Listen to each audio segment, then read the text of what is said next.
to do its business. It has to prepare the live streaming. So now we're just waiting for Zoom to do its thing. John, I show that we are recording and we're live on my screen at least. Okay, it looks that way. So give me a moment so I can remove the screen there. It looks like.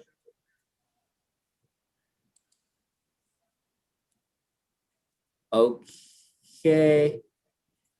I am taking that down so the feedback goes away. And okay, I think we're good to go, Chair French. Very good. Before I convene this, before we go on the record, can I just get a confirmation from the court reporter that they are ready to go? Give me 1 minute here. I was just hooking one thing up. I'm just about ready. Very good. Glad I asked.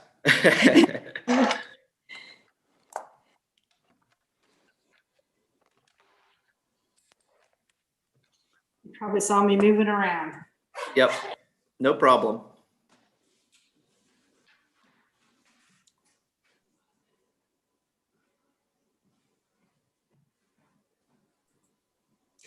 IT department, at this stage, if you see something amiss, please let us know. I think everything's running right.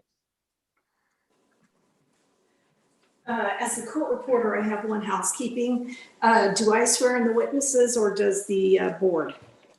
Yes, we will have you swear in the witnesses. Perfect. And my standard is to swear them in, and then I ask them to spell and state their first and last name, if that's okay on your end. That sounds great. Thank you. I've got my phone silenced. Everything is hooked up.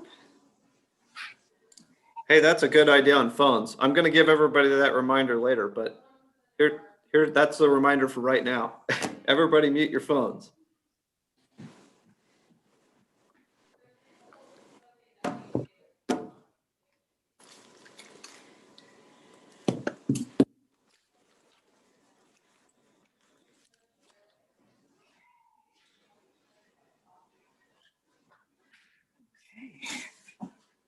Ready?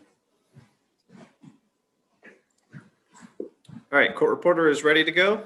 Yes. All right, very good, thank you. Okay, good morning. We are now on the record and we are video streaming this hearing, and I am calling the evidentiary hearing to order.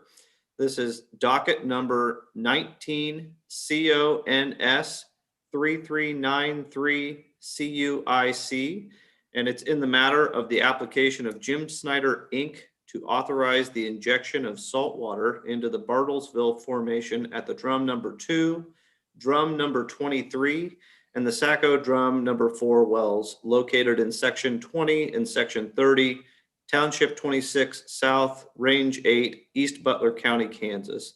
I'm Andrew French. I'm chair of the Kansas Corporation Commission, and I'm joined by my colleagues, Commissioner Dwight Keene and Commissioner Susan Duffy today. Let's begin the hearing with our entries of appearance from counsel, and I will start with the applicant.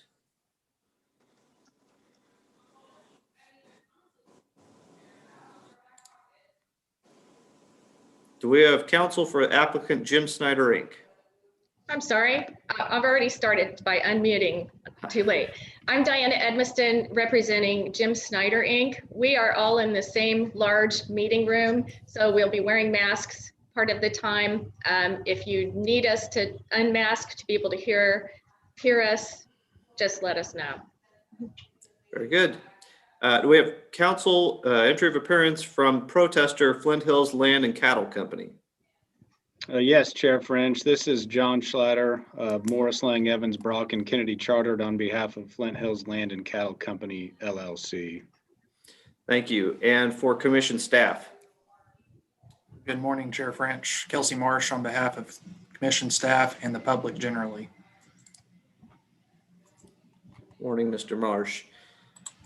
Let's now move to notice of today's hearing. Does staff have any recommendation regarding whether notice is proper for this hearing? Yes, notice was contained in the pre-hearing officer's January 19, 2021 order setting the evidentiary hearing in this matter for Thursday, February 18th, 2021 at 10:30 a.m. via the Zoom video conferencing platform. The pre-hearing officer's order was properly served on all of the parties. Additionally, staff believes that Jim Snyder Inc. provided satisfactory notice of the hearing in both the Wichita Eagle and Butler County Times Gazette. Staff further notes that the operator and its counsel, as well as representatives of the protester along with its counsel, are in attendance today. Based on these facts, staff recommends the commission find that notice is proper and that the commission has the jurisdiction to hear this matter at this time and place. Thank you, Mr. Marsh. Are there any objections to notice? Hearing no objections and based on staff's recommendation, I do find that notice is proper and that the commission has jurisdiction over this proceeding at this time and place. We will now move to preliminary matters. And before we discuss the procedure of the hearing, and before I give the parties the opportunity, let me just raise a few preliminary matters of my own from a technical standpoint. As you know, we are conducting this hearing over Zoom, and sometimes things can go wrong. If any party encounters any technical issue, please just ask to go off the record. We can resolve the technical issue and then go back on the record. Second, witnesses are asked to keep their microphones off or muted when they're not scheduled to talk. If everyone would also mute their cell phones, hopefully we've already done that, and also the phones in your office, that would be appreciated. Third, so the parties are aware, if the commission needs to consult among ourselves, we will go off the record and we'll enter a Zoom breakout room to discuss whatever it is that we need to discuss. And at that time, you won't be able to see or hear us. But then when we return, we'll go back on the record. Fourth, since we're doing this by Zoom, please be especially careful to identify exhibits. Whatever you're referring to, please carefully identify it. Make sure everybody has it in front of them before you proceed. We do all have copies, so we should be able to follow along if you identify each item. Now, before we move on, do any of the parties have other preliminary matters to take up?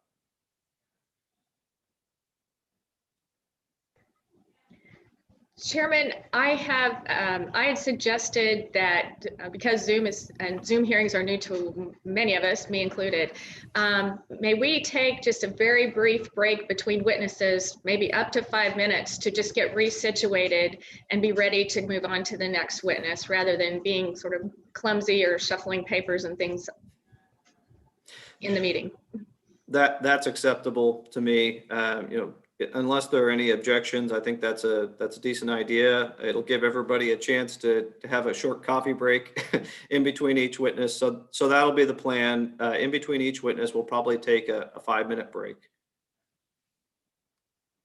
Are there any other preliminary matters?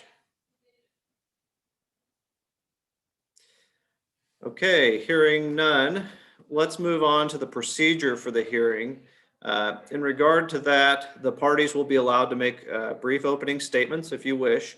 After opening statements, we'll follow with the examination of witnesses. After the direct examination of each witness, there will be an opportunity for cross-examination, commissioner questions, and redirect.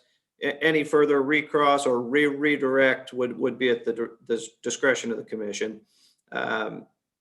Following witness examination, parties will have the opportunity to make closing statements.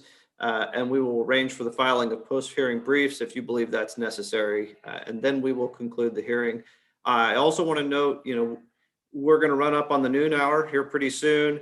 At some point during that hour, we will probably break for a brief lunch break, probably just 30 minutes, if that works for everyone. So just be aware that we will be taking a break at that time. Now let us move to opening statements. If the parties are ready for that. And we will start with the applicant. I believe Diana Edmiston is going to deliver the opening statement. May it please the commission, I'm Diana Edmiston here representing Jim Snyder Inc. This is a simple, Linda Snyder is with me. She's the president of Jim Snyder, Inc. And also in the room is James Melland, our engineering witness, expert. This is a simple request for 3 UIC permits for disposal wells with enhanced recovery potential in Butler County. We're here today in the large conference room at the Kansas Oil Museum in El Dorado, Butler County, where we can convene and distance. Should that pose any problems for you, if you can't see or hear us, please do let us know. We will shuffle our arrangement around.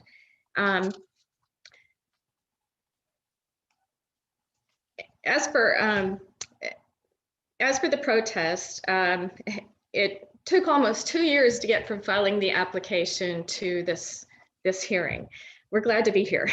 Jim Snyder Inc. went from losing their counsel, having their counsel withdraw, to a 90-day break while new counsel was found and got up to speed on the case, got our testimony filed, and then the COVID shutdown order came. The entire state shut down. So once that, and our testimony was on file, but nobody else's was. So there was no proceeding. Then once the governor's COVID shutdown order was lifted, then we began asking for a new procedural schedule more aggressively to try and get this matter going, because this disposal is needed for these leases to produce, to fund the operations. So we're glad to be here. We believe this should be a brief, straightforward hearing. We will make a record that supports the UIC applications. We will object to evidence and testimony that exceeds or unreasonably exceeds the scope of this application. A little bit about Jim Snyder Inc.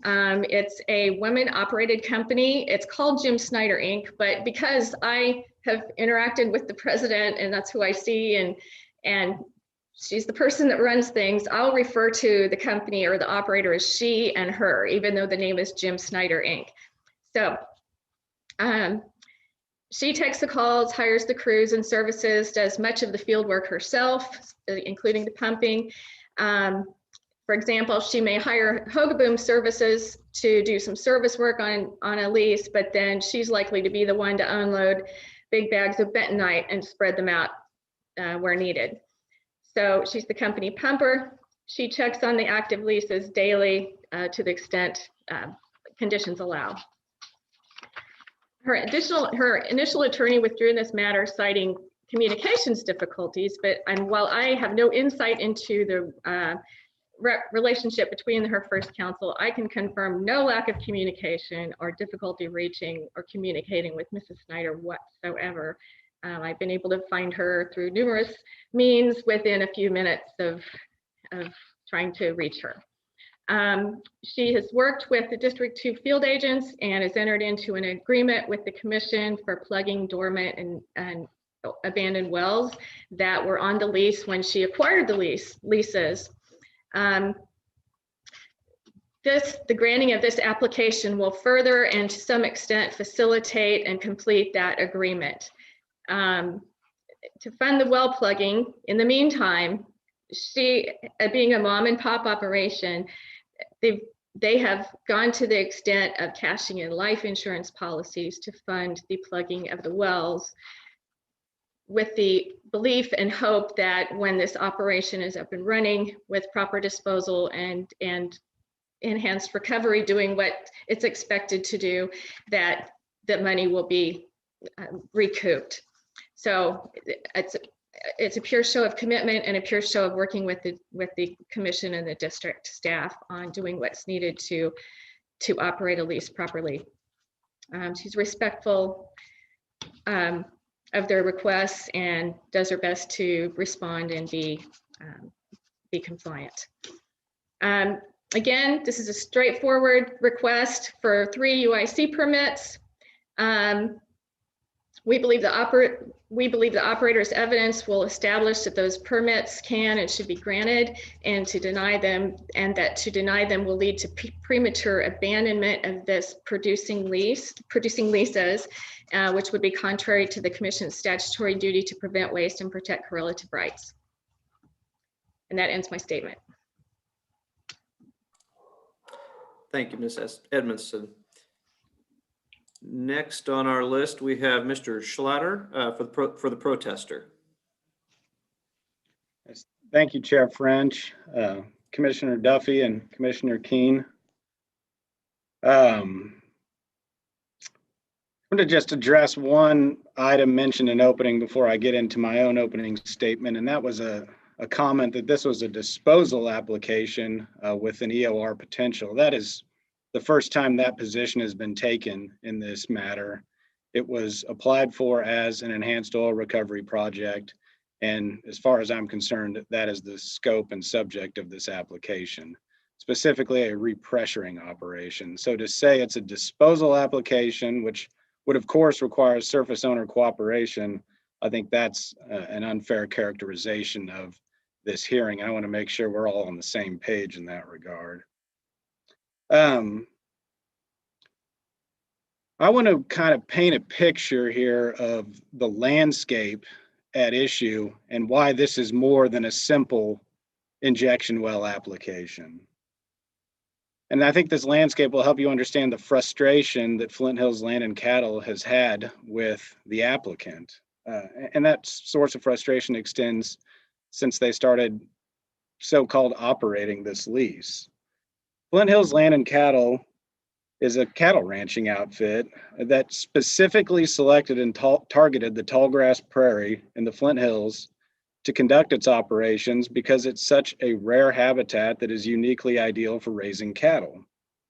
And this has to do with the quality of the range grass and other vegetation that is present in the tallgrass prairie that's basically not present anywhere else in the world. Flint Hills in Kansas is where Flint Hills Land and Cattle runs its outfit, represents the majority of the remaining contiguous tallgrass prairie in the world. It's the most diminished ecosystem in the world, or diminished ecosystem on this particular continent, and only 4% of its original expanse remains. It's very important. Mr. Farr and Mr. Beal's testimony that's been submitted in this docket goes into great detail as to why this ecosystem is so important to plant and animals and why it should be preserved.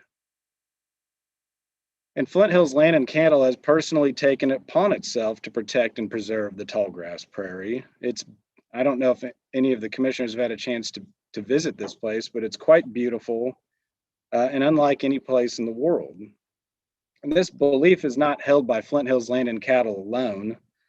In fact, the current administration and the two previous administrations have recognized through proclamation how important it is to preserve the tallgrass prairie. The administrations recognize it as vital to the state's native wildlife, tourism, education, and future enjoyment. And since 2004, a moratorium has been placed on wind development in the tallgrass prairie to preserve this ecosystem. So you could say it's the policy of this state to protect and preserve the tallgrass prairie. And so as you can imagine, it is highly frustrating to Flint Hills Land and Cattle to watch the applicant lay this ground to waste and constantly pollute the fresh water. The applicant operates in abject non-compliance with commission regulations, and there is a substantial record in that regard. The applicant operates in defiance to the requests of Flint Hills Land and Cattle. It doesn't respond to its inquiries. These problems have persisted for years. And frankly, up and until Flint Hills Land and Cattle submitted its pre-filed testimony in this docket, little to nothing had been done to curtail the ongoing pollution that was taking place on this property and the egregious non-compliance issues. Another source of frustration is that applicant has seemingly been given an endless leash to fix things out on this property, yet nothing seems to get done. Now, the consequences of applicant's operations is a tremendous cost to Flint Hills Land and Cattle.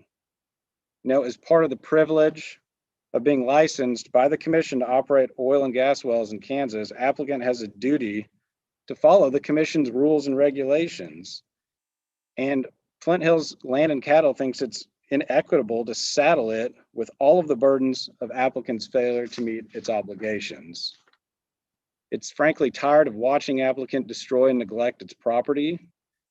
And Flint Hills Land and Cattle is here today because it believes that the commission should be aware of what's going on these leases, and because it believes the commission has the right and power to make applicant bring its operations into the minimum requirements of the law as a condition to granting these permits.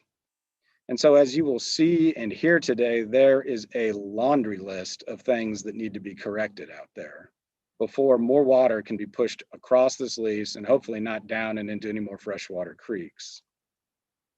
Now, Flint Hills Land and Cattle understands and appreciates that this application is to be viewed through the lens of the commission's mission to prevent waste and protect fresh water. Flint Hills Land and Cattle maintains that nowhere in the record before you will find any evidence that granting this application is necessary to prevent waste. It's just not there. At best, applicant has offered conclusory statements that that's the case, but there's nothing substantive or even remotely technical that you could rely upon to make a finding that granting this application is necessary to prevent waste. What you will see and hear before you today is an expansive record showing the ongoing pollution of fresh water that is occurring as a result of applicant's operation, and an expansive record showing the ongoing waste of the tallgrass prairie, which is a natural resource of this state. If the commission is inclined, however, to err on the side of giving applicant yet another bite at the apple out here, Flint Hills Land and Cattle believes that right should come, or that permission should come with one reasonable string attached. And that's that these leases and wells be brought into compliance with the minimum requirements of the law. And that's all I have from the way of opening. Thank you, Mr. Slatter. Mr. Marsh for staff. Thank you. May it please the commission. Before you today is an application seeking injection authorization for 3 wells belonging to Jim Snyder, Inc. The Drumm number 2, Drumm number 23, and Saco Drumm number 4. The operator has requested an injection rate of 500 barrels per day at a maximum pressure of 800 PSI into the Bartlesville formation. Staff would note that allowing operators injection applications to proceed does not necessarily mean that the applications will be permitted for injection. Staff has outlined in Mr. Todd Bryant's testimony the conditions that operator will need to meet in order for staff to be satisfied that all of the applicable regulatory requirements are met, allowing these 3 wells to be permitted. The protesters in this docket have brought up many issues. Some are related to the applications and others are not. Many of the issues brought up by the protesters appear to be beyond commission staff's jurisdiction or appear to be historical issues which predate the time that this particular operator took over the lease these wells are located at. Staff acknowledges these issues, but believes that there are more appropriate avenues for them to be addressed and not necessarily during or in regard to an application for injection authorization. Thank you. Thank you, Mr. Marsh. All right, we will move on and begin the examination of witnesses, starting with the applicant. And I understand, well, Ms. Edmiston, I will let you call your first witness. Call Linda Snyder. This is the court reporter. Can we just take a 2-minute break while we get her set up? Sure. Okay, thank you. Okay, we're off the record.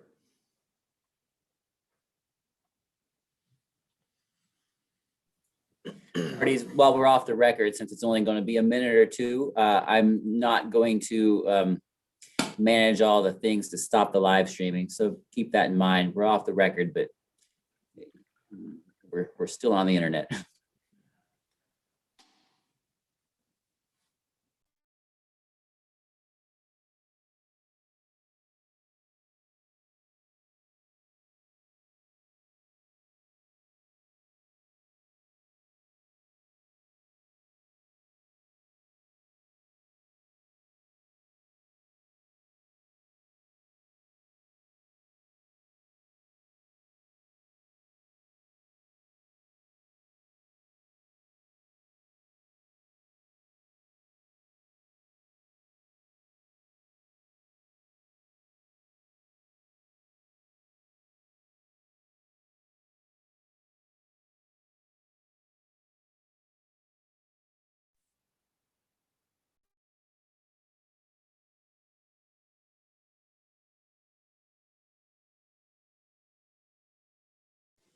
I'm ready to swear in the witness. All right. We are now back on the record, ready for our court reporter to swear in the witness. Ma'am, would you please raise your right hand? Do you solemnly swear the testimony you're going to give today would be the truth, the whole truth, and nothing but the truth so be gone? Yes. Thank you. Can you please state and spell your first and last name for the record? My name is Linda Snyder, Lindasnyder. Thank you. Please proceed.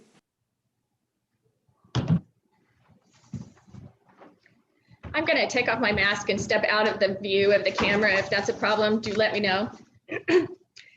Okay, you've already stated your name. Are you the same Linda Snyder who pre-filed testimony in this case? Yes.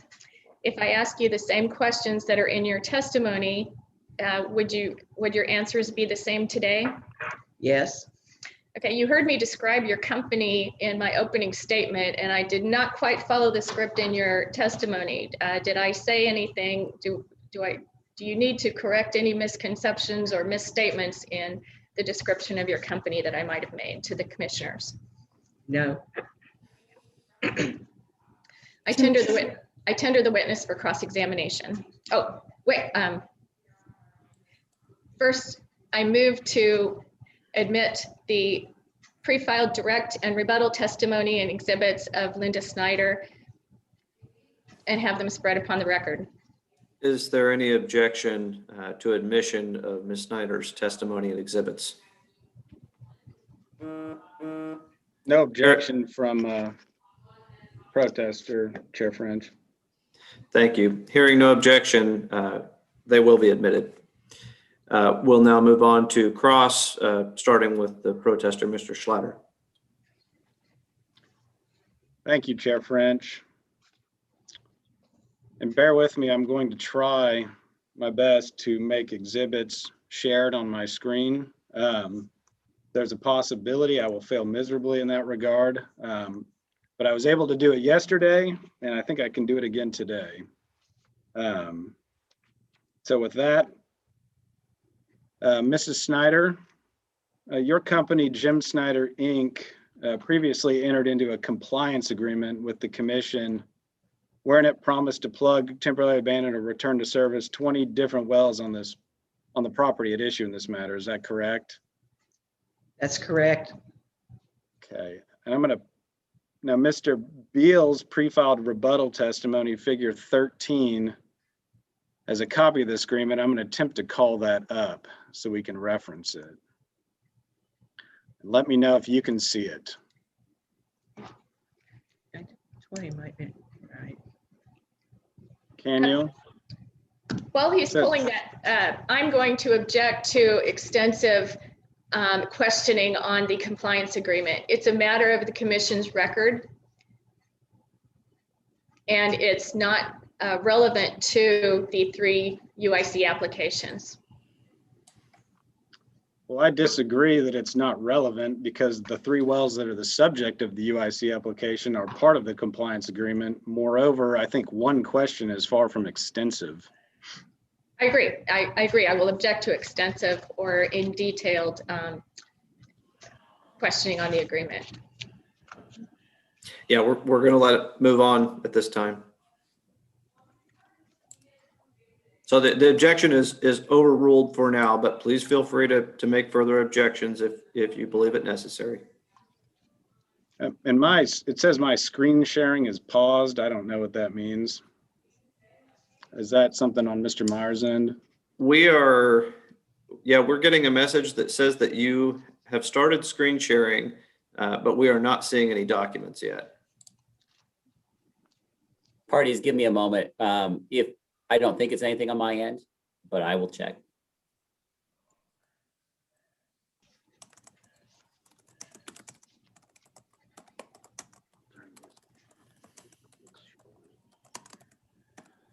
Okay.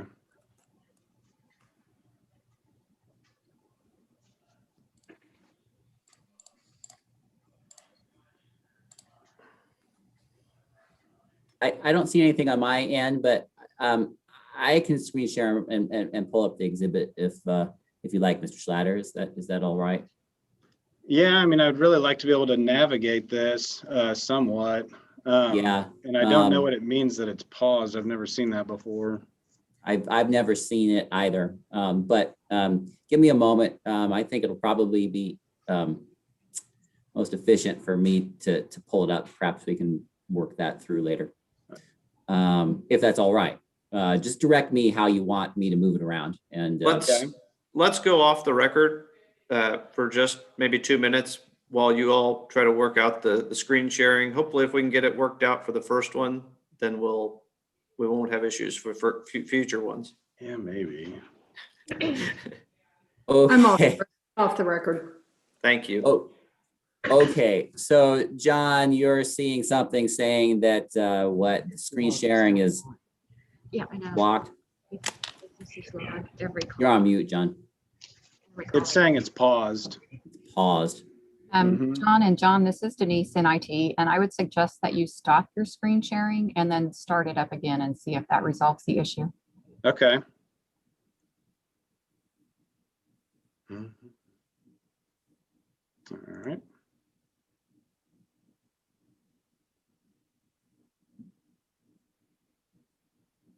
Now it says I'm screen sharing.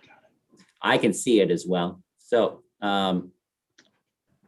right, Chair French, you remember to ask us to go back on the record before we start up again.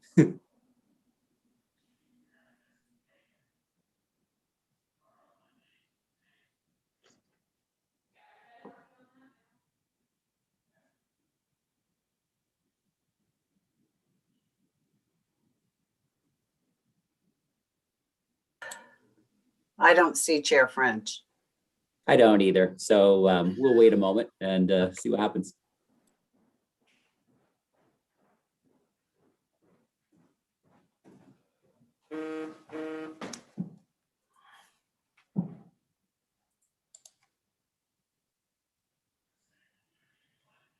All right.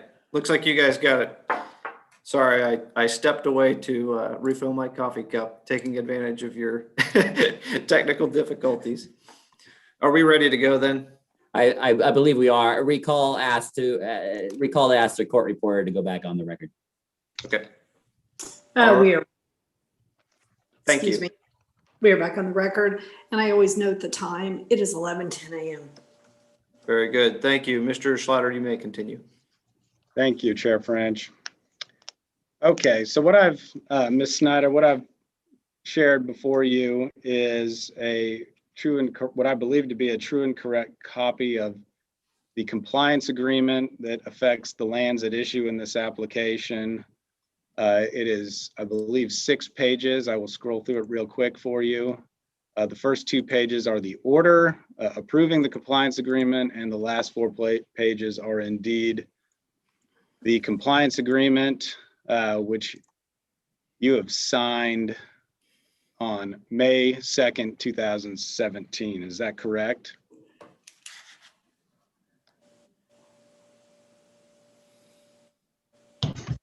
You're on mute. You can speak. You're off mute. You can speak. Yes, I signed a compliance agreement with the district staff. And you signed that on May 2nd of 2017, correct? Yes, that's the date.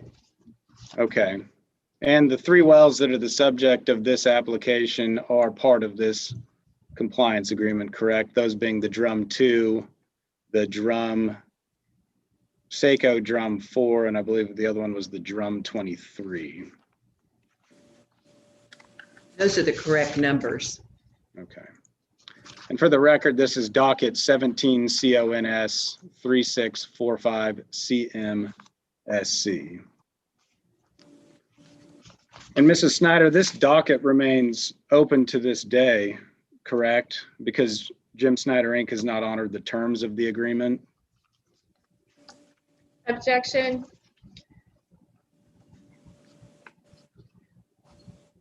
It's still, again, irrelevant and legal conclusion as to not honoring the terms. Part of this UIC application process is to further the carrying out of this agreement. That's the first I've heard of that. I'm not understanding that part of this docket is to fulfill the terms of an agreement. It will fulfill the terms of the agreement. It'll bring those wells back into service, those 3 wells. And So I mean, so it's not compliant? Is that what I'm hearing? I'm not following the objection. So I'm going to go ahead and overrule the objection at this time. You know, I think I am seeing some relevance. You know, you may continue to object if you think we're going too far, although we just started the line of questioning. The other thing I would note, you know, maybe I see your point on calls for a legal conclusion, but to the extent the witness has, you know, personal knowledge of, you know, compliance with an agreement, that seems within the scope of what she could answer. So perhaps I'll restate the question. Mrs. Snyder, the docket under which this compliance agreement was entered into remains open to this day because Jim Snyder Inc. has not complied with its terms. Is that correct? I am assuming this docket is still open, this agreement. Would you like me to, I can call up an exhibit that demonstrates that to be a fact if you would like.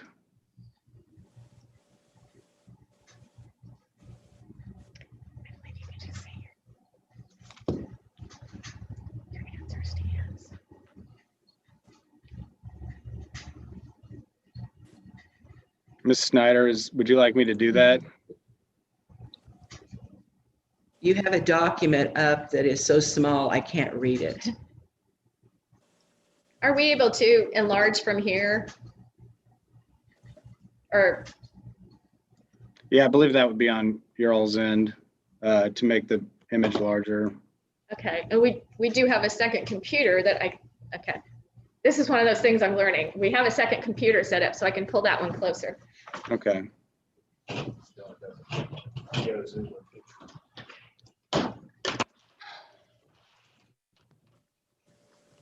See that better?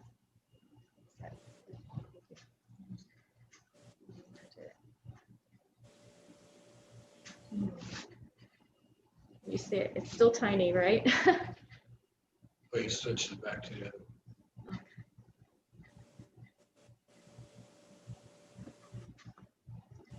Okay, I'm sorry, are you asking, waiting for the answer to the question? I am. I need to see the other document. Can you put the other document back up, please? Yes, what I've got here is an exhibit marked PCX 16. This is a printout of the commission's website yesterday, February 17th, demonstrating that the docket remains open. As you can see Yes. right here. Okay. Was that a yes? Yes, I see it. Yes, the docket remains open.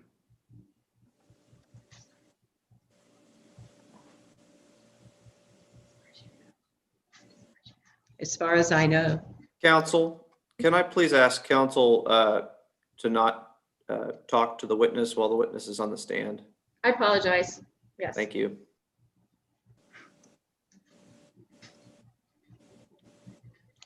Ms. Snyder, I need to make a record with clear answers, and I'm asking you a yes or no question. Is it your understanding that this docket is open? Yes, Thank you, Mrs. Snyder. And referring back to the compliance agreement, which is figure 13 of Mr. Beal's pre-filed rebuttal testimony, the deadline to bring this agreement into compliance with the commission's regulations was October 31st, 2019 per paragraph 3, correct? correct. And that was not achieved, correct?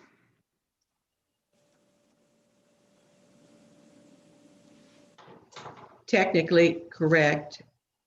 I'm waiting for these applications before I continue.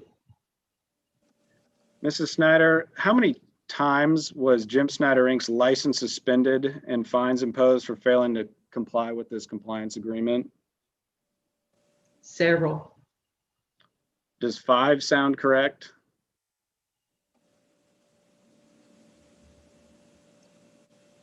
I don't think so. Ms. Snyder, I'd like to call your attention to PCX 12, which is a document with various notice of license suspension letters relating to this document. There are 5 letters here, each suspending Jim Snyder's Inc.'s license for failing to comply with this particular docket 17 CONS 3645 CMSC. I'll scroll through these for you so you can see them. The first time it was suspended was August 7th. Then again on February 6th of 2018. Then again on May 8th, 2018. Then again on August 22nd, 2018. Then again on August 9th of 2019. Does that sound correct to you? Yes, Do you understand that the commission's regulations represent the bare minimum requirements of the law? yes, And that this agreement allowed you to extend your obligations under the law over a protracted time period? yes, And that on at least 5 occasions you failed to satisfy the terms of that agreement? yes, And you don't believe that a separate set of rules apply to Jim Snyder, do you? no, How many times has KCC staff asked you to fix the containment berm surrounding the Drum 29 tank battery so that oil and salt water don't seep through it, across the evaporation pit, into the freshwater creek and into the fresh watershed? Objection. We're getting away from UIC matters. This is the tank battery that handles all the fluid that will go through the lease to be injected. I don't see how that's not relevant. I'm going to allow the questioning to continue. The objection's overruled. at least one time. I don't remember others. I'm going to refer you to Mr. Ballenbach's testimony.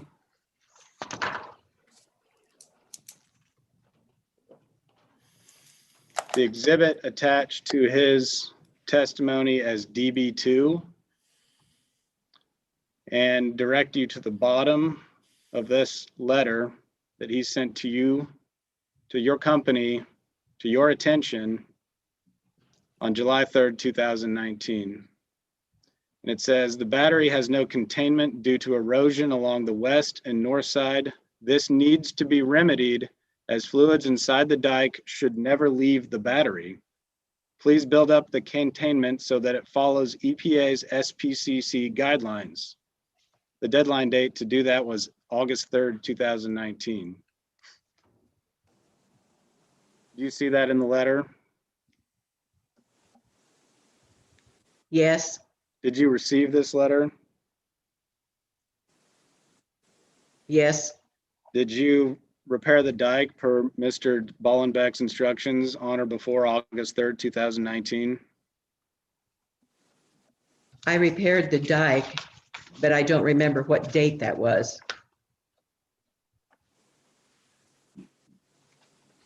Ms. Snyder, how many times has KCC staff asked Jim Snyder Inc. to empty the tank containing scum oil and salt water on the Drumm 29 tank battery that continues to overflow?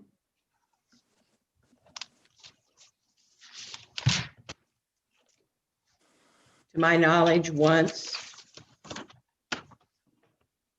Okay, and this in DB2 to Mr. Ballenbeck's testimony, he says, first, the large water tank on the west side of the tank battery is nearly overflowing with fluid. It was unclear if it was hooked into the main battery, but I was informed it had been witnessed overflowing. The tank needs to be emptied. Is this one of the occasions you're referring to? Yes, I'm going to direct you to PCX4, which is a letter dated July 21st, 2020, addressed to Jim Snyder Inc. to your attention. It references a July 17th, 2020 inspection. Down here, he references, Mr. Ballenbeck references an unused tank in the middle of the battery that is still nearly full and that it needs to be emptied. Do you see that?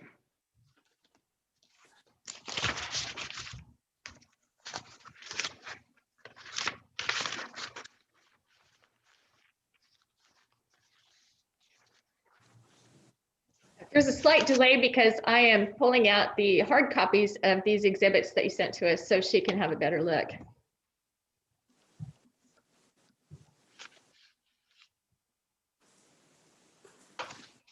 While we're waiting, Mr. Schlatter, if you are able to, you may just hit you could hit the Zoom within your screen. Oh, good idea. That may give folks a little better view. Is that better? Very good, thank you. Okay, if only I could see what I'm showing.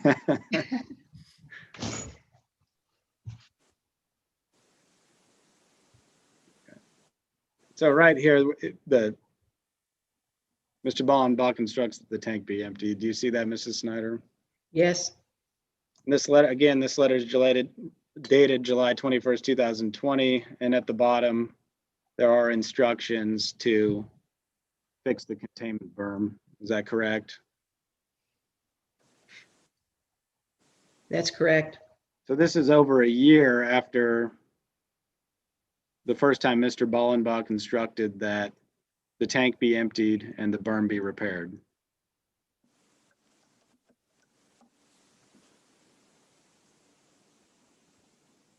This letter, PCX4, is dated July 21st of 2020. Mr. Ballenbach's letter at DB2 is dated July 3, 2019. More than a year, this remedial work that was requested was not performed. During that time, that tank was empty. We have had rain and it fills back up.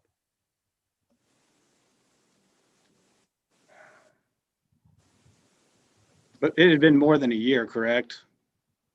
Between these letters? Yes,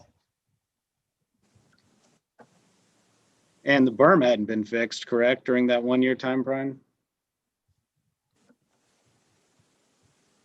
I don't have information in front of me of when I paid to have that berm fixed. Well, if it wasn't fixed on July 3rd of 2019, and if it wasn't still fixed on July 21st of 2020, is it safe to say that it was at least a year?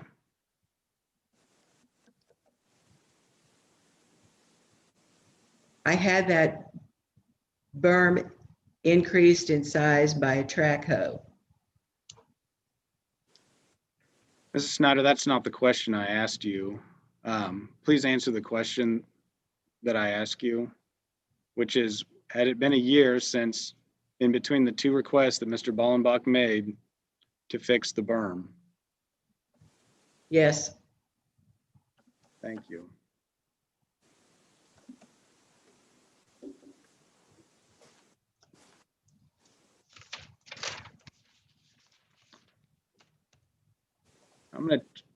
I'm going to display for you a picture of that particular tank. It is figure 6A of Mr. Beal's pre-filed direct testimony. Is this the unused tank that's being referred to in this correspondence? yes, And this tank is filled of scum oil and salt water, correct? not anymore. At the time of this photo, was it filled with scum oil and salt Yes. water? Yes, What is the purpose of this tank? I do not know. It was there when I got the lease. Is it connected to the other tanks in the battery? Not at this time. Then how does it keep filling with oil and salt water?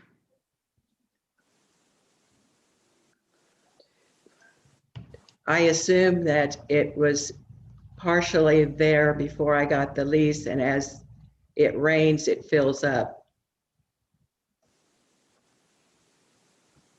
And this is what happens. I'm directing you to figure 6B of Mr. Beal's pre-filed direct testimony. This is what happens when it rains. The oil spills into the pit, correct?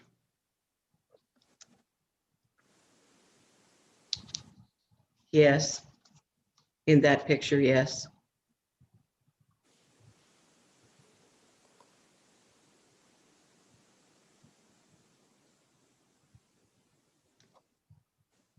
I'm going to direct you to figure 4B of Mr. Beal's pre-filed direct testimony. Now, this berm you've made, it doesn't hold the oil and salt water, does it?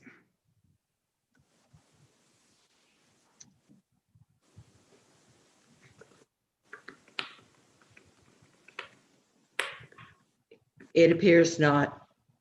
It seeps through and out into the Flint Hills Land and Cattle's pasture, right?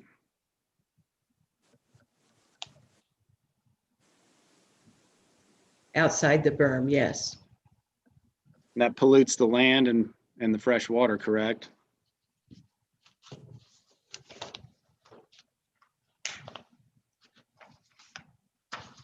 I don't know the answer to that one.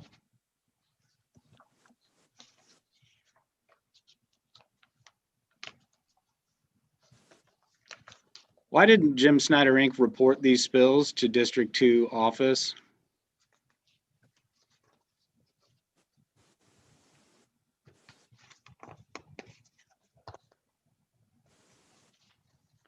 I don't know. Mrs. Snyder, you're the president of Jim Snyder Inc. Why don't you know why these spills weren't reported?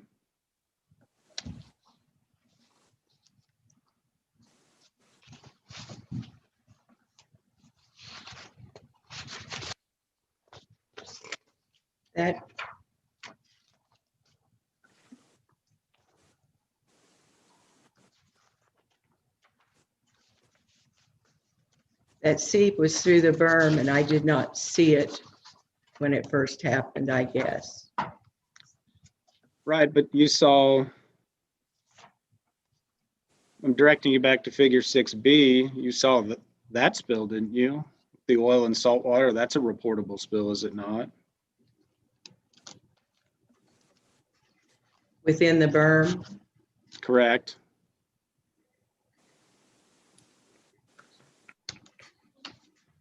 yes.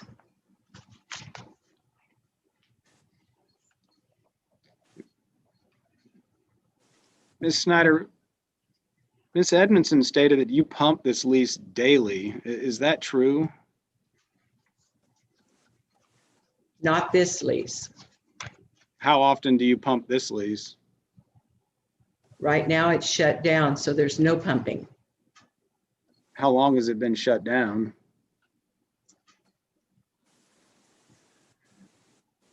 Over a year. All the wells on the lease have been shut down for more than a year?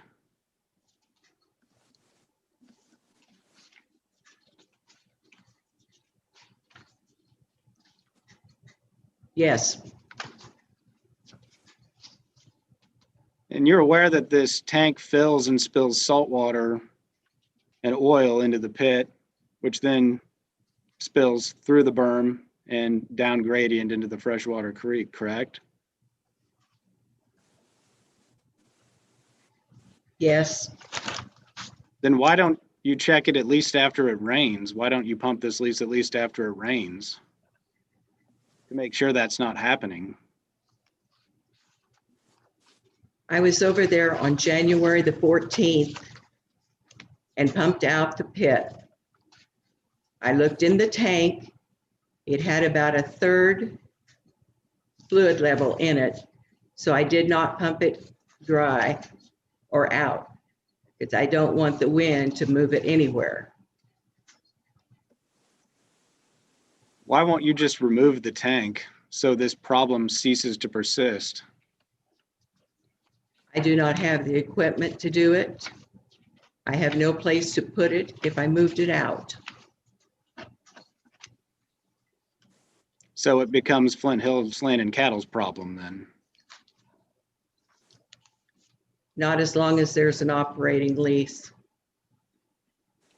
But we just looked at pictures that showed that the oil and salt water is spilling in their pasture and it's coming from this unused tank. And so every time it rains, it becomes Flint Hills Land and Cattle's problem because you won't remove it. Correct?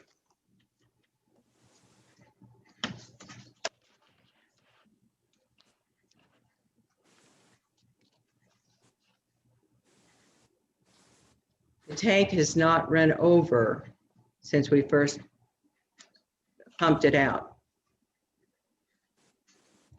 Snyder, there are pictures in that will soon to be in the record that show that it has run over on numerous occasions.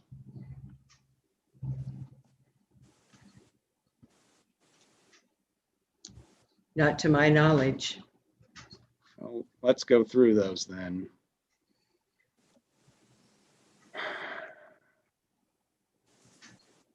Figure 3A and 3B in Mr. Beal's testimony were taken April 28th, 2020. The berm is full of water and it is seeping into the pasture. Is that not correct? The berm is full of water.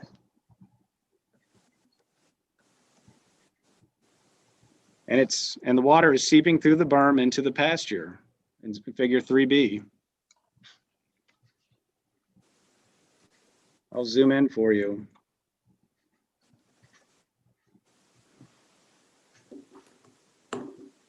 It appears so. This picture was taken September 10th, 2019. This is figure A. The berm is full of water, isn't it?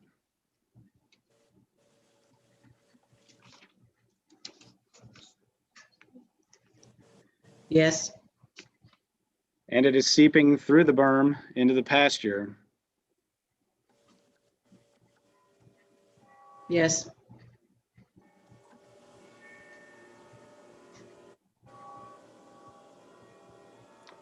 Pictures that I showed you, 6A and 6B, figures 6A and 6B were taken June 14th, 2019. Again, the berm is full of oil and salt water, is it not? I'm referring to 6B. Can I talk about that? So again, I'm going to admonish counsel and the witness to please not discuss while the witness is on the stand. I'm going to step back a little bit farther. Thank you.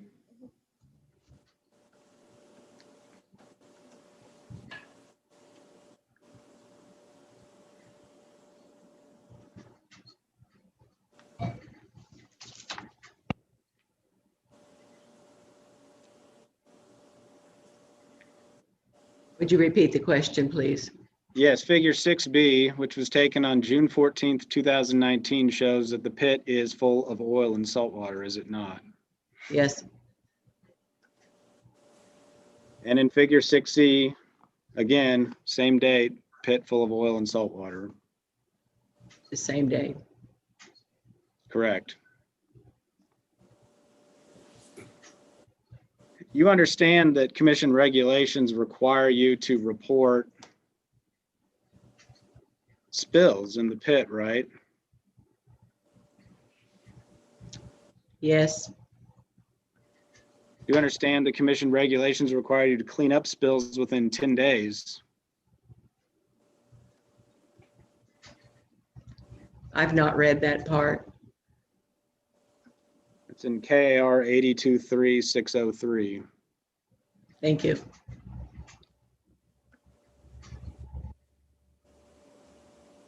Did you know that Jim Snyder Inc. is supposed to report spills to the landowner under commission regulations? Yes, Why doesn't Jim Snyder Inc. do any of these things?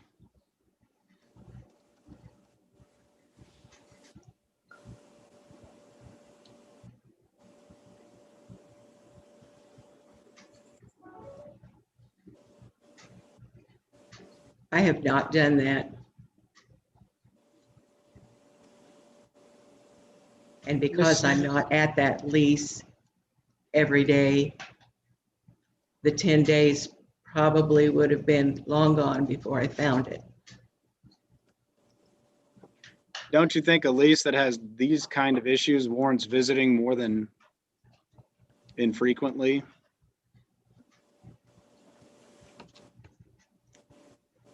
Yes, it's what the pumper is supposed to do.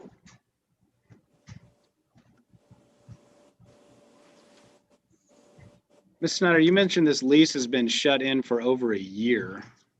Was that correct? Yes, Aren't your leases all in their past their primary term? Objection. That's irrelevant and be outside the scope of this application and outside the scope of the commission's jurisdiction as to the terms of the lease. And it's my understanding Mr. Slaughter's client is not a party to the leases. Well, I would think you would need a valid lease to inject water into the subsurface or some right, because my client certainly hasn't given it. We are not in the right forum to determine validity of the lease, and the right parties are not present. We presume that the leases are valid. We're entitled to that presumption. Well, we don't. I'm going to I think it is overrule relevant. I'm going to overrule the objection. Go ahead.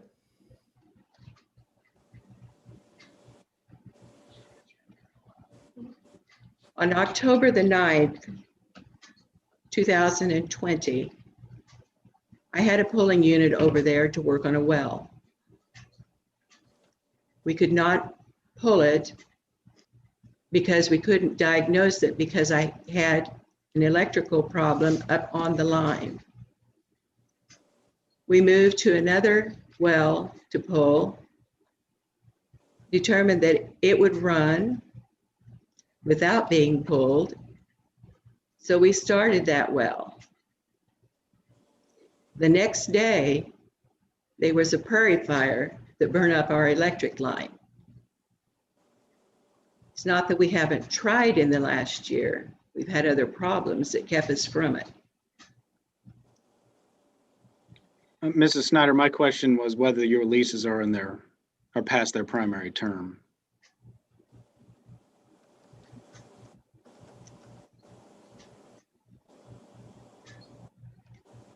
I don't know what you mean by primary term. Well, the leases have a fixed term and then a secondary term, what we refer to as the so long thereafter clause, that requires you to produce paying quantities of oil to continue the lease in effect. Do you understand that? Yes, And so your leases are all in their secondary term, correct? yes. So how are these leases even still valid if you haven't produced oil in more than a year?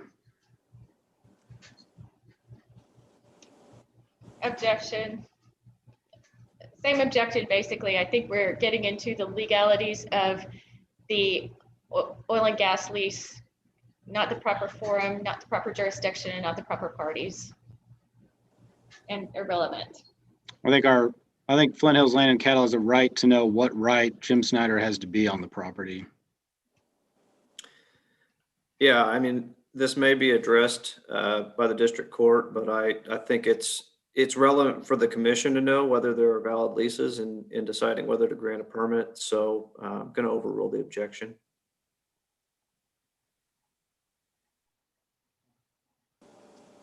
So the question, Mrs. Snyder, is, do you believe you have valid leases if they've been shut in for more than a year without any production? If that's what the lease says, yes. You believe the leases are valid?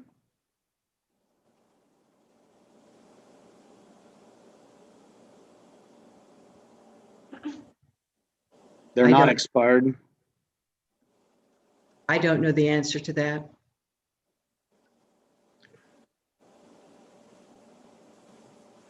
Ms. Snyder, I'm calling up PCX 1 as an exhibit. This is the KGS reported oil production for the Drumm 29 lease, which is the lease that covers parts of 29, 30, 31. At bottom, it shows historical oil production. The last time you sold oil from the lease was 2018, the month October. The number 10 represents October. Is that correct? That's correct. So you haven't sold oil off of this lease in 2.5 years, give or take. Yes, Reference PCX2, which is the KGS reported production data for the Drumm 20 lease or the Drumm 2 lease, whichever we're referring to the lease in section 20 as.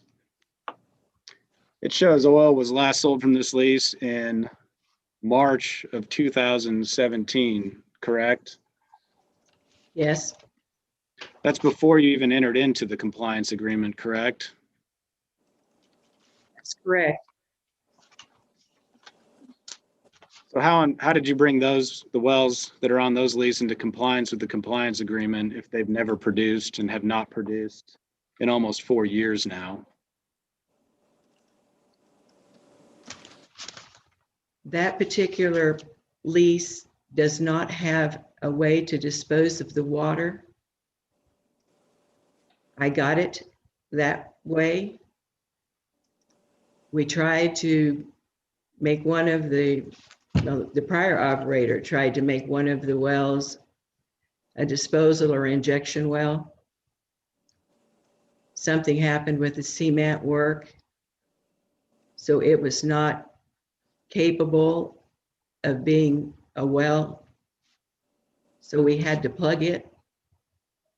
We have not produced the one well that is still there because we do not have a place to put the water.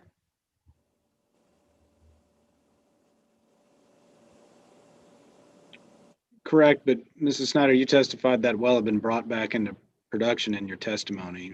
Was that incorrect? I believe it's the Drumm 1 well. The Drumm well could be run. But it Right. has not produced at any No. time during the compliance agreement. That's correct. Let's see.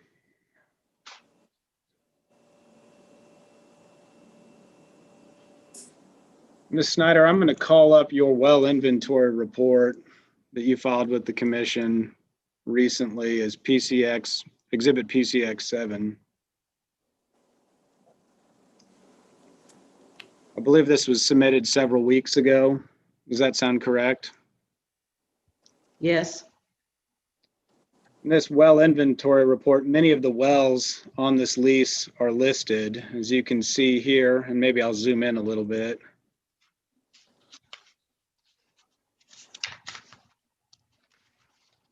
We've got many Drumm leases or Drumm wells on this lease, and many of them are showed as producing.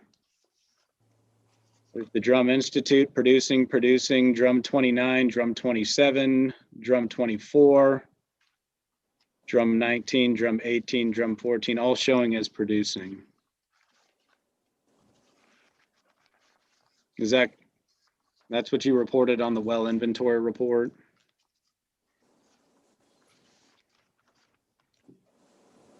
Yes, these all are equipped wells. You testified that the lease has been shut in since 2000, for more than a year. Yes, So they're not producing, and they weren't when you submitted this report, correct? I probably should have submitted them as TAs.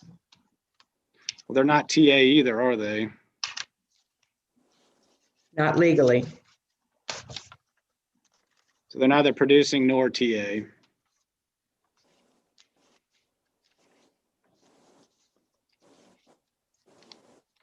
Correct? They're not producing, correct, And they're not temporarily abandoned with the commission either, correct? correct. Are you aware of the consequences of submitting a false well inventory report?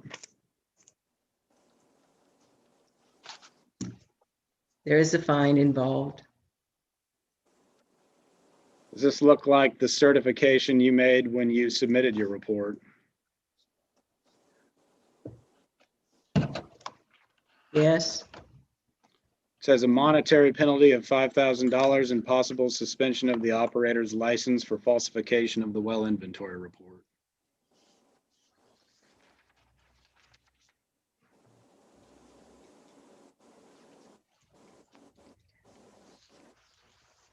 Correct? yes. Okay. Again, the delay was mine in getting the piece of paper in front of her so she could see it. I apologize.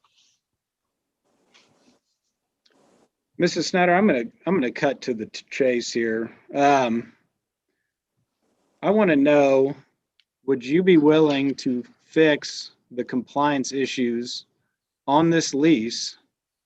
Would you be willing to agree to fix the compliance issues on this lease, bring these leases into the minimum requirements of the law as a condition to having this permit granted?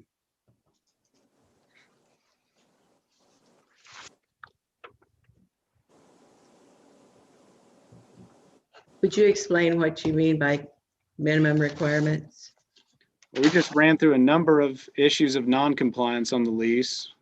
Most importantly to Flint Hills Land and Cattle, the constant spilling of oil and salt water into the pit, through the berm, and out into their pasture.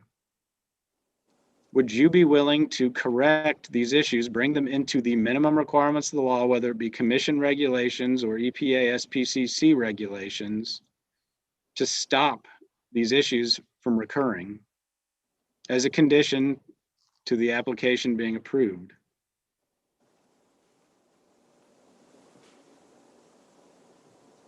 I will commit to fixing that berm so it does not leak or seep. What about the berm on the Drumm 20 battery? Well, the lack of the berm on the Drumm 20 battery that we assume you would use in the operation of the Drumm 20 lease. Would you be willing to build and establish a berm there that meets the minimum requirements of the law? I know that if that lease is started, that berm needs some repair. Are you willing to repair it to the minimum requirements of the law as a condition to the permit being granted? I'm willing to repair it, yes. Are you willing to remove that unused tank on the Drumm 29 battery that continues to spill oil and salt water?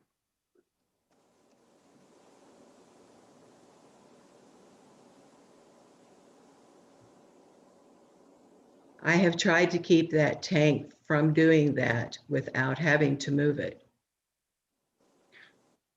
But it keeps doing it, does it not? We just went through photographs showing that. It has not done it recently because I have pumped it out. So you're And not not- willing to remove that tank? Not at this time. I don't have the equipment to do it.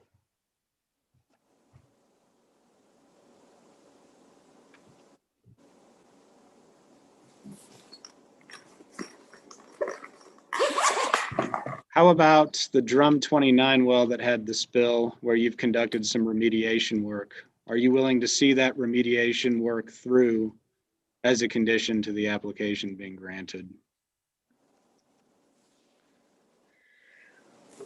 I have done remediation work at 29. Are you willing to commit to making sure that vegetation is restored at that site as a condition of the application being granted? I'm going to object again. We're getting way off of what a UIC application and a UIC well is. Irrelevant and excessive. I don't see following the minimum requirements of the law as excessive. The objections noted and overruled.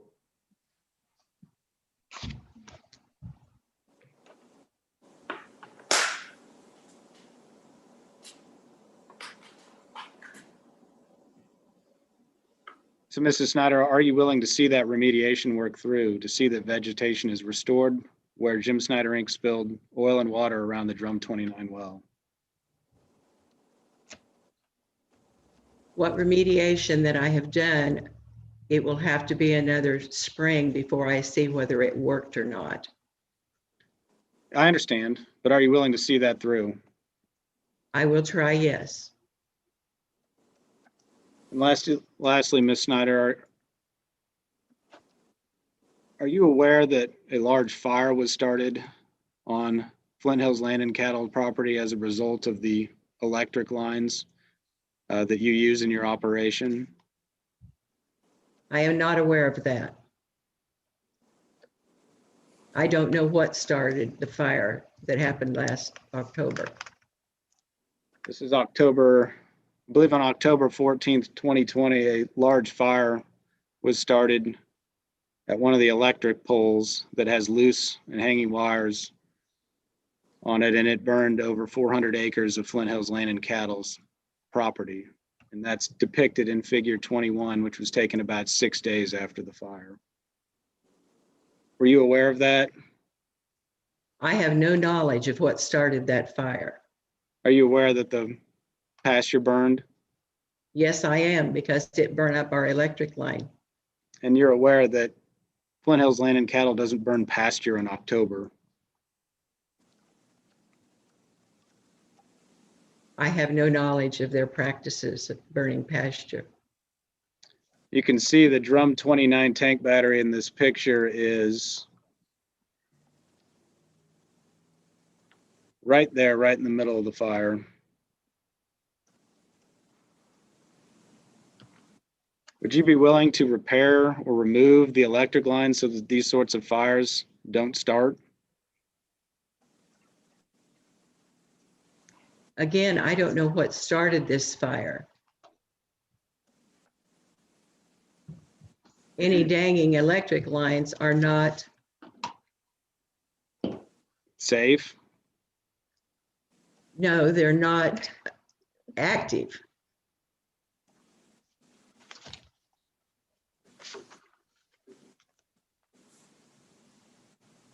So you're not willing to repair the electric lines, the live wires that are hanging all over the property?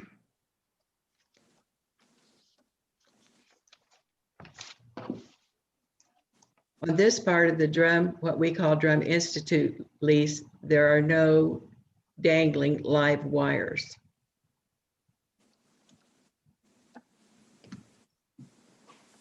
Haven't your live wires electrocuted Flint Hills Land and Cattle's cattle in the past and caused one steer to die?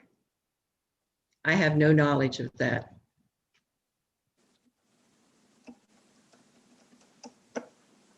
I believe that's all the questions I have for Ms. Snyder. Let me just review my notes real quick.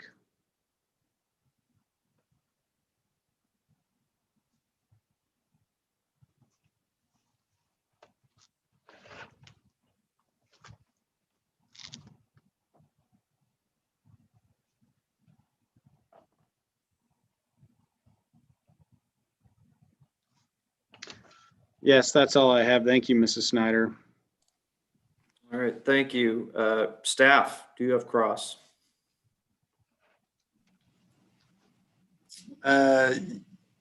Yes, Please proceed. thank you. Mrs. Snyder,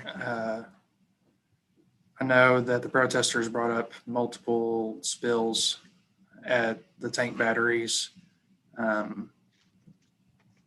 Why were no spill reports forms ever submitted to the District Number 2 office? That was my fault. I didn't do it. And then I guess the only other question that I really have is, what will your course of action be regarding these leases if the applications are denied?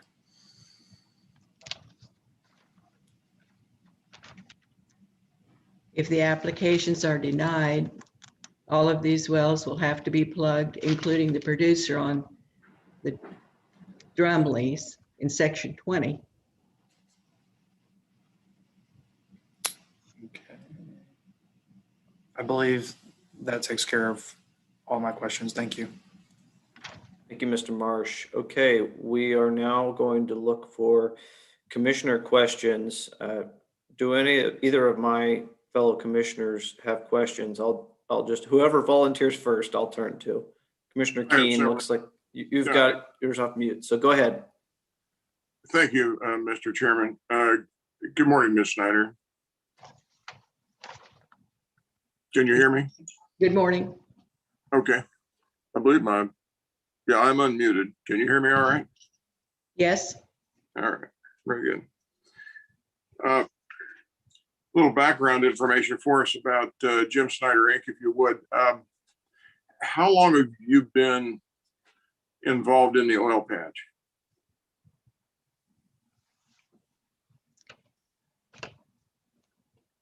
I married into an oil family. My husband operates K.E. Snyder Company, LLC, and has since his dad passed away. We received Jim Snyder Inc. because Jim Snyder was killed in a car wreck. We, being the heirs, because he had no wife or children, received the Jim Snyder Incorporated oil leases and equipment. So that was in 2011. At that time, my husband told me to run this company because he had one to run. So I've been actively involved since 2011. Okay. And how many leases with all the family operations that you have, how many leases do you have? How many leases do you oversee?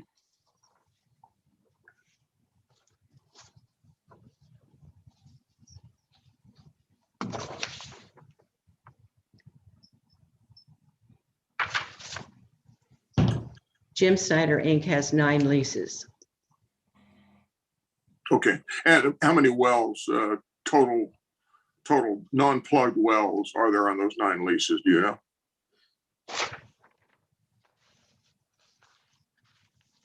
I think it's 48 without counting them. Okay. Help me out a bit on the math. We have 2 leases that we're primarily concerned with here this morning in this docket. We've got the drum, and we have the Drum Institute, if I'm saying that correctly. We have how many wells are associated with the drum lease? There is 1 well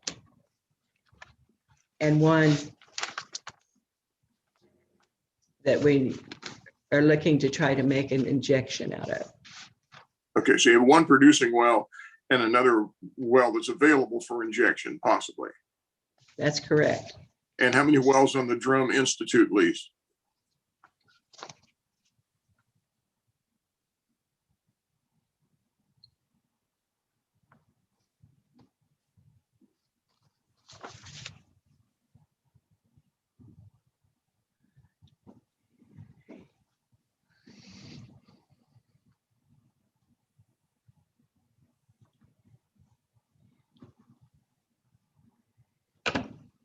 $12.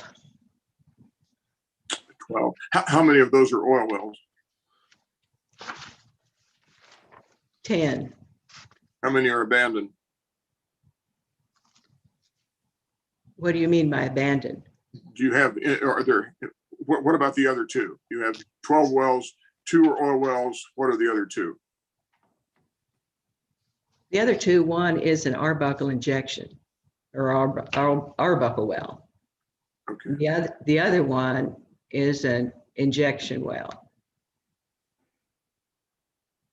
All of these that I've mentioned are equipped. Okay. Going back to 2 of the exhibits that Mr. Snyder asked you to look at, the ones that basically provided information from the State Geological Survey regarding annual production. And I think you'd indicated that in the case of one of these 2 leases, there had been no sales of oil since 2018, and in the other, no sales since 2017. Am I correctly recalling that? That's correct. We've been spending Okay. our time plugging. Okay, so basically, but for the plugging activity, these leases are shut in, essentially. Is that correct? Technically, yes. What do you mean by that? They're not producing, so they would be shut in. Oh, okay, I'm sorry. I thought, okay.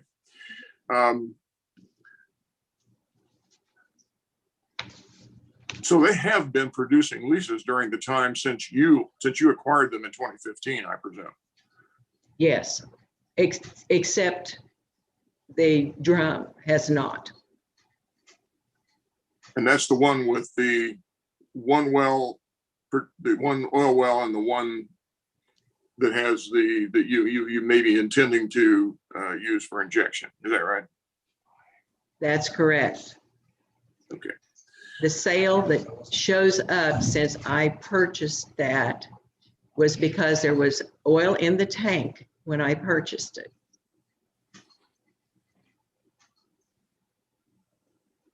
Okay.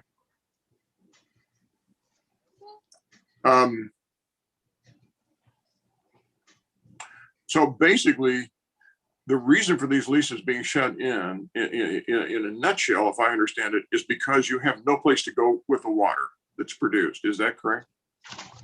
Only on the Drumm lease. The Drumm Institute has disposals. Okay. But it is nevertheless shut in. Pardon?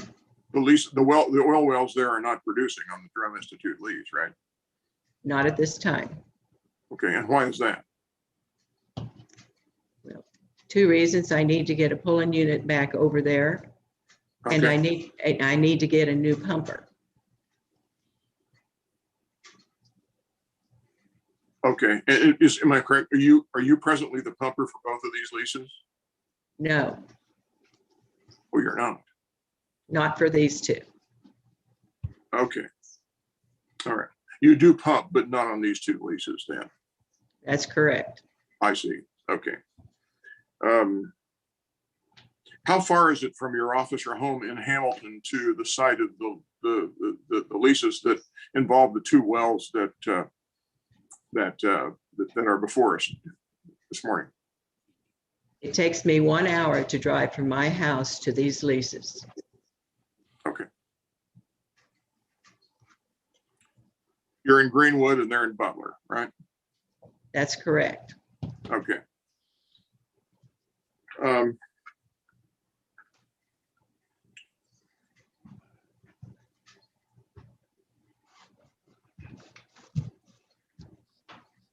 If I use the phrase SPCC plan, do you know what an SPCC plan is? Yes, For the record, I will tell you that SPCC is an EPA administered program for spill prevention and control countermeasures. Do you know what the principal requirements of SPCC plans are? reporting spills.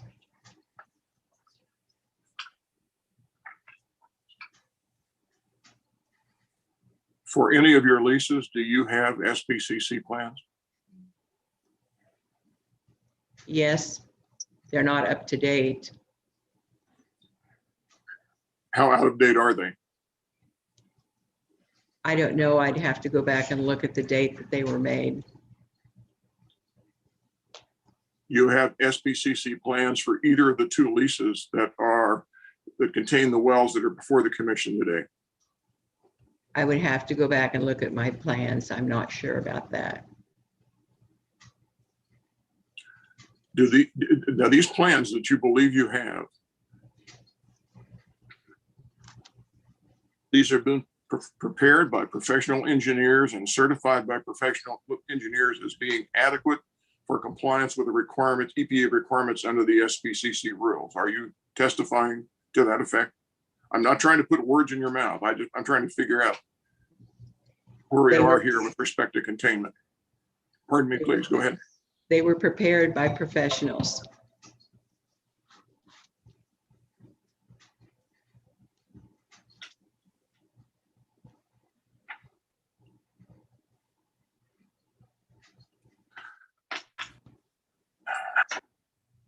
I think if you have an understanding, and evidently you do, of the requirements of SPCC plans, it has more to do with containment than anything else. It's the confinement of spills. So I guess in that respect, it is spills, but it's requirements for berms around tanks and other equipment that have high risk of pollution issues surrounding them. It requires certain amounts of freeboard and all that sort of design and construction. Are you familiar with those requirements generally?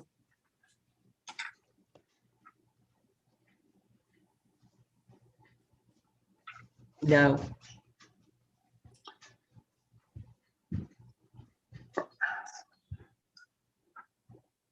As I suggested, the SPCC plans are pretty much creatures of federal law. But are you aware that beyond that, we have state laws and regulations that require that operators provide for the containment of produced fluids around tanks, tank batteries, and production equipment?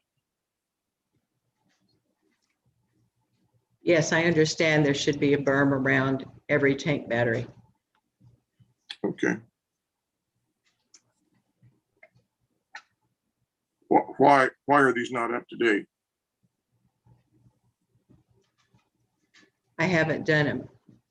I don't know why. Okay.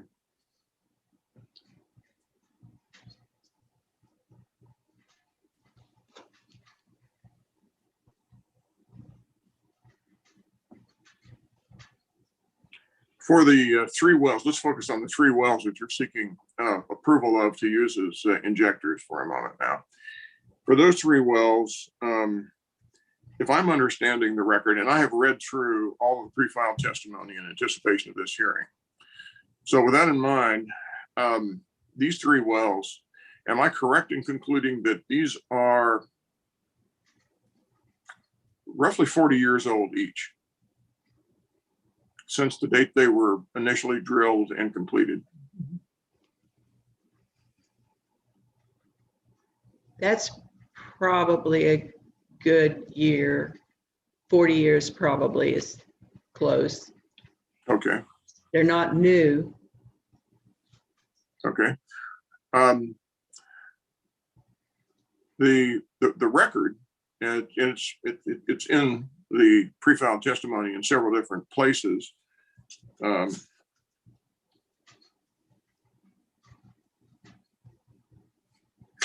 Sets out it's contained certainly within your application, sets out the way that the wells were initially cased and cemented. Do you recall that?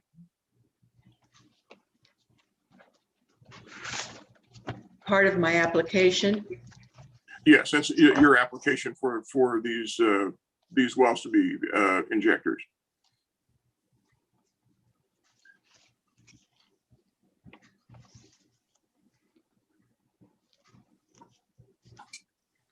My application says where they were perforated at the time they were drilled.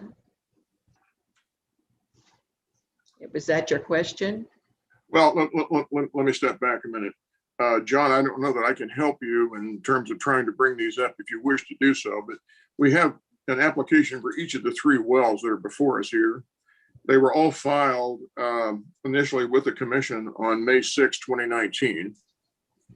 And each one of them contains basically a casing record and a cementing record.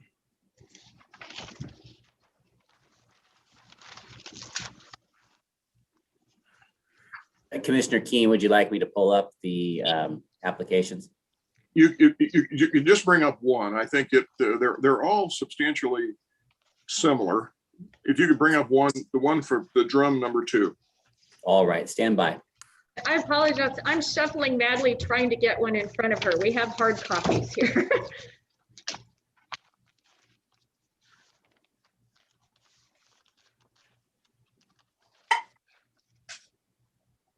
Okay, we remain on the record, but council, please just let me know when you have one of those applications in front of you and you're ready to proceed.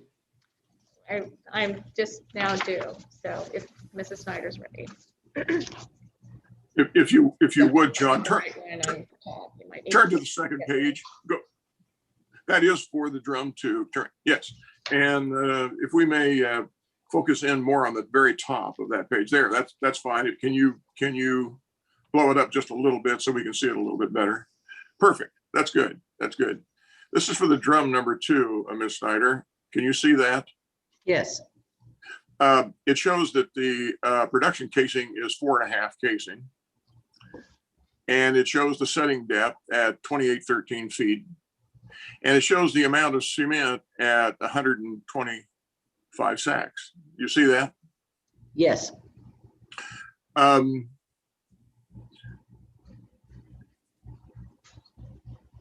that depth, with that size pipe,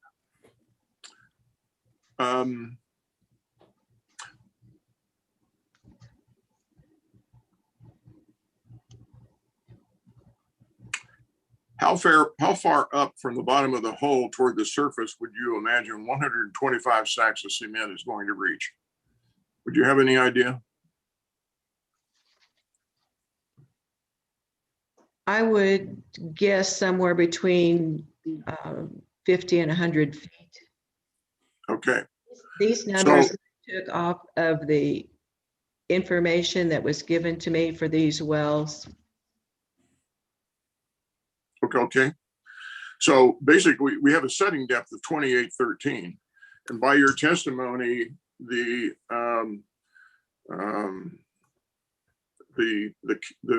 casing, that 4.5 casing, as it has been cemented into the drilled well bore, would only be cemented in for about the last 50 or so feet. Is that your testimony? That is my uneducated guess. Okay, well, and I'm not trying to hold you to anything that's really firm on that. Here's the point I'm trying to make.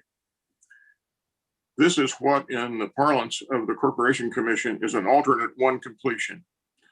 Do you know what I mean by that? No. That means that the cement sheath between the well bore and the outside diameter of the casing does not run the full length of the casing. It only runs for a small portion of that length.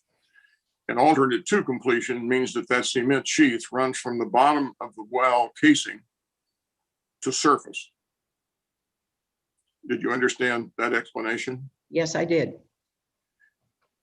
The main reason I bring that up is because whether it is the drum number 2 lease we're looking at here, or either of the other two wells you file an application for. Here you have wells that are 40 years old that have significant exposed production casing to all the downhole elements through all of that different strata, from the top of that cement sheath, wherever it is, to the surface, that could create issues having to do with casing integrity. Do you understand the nature of that concern? Yes, I understand that an MIT should show that. Exactly. And let's turn to that if we could for a moment. John, you can take that down. We're finished with that.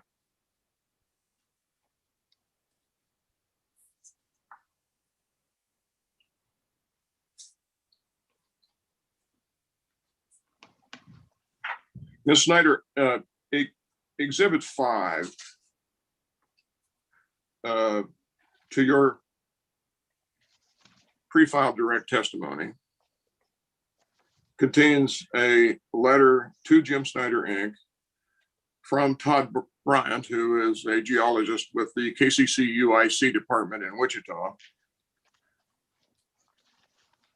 giving you a preliminary take on his conclusions that he's reached from reviewing your applications. Could we bring that document up, John?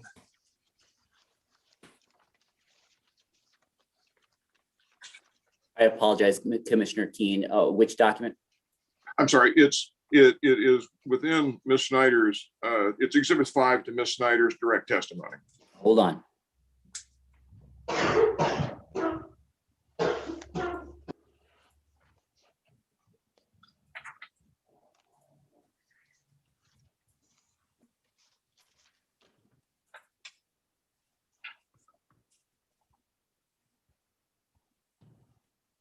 Yes, that's it. If you could blow that up just a bit for us. Scan down. Okay, very good. That's fine. Do you recall this letter, Ms. Snyder? Yes. As you can see there, if we boil it all down, basically what Mr. Bryant is indicating to you is that before the application can even proceed to be considered, three things that are identified here need to occur. There has to be a mechanical integrity test. You have to provide an affidavit of publication as of the time of this letter. That was a requirement. And he's asking for some sort of cementing verification, either in the form of cementing tickets or bond logs. Are you familiar with bond logs? Do you know what that is? Yes. Okay. Essentially what it does for the record, and correct me if I'm wrong, is it's an electronic survey that indicates the bonding of the cement sheath to the bore of the hole and to the casing, the electronic tools being ran inside. Is that correct? That's what I understand it to be. So here's something I'm puzzled by. Your application was first filed on May 6th of 2019. You received this request for supplemental actions from Mr. Bryant roughly a month later, and his letter anyway is dated June 6th of 2019.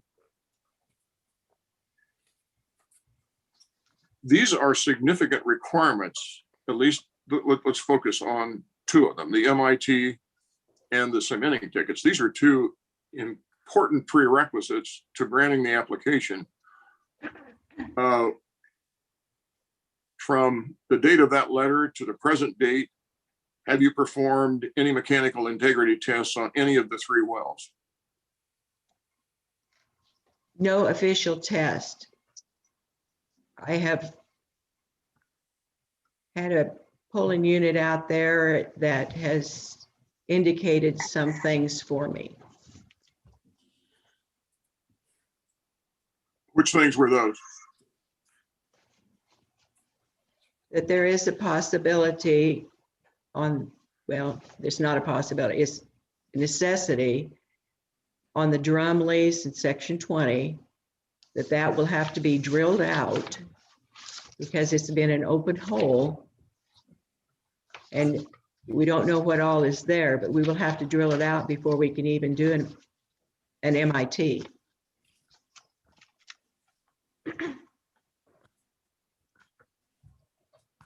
And by drilling it out, you mean you'd have to drill down through the inside of the casing as it sets up at the surface?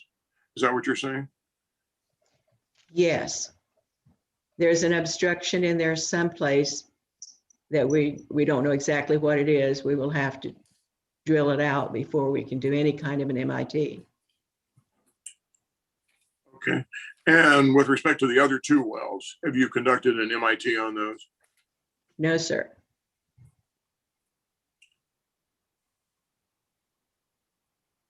Why not? I've tried not to spend any more money on this lease than I have to. In fairness to you, I'm going to tell you the reason why I asked why not is because if you have casing that's 40 years old, you have a fair amount of the length of the long string that's been exposed to the downhole elements for that length of time. If you had an MIT conducted fairly early in the process, you'd know whether or not it was worth pursuing this matter as far as you've pursued it so far. That's the only reason I asked that question. Let me move on to another related question. Do you have access to the cementing tickets or do you have bond logs on any of the three wells you're seeking approval for as injectors? The documentation that I got from the previous operator did not have any cement tickets in it at all. I barely got logs. What sorts of logs did you obtain when you bought the lease? Some of the files that were handed to me had electric logs or like Dynalog or some of those outfits that do logs at the time the well was drilled. Okay. But it would seem to me of all the requirements, then the one that is the most critical, given the fact that it's not an alternative to completion where you have cement from bottom to top outside the long string, is the critical element here is clearly going to be the MIT. That would be critical to the entire application, and I'm concerned about that because it's the kind of thing that I think you would want to perform fairly soon to determine whether or not if having these wells approved for injection is critical to maintaining the lease.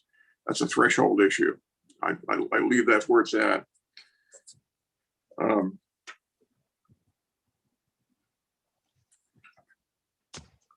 Are you aware of the temporary abandonment rules of the commission?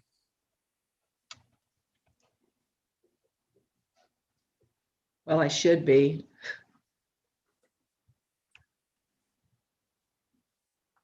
I have filed TAs before.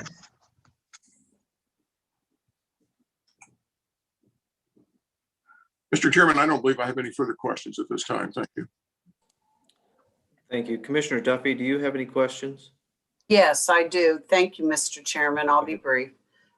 Good morning, Ms. Snyder. I do have a question. When you received the response letter back from the Kansas Corporation Commission, Mr. Bryant, on June 6th, regarding your application, and he spelled out the three things that needed to be done, did you get back into communication with them, or I mean, that this has been now like some time ago, I mean, well over a year and a half. So what, did you respond back to him or further question, Mr. Bryant? I'm sorry, I don't recall. Okay. I do have a question on your berm. And I'm looking at the figure 4B from Mr. Beal's direct testimony where it does show beyond the berm, it appears there is fluid on the ground. And you mentioned, you did share that you had built up that berm. Why did the berm fail? I assume that it failed because the track hoe that I had worked on it did not compact after he built up the berm. So did you go back into this ground and try and improve upon what was there? Yes, I put in 200 pounds of bentonite to try to stop any leakage on that side of the berm. And is bentonite the recommended berm product to be used for this location?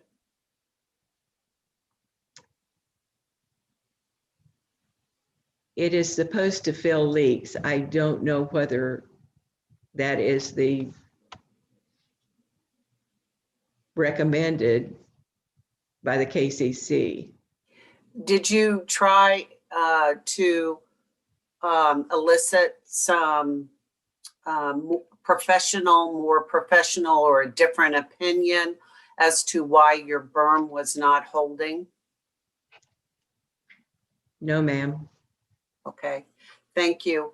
Mr. Chairman, I don't have any other questions. I believe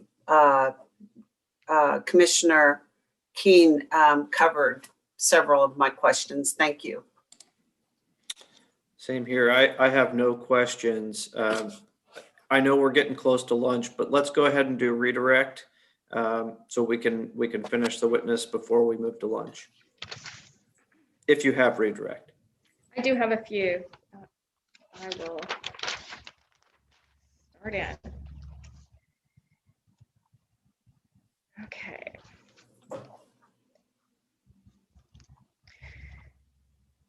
Okay, going way back to when Mr. Slatter started questioning, there was Mr. Slatter suggested or asked if or suggested or asked you to say that you were not in compliance with the well plugging compliance agreement with regard to the deadlines in the wells.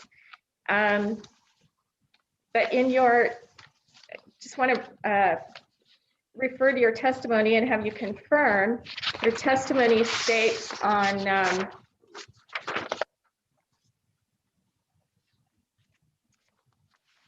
page 2, is it correct? Is your testimony correct on page 2, lines 18 through 21, that the 3 wells, part of your compliance agreement, part of your meeting the terms of the compliance agreement were, you intended this application to further that and achieve compliance as to these 3 wells? I hope I asked that question right. I might need to start over. These 3 wells were part of the compliance agreement in the beginning. Mm-hmm. To complete the compliance agreement by the date that was on there, I would have had to plug them or put them in service prior to that date. I had applied for injection applications that has taken quite a long time to get completed, one way or the other. So technically, according to the way this is written, then I would have had to answer yes. But because I have an application that's not been acted upon, then I don't think that I am really not in compliance. Okay, and again, you filed your application And then May, It was received on May 6th, 20, what year? 2019. Okay, thank you. So in your mind that this application is in furtherance of meeting the requirements under the compliance agreement? Yes. Okay, all right.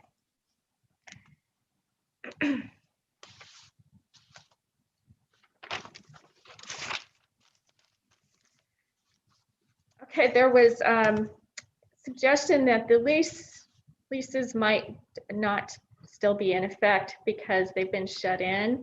But if that's the case, that's a matter between the lessor and lessee, correct? Yes. Okay, and have you and the lessors continued to operate and act as if the leases are in effect? Would you repeat that? Okay, is there, I'll kind of say it in the kind of the reverse. Have you or the lessors under the leases done anything inconsistent with assuming that the leases are and operating as if the leases are still in effect? I've had no communication that they would not be. Okay.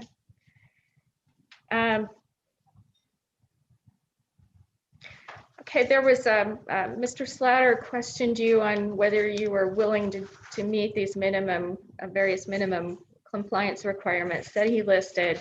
I won't go back and list them all, but you are willing and plan to work with the commission staff, the field staff, as to requirements, taking them in, orders of priority or as funds available, and trying to do responsibly approach the operation of this lease, noting that it came in this condition when you purchased it, right?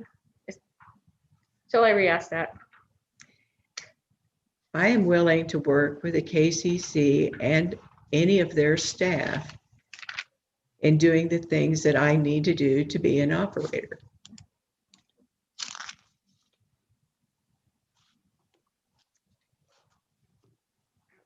And specifically, you were questioned with some pictures of fluid in a pit, and I won't pull that back up, but are you aware that certain amounts of fluid in a pit don't require notification? Up to 5 barrels don't trigger the notification requirement?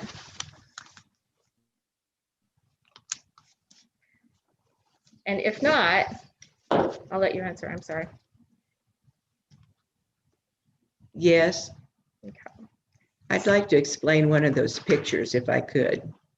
Sure. The one that showed an awful lot of what looked like really black oil in that pit. That summer, the cattle in that pasture broke down my fence around the tank battery and broke the connection to the gun barrel, which dumped it into that pit. Part of that really black stuff didn't come from that tank. It came from the gun barrel.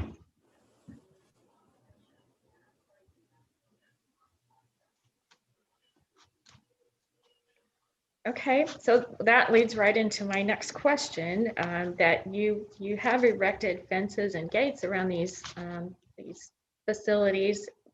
Have you? Yes. I had a cowboy that knows how to do fencing re-fence that tank battery at all the places where it was torn down. It's barbed wire fence. It's not pipe. Okay.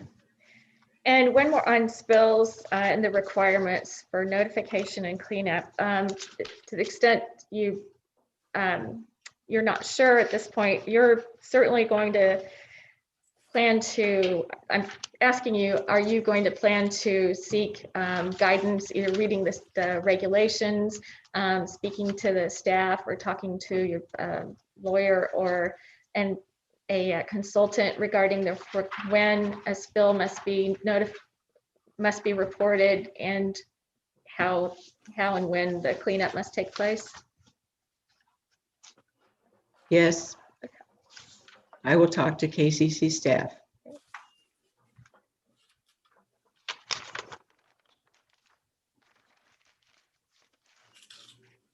I have reported spills on other leases.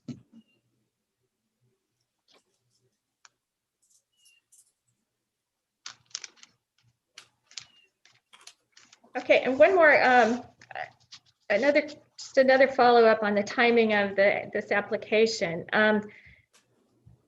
Commissioner Key kind of weighed with you the cost efficiency of doing some testing and getting to know what's downhole before proceeding too far in one of these applications. And I just want to make sure you have a chance to say, if you feel you need to, did you assumed this was going to be a quick process, right? You did not expect a protest, or did you expect a protest? No. Okay. So you didn't expect something this involved.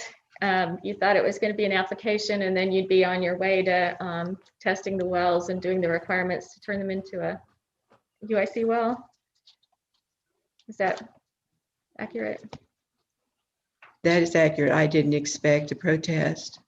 I know that there are things that has to be done before any water could be put in any of these. It has to be done according to the KCC regs, like the MIT.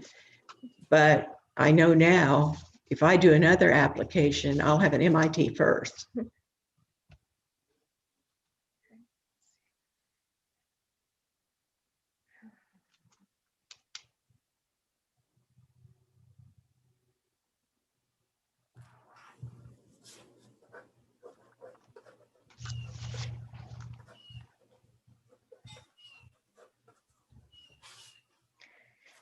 And did you expect a protest to be filed?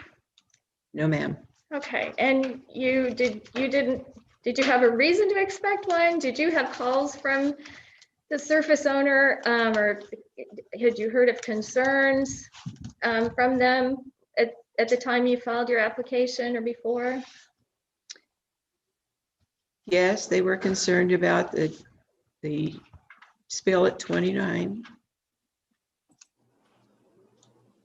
And who contacted you about that? I'm not really sure who did. Okay. So you had one contact about one spill prior to filing your application?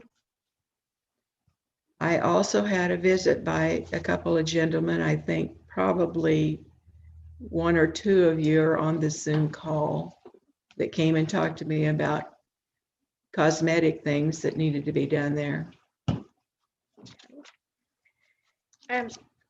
When you purchased the lease from Daystar, did they inform you of any of these conditions that we've discussed here today?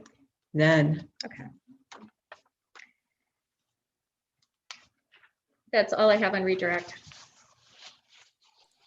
All right, thank you. I think we have come to the end of questioning for this witness. Mr. Chairman, it is with great reluctance, but I do have two more questions that have been prompted by the testimony since I asked my questions. If you could indulge me, I would be grateful. Go forth and prosper. I'll try to do so expeditiously. Ms. Snyder, I think you indicated that one of the three wells you intend to attend for injection is going to have to be drilled out. Did I understand you correctly? I probably used the word drill when I should have used the word clean. Okay. It will have to be cleaned out. Okay, it has to be cleaned out. Does that mean,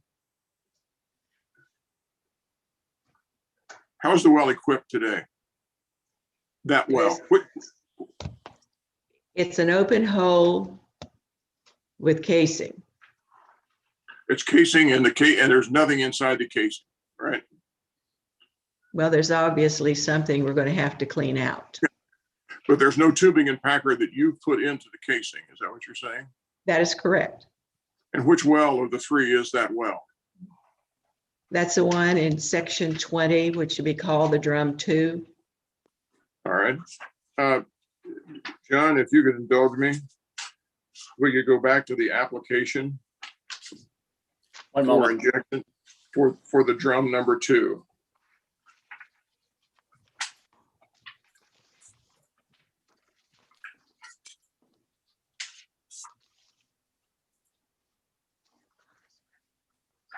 I believe it's here. And to the second page, if you would, please. Yes, let's enlarge the box at the top that shows the cementing and casing. All right, this is for the Drumm number 2. Is that correct? It is, Commissioner. Yes. Thank you, John. Okay.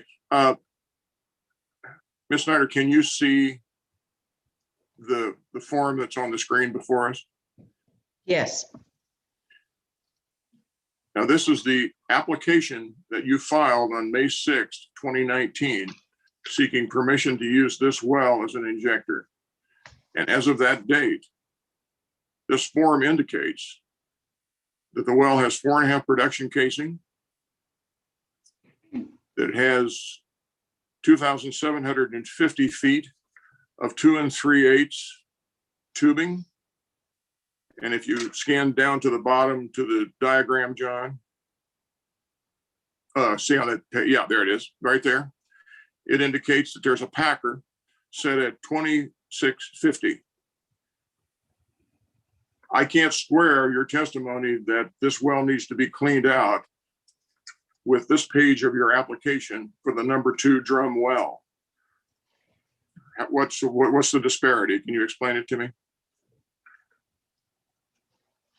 When I filled this out, I filled it out based upon the information that I had for this well that showed that it had this tubing in at one time. I understood well completion meant how it was completed in the beginning. The diagram at the bottom, that is what I thought we were supposed to do to make this well so that it could be an injection well. That to show what was already there and what we would have to do to make it comply with the requirements of the KCC.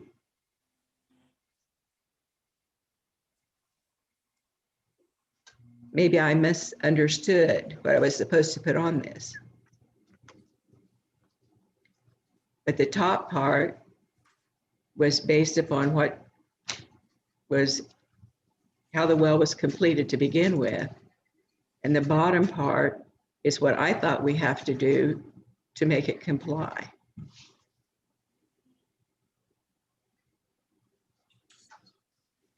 If that's not correct, then I need some clarification from the KCC staff. Okay. John, you can take that down, please. My last question is this, Ms. Snyder. With respect to the Drumm number 23 well, there is a further complication, and that complication, as I understand it from, again, my review of all the documents that were pre-filed, boiled down is the fact that for the purposes you're intending it now to be used for, which would be for injection, it has, according to our rules, it has inadequate surface casing, which would necessitate you to seek an exception to the surface casing requirements from our staff. Have you sought such an exception? No, sir, I haven't. Why not? I didn't realize I needed to do that. Okay.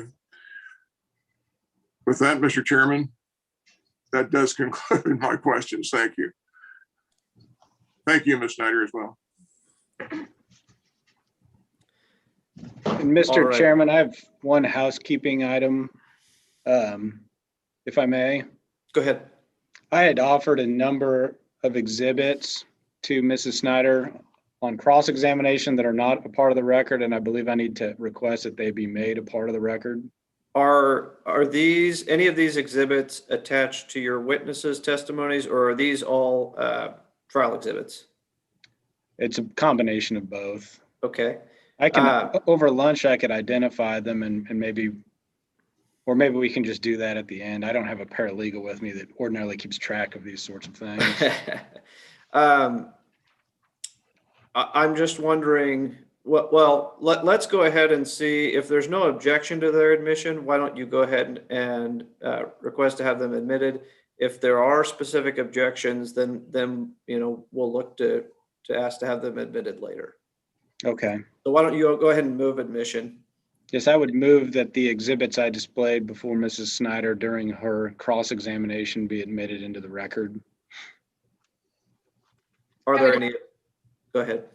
I would object as to relevance and to the UIC matter and foundation.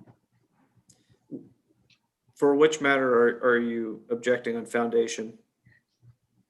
Pictures that didn't, we don't know who took them or at what time they were taken, mainly. So I will go ahead and sustain the objection on foundation for some of the photographs at this point. I think, at least as far as I remember, there was one on a fire. And I believe the answer was that she did not have knowledge of the source of that. So for at least for those pictures, I will sustain the objection. So you're going to have to identify for us which exhibits those were. For the others, I will overrule the objection, the relevance objections. Thank you, Chair French, and we can lay that foundation very briefly during direct. I'd also like to proffer one exhibit into the record, and this deals with the cross-examination question that this agreement is an agreement between the mineral owner and the operator only. That's an incorrect statement, and I can share a screen real quick, but I have a copy of the oil and gas lease. It's been marked PCX 14. I'm going to share it. It very clearly has a surface addendum with many obligations to the surface owner, and I would just like to proffer that into evidence. And I don't intend to conduct any recross on that subject. Okay.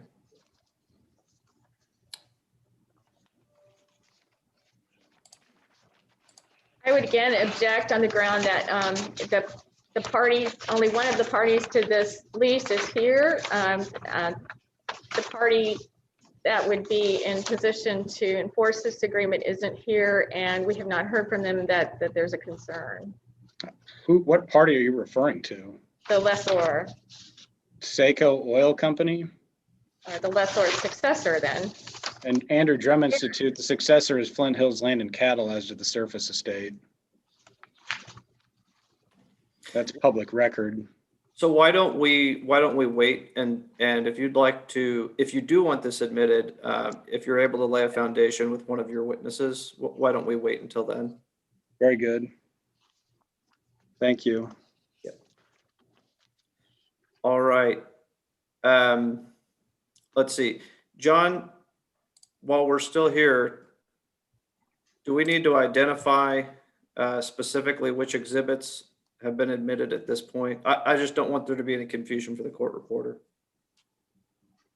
So my understanding is that Mr. Schlatters' cross exhibits that were not pictures are admitted, but the ones that were pictures have not been admitted, and that Mr. Schlatters' intention is to lay the foundation with his witnesses.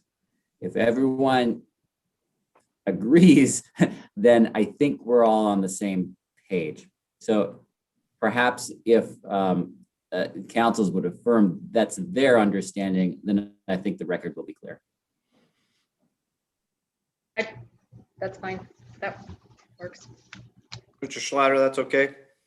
My understanding that it was just the picture of the fire that was not admitted, but I mean, I can go back through my notes here and see what we offered and what we didn't. Let me ask you, Reference them. Oh, go ahead. were any of the other pictures not attached to testimony? And if they were, could you describe those pictures? I can't remember. May I have the lunch hour to figure it out, and I will do a better job of keeping track going forward. Let's plan to clean up exhibits after the lunch hour. Okay. Before we go off the record, looks like we are through this witness. Our plan will be to go onto a lunch break, and we will return at 1:30. So now we are off the record. Parties, now that we are off the record, I encourage you to keep yourselves on mute. I am going to pause the recording right now. And so we are paused. We are not on the internet, but everyone can hear each other. Parties, I don't know. Well, aside from the applicant, I don't know your situation in terms of communicating among each other, where you guys all are. If you would like a breakout room so that you can converse among each other, well, let me know now, and I can arrange that for you.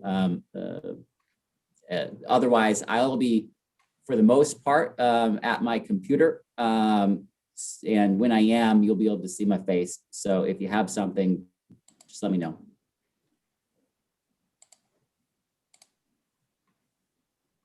All Looks right. like almost everybody has. I think everybody's good.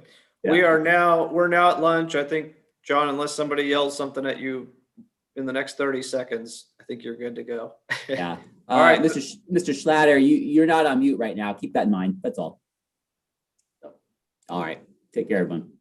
When are we reconvening this as a court reporter? Oh, Dana, I think Chair French, well, he's here still. I think he said 30 minutes. So 1:30 you go. specifically. Thank you.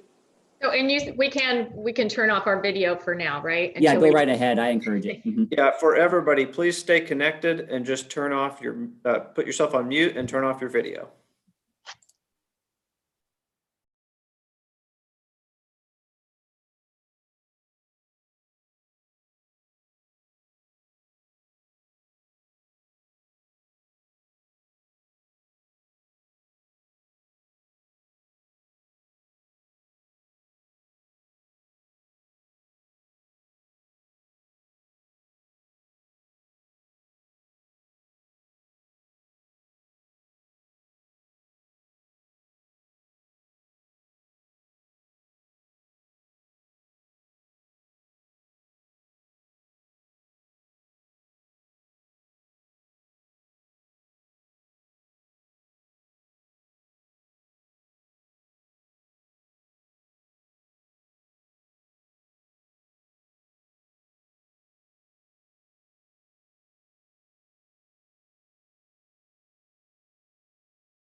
Unmute, right, unmute. Oh, I didn't know you could do that there. Okay. We are here and ready. Thank you, Diana. Yes. I'm gonna put it back on mute. All right. I thought. Parties, if you can hear me, it'd probably be good to get yourselves back in position. It's 1:29. Although I will note that the court reporter dropped for a moment, and I've readmitted her to the room. There we go. Now it looks like the court reporter is rejoining us. I'm here, John. This is Dave Bolenbach. All right, very good. I am going to pull down the lunch break notice so everyone will be able to see your faces again.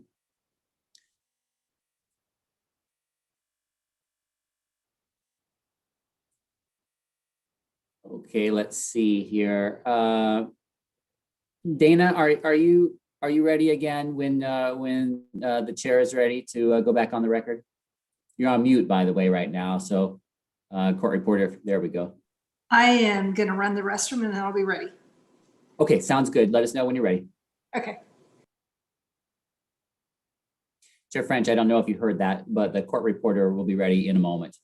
I did hear that. Okay.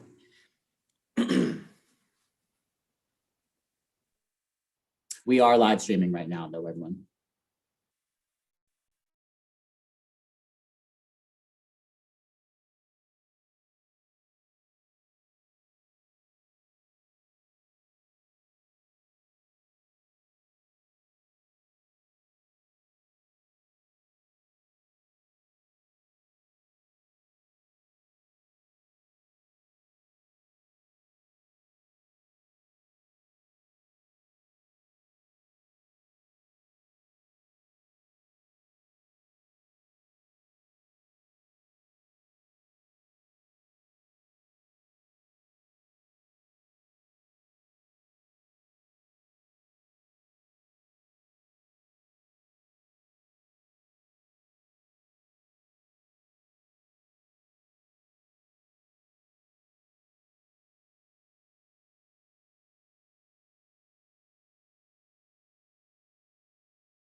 I'm just about ready. All right, just let us know when you're ready and we'll move forward. Okay.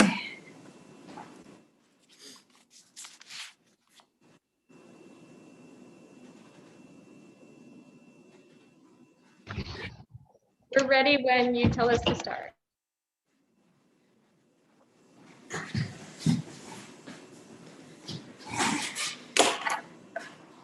Dana, before we begin, remember to stick yourself on mute too once we get going, if you'd like. Sure.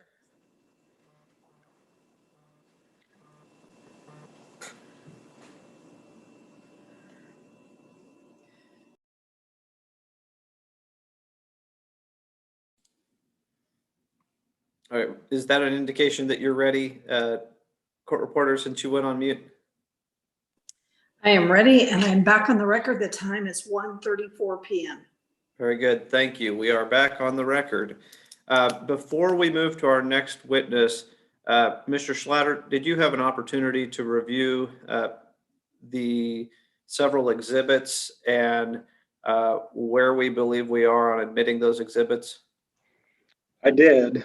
Thank you.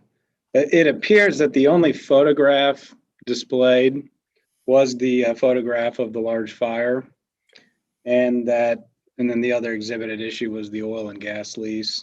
All of the other exhibits were either commission records. I believe they were all commission records or public records from the Kansas Geological Survey. And those exhibits are PCX 16, 12, 4, 1, 2, 7, and 7A.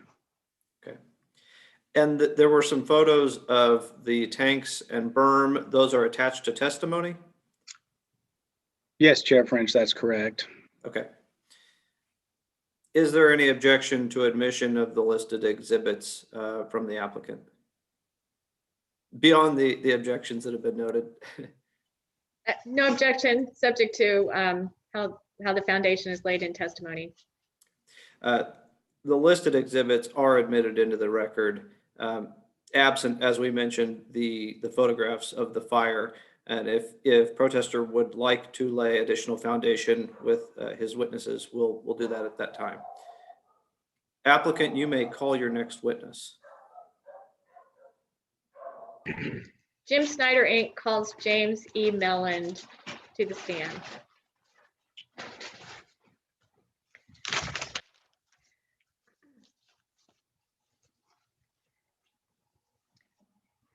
Please state your name.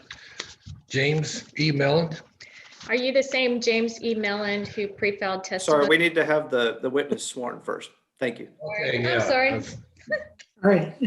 Hi, James. I'm Dana, the court reporter. Would you please, do you solemnly swear that testimony you're about to give is the truth, the whole truth, nothing but the truth, so be God? I do. And can you please state and spell your name for the record, please? James E. Melland, JamesEmelland.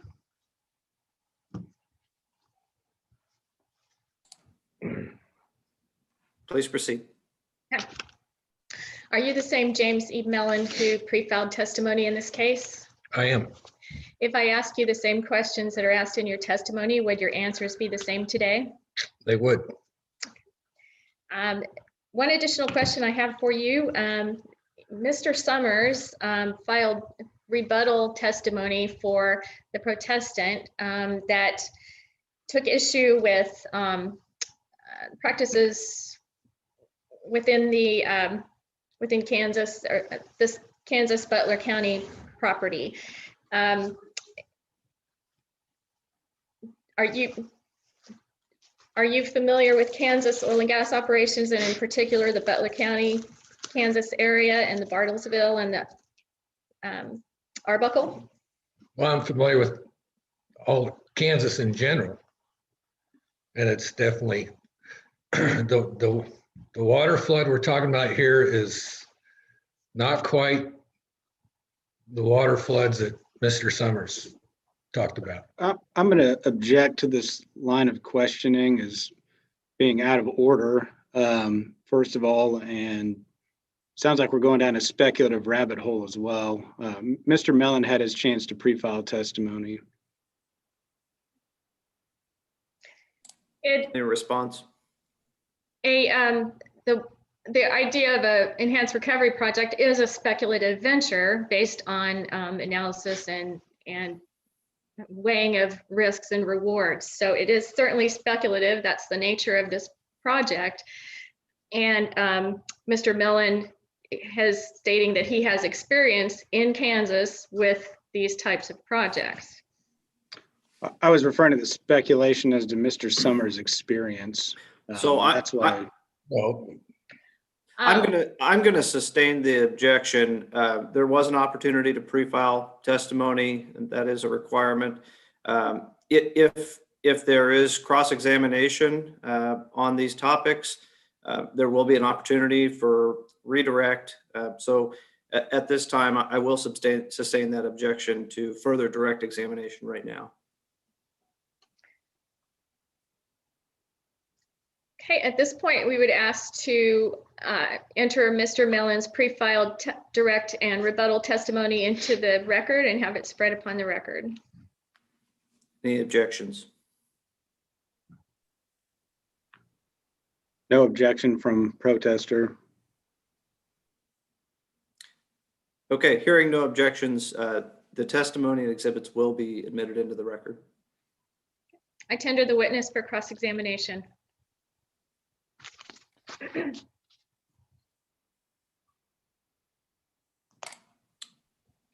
see, Mr. Schlatter.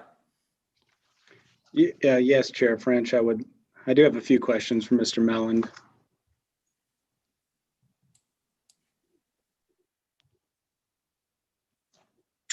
Good afternoon, Mr. Melland. Just have a few questions for you about your testimony.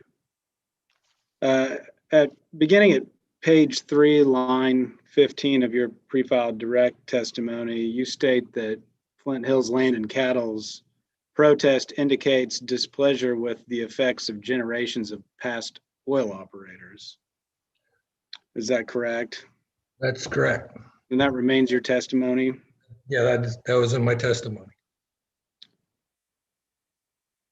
We just went through a series of photographs with Mrs. Snyder showing ongoing saltwater spills in and outside of a containment berm. Does that to you sound like the conduct of past operators? I think about everything you showed was there regarding the seat below the berm. I don't even think the berm was there before they took it over.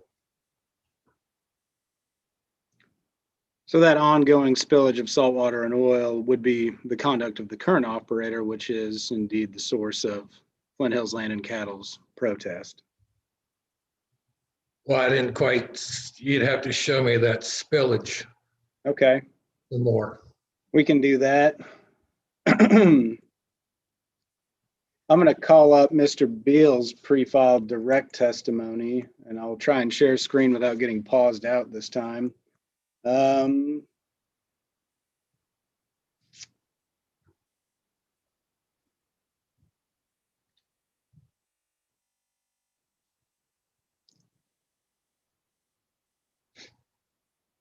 right.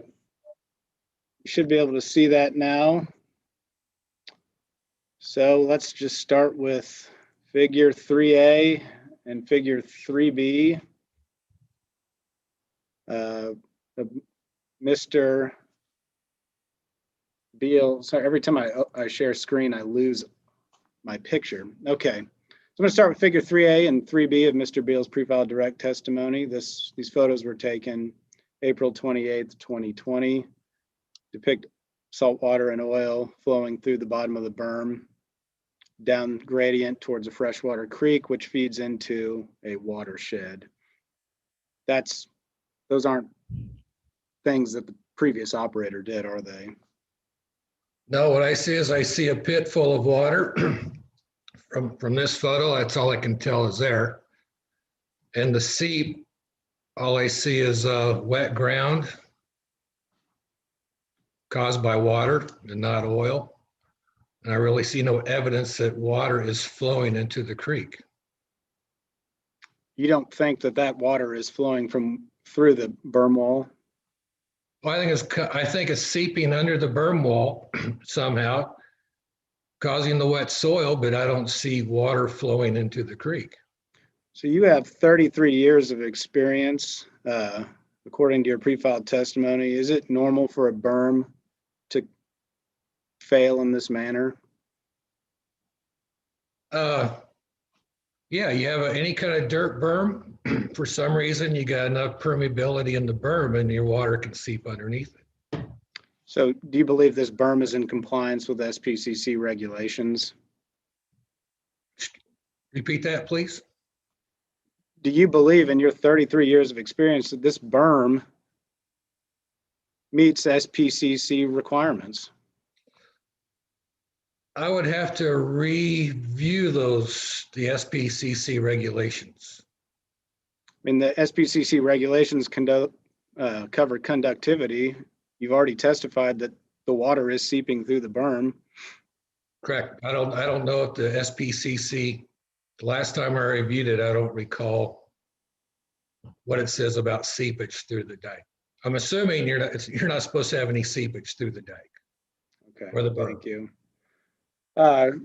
Figure 4A and 4B, September 2019, same issues.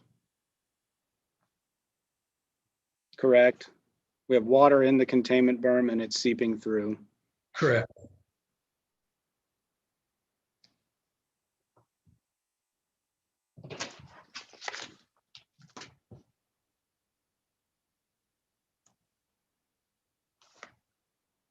Were you aware that Mr. Beal recently sampled the water that's been flowing in the DeHaas Creek and found levels of dissolved solids so high that it no longer met the definition of fresh water? And if that was in his rebuttal testimony, then I believe I read that. Is that surprising to you?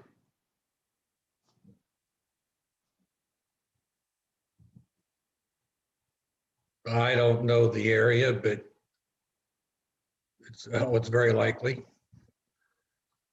mean, is it likely that Around the oil operations that long? And I don't, we're at in the creek. I'm not familiar with the creek and I'm not familiar where he sampled it. well, the creek is visible in these photos here. On figure 3B, you can see the creek bed. I can't see the figure. Okay, let me, oh yeah, I need to share screen again. I apologize.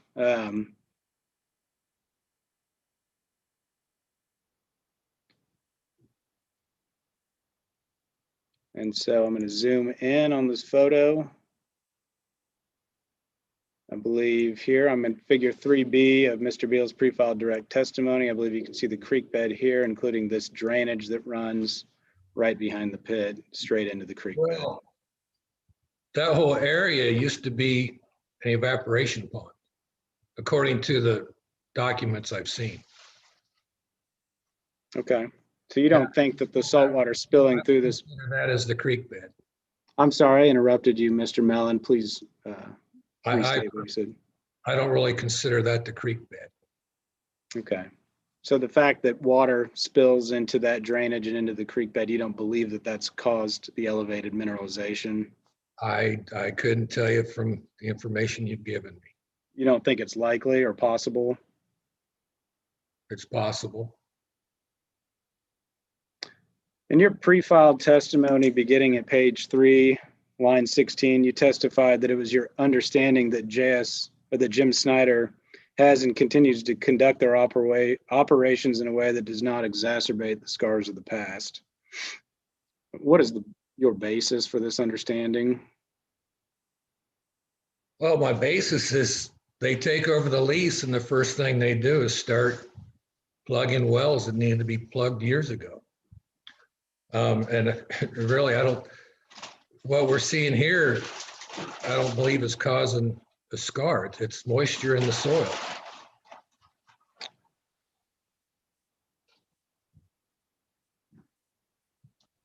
Did you know that that scar was remediated in 2008? I did not. I read something about a scar being remediated. I wasn't sure which scar it was. If salt water and oil is indeed spilling through this berm and over the scar, would that not be exacerbating the problems of the past?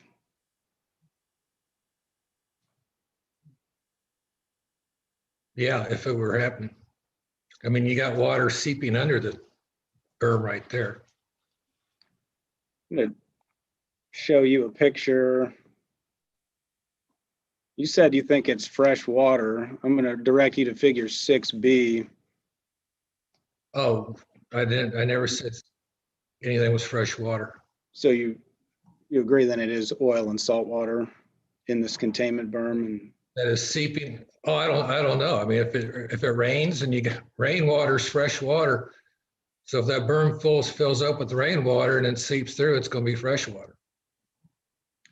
If it's a bunch of leaked produced water, then it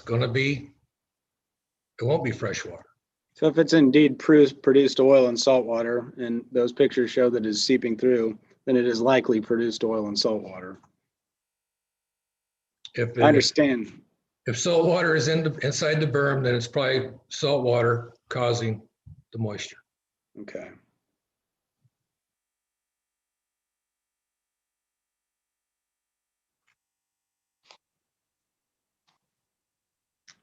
Have you reviewed the testimony of Mr. Summers? Mr. Summers pre-filed in this docket? I'm going to stop sharing my screen here. Yes. At page 3, line 18 of Mr. Summers' pre-filed supplemental rebuttal testimony, he notes the application submitted by Jim Snyder is to repressure the producing formation. Do you agree that that's the purpose of the application? I'd have to see the application. All right, let me call it up. I'm about to see it here. I'm trying to pull the, again, grabbing the document you need. I've got it. Okay, that's pre-filed rebuttal, but you need the supplemental rebuttal. I have the application for injection well displayed. Correct. This was filed in this docket. Yeah. So we have here enhanced recovery, repressuring. Right. That's the drum number 2 well, correct? Correct. And again, we're referring to the applications filed in this docket. This one in particular is file stamped May 6, 2019. Correct. Here's the one for the drum 23, the application for injection well. Again, enhanced recovery, repressuring. Correct? Correct. And finally, this, what I'm calling the Saco Drumm number 4, application for injection well, filed May 6, 2019 with the commission. And again, repressuring, enhanced recovery is the box checked. Correct. Okay, so do you agree then that the purpose of these applications is to conduct an enhanced oil recovery operation involving repressuring? You would have to ask the applicant that question. Okay. Isn't it true that the plan proposed cannot physically operate to repressure this formation?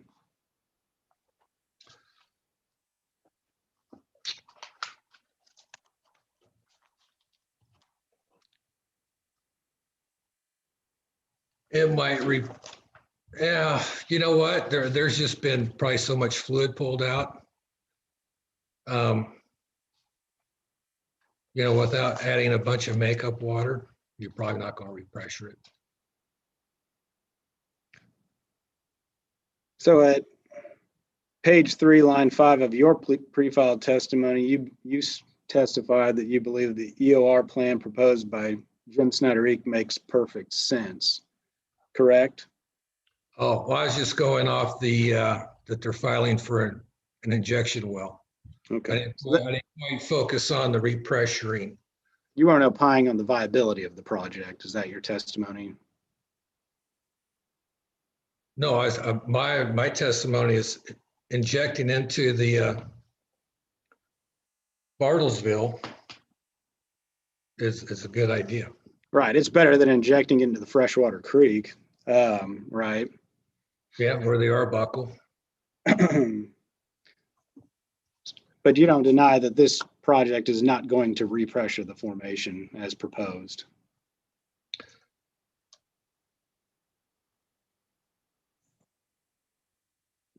I didn't hear your answer.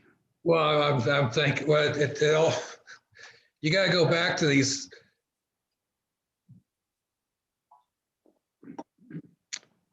You'd have to ask the applicant. Mr. Mel, I already asked you that question. I will withdraw it. So in your pre-filed testimony where you stated you have 33 years of experience working as a petroleum and geological engineer, with about half of that time working on steam and water floods, correct? Correct.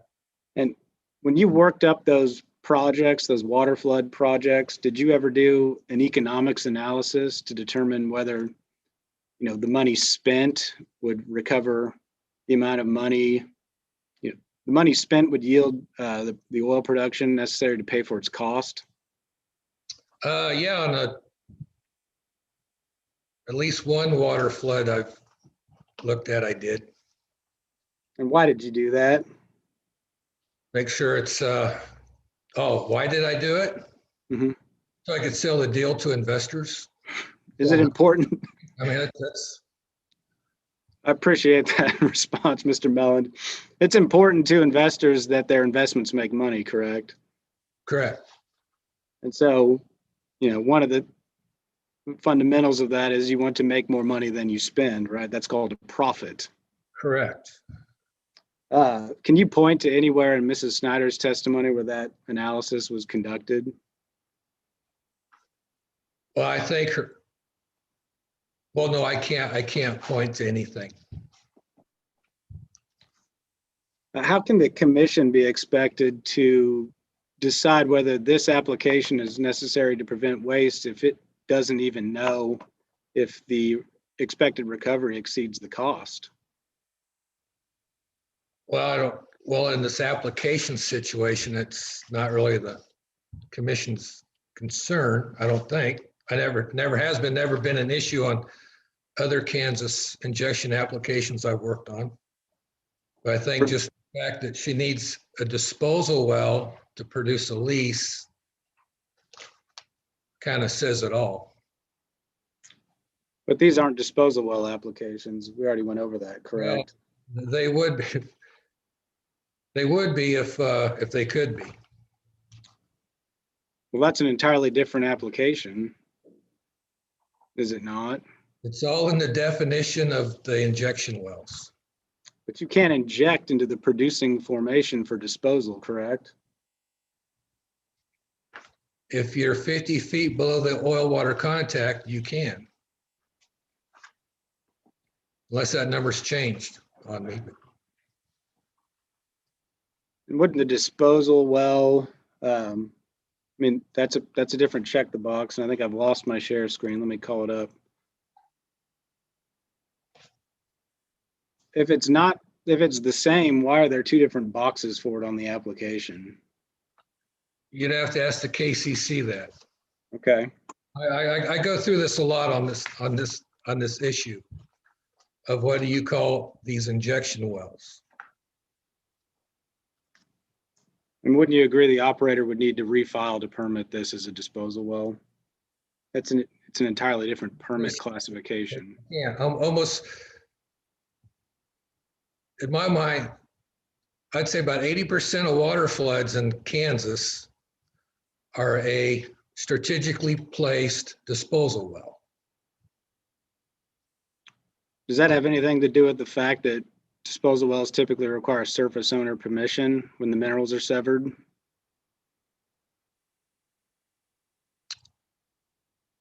I don't know if that's correct. I mean, the surface owner owns the surface estate, which includes the pore space, correct? I don't know that. You're going outside my box. Fair enough. Yeah. One last line of questions, Mr. Mellon. You testified that you are a licensed real estate broker in Kansas, correct? Correct. In your opinion, as a broker, does the presence of an operator who spills salt water decrease or increase the value of the land? Oh, I'd have to say decrease. That's all I have for Mr. Mellon. Thank you, sir. Thank you. Staff, No questions from staff. commissioners, are there questions from either commissioner? Whoever gets off mute first wins. Well, I'm not going to do an arm wrestling contest with Commissioner Duffy, but I do have questions. Go ahead. All right. Mr.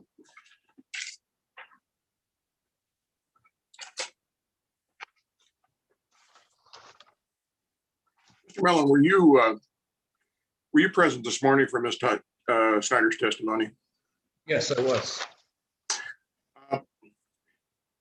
Have you, in your professional career, and it's quite extensive, seems to me to be quite germane to the subject matter before us in this docket, have you in your professional career personally prepared and certified SPCC plans? I have prepared one. How long ago was that? Maybe, oh, I don't know, 3 years ago? 3 years ago? Incidental to your being retained to serve as an expert here in this particular docket, have you personally visited and inspected either of the leases in Butler County that are relevant to this hearing? Yes. All right. Then in your judgment, as someone who has prepared and certified SPCC plans before in the not too distant past, if it's been within 3 years, in your opinion, do the dikes and berms that are being utilized on both of these, either or both of these leases that are within this docket, compliant with the requirements of SPCC? Well, I never measured the berm, but looking at a lot of other tank batteries that I've seen with berms, and this is a fairly high berm, so the volume is contained, and it's, the volume is, it's based on your daily throughput and a portion of your largest tank. It's been 3 years since I've read it in detail. Certainly. Pardon me, please go ahead. I would have to work the numbers, but I'd say it's close one way or the other. At the time of your inspection or visit, were fluids of any sort, rainwater, saltwater, oil, leaking from any portions of the berms around any of the lease equipment on either lease? Well, I believe the ground was moist where the berm we're looking at, and I think the ground was a little moist right there. And to what cause would you attribute that moisture? Oh, probably from seepage through that berm. Okay. In your professional experience, how do you go about distinguishing between historic, or if you will, legacy spill or contamination issues? How do you distinguish those from more recent contamination or spill issues? Good question. Just look at a lot of different indicators. I mean, like this case we're looking at, and all the erosion below the tank battery, that's a lot of erosion. That's a lot of, if you think about it, that's a lot of hydraulic horsepower to move all of that soil. And I'm sure that didn't happen from a small tank battery. It'd have to take a lot of time, and well, supposedly all that was underwater, under an evaporation pond. And I'm just guessing it was produced water. Oh no, I guess one thing you do is look for fresh oil. Look at fresh oil ring, fresh oil in the grass. Yeah, kind of some oil that kind of appeared to be live. versus oil that's been laid out and dried out for 10, 20 years. Okay. And in the case of saltwater spills, I didn't mean to interrupt you if you had more. No, go ahead. In the case of saltwater spills, some of the salts that are contained within that produced salt water, they will find their way to the surface, do they not? Like if they're saturated, like if salt water saturated your surface soil, Yeah. Mm-hmm. yeah, those salts would stay in that soil. Okay. Is it sometimes difficult to make that distinction between the current versus the legacy? Yeah, and I'm not an expert on determining what's what. I mean, some things I think are very obvious and others aren't, and I'm not an expert on those. Sure. One more question for you, Mr. Malin. I'm looking, and you need not bring this up, John, but I'm looking at your pre-filed direct testimony. In particular, I'm looking at page 3, lines 7 through 9. And for the record, I will read it in, so you don't necessarily need to look at it unless you wish to do so. Beginning on line 7, the question asked was, do you see any way for Jim Snyder, Inc. to economically produce the reference reserves without the requested injection authority? Those are lines 7 and 8. I'll cut to the chase on your answer as it begins on line 9. It continues through line 12, but the essence of your answer is no. In fact, that's what your answer commences with. Do you recall making those statements for the record? Oh, yeah.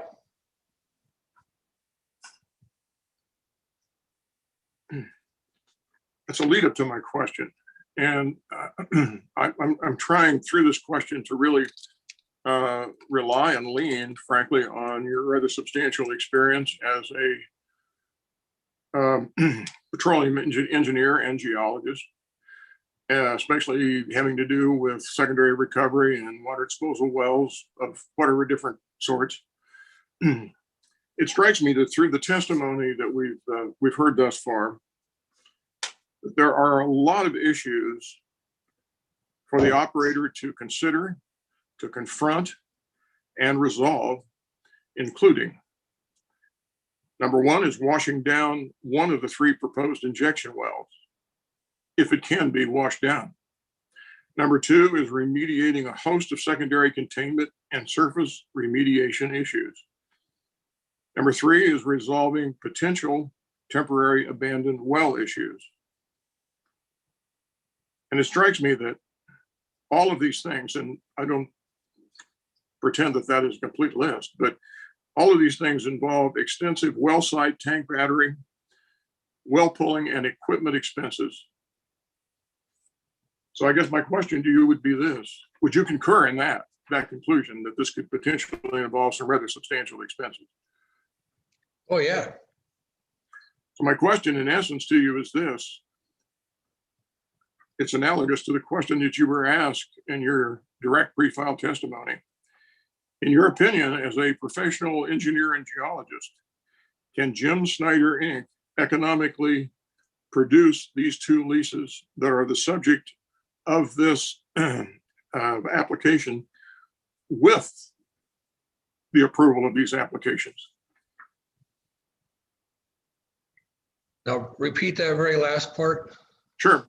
What I'm asking you basically is, in your professional opinion, can the operator in this instance economically produce these 2 leases that are the subject of this docket, even with the approval of these injection permits, given all of these other expenses that overlie a lot of operating and maintenance issues?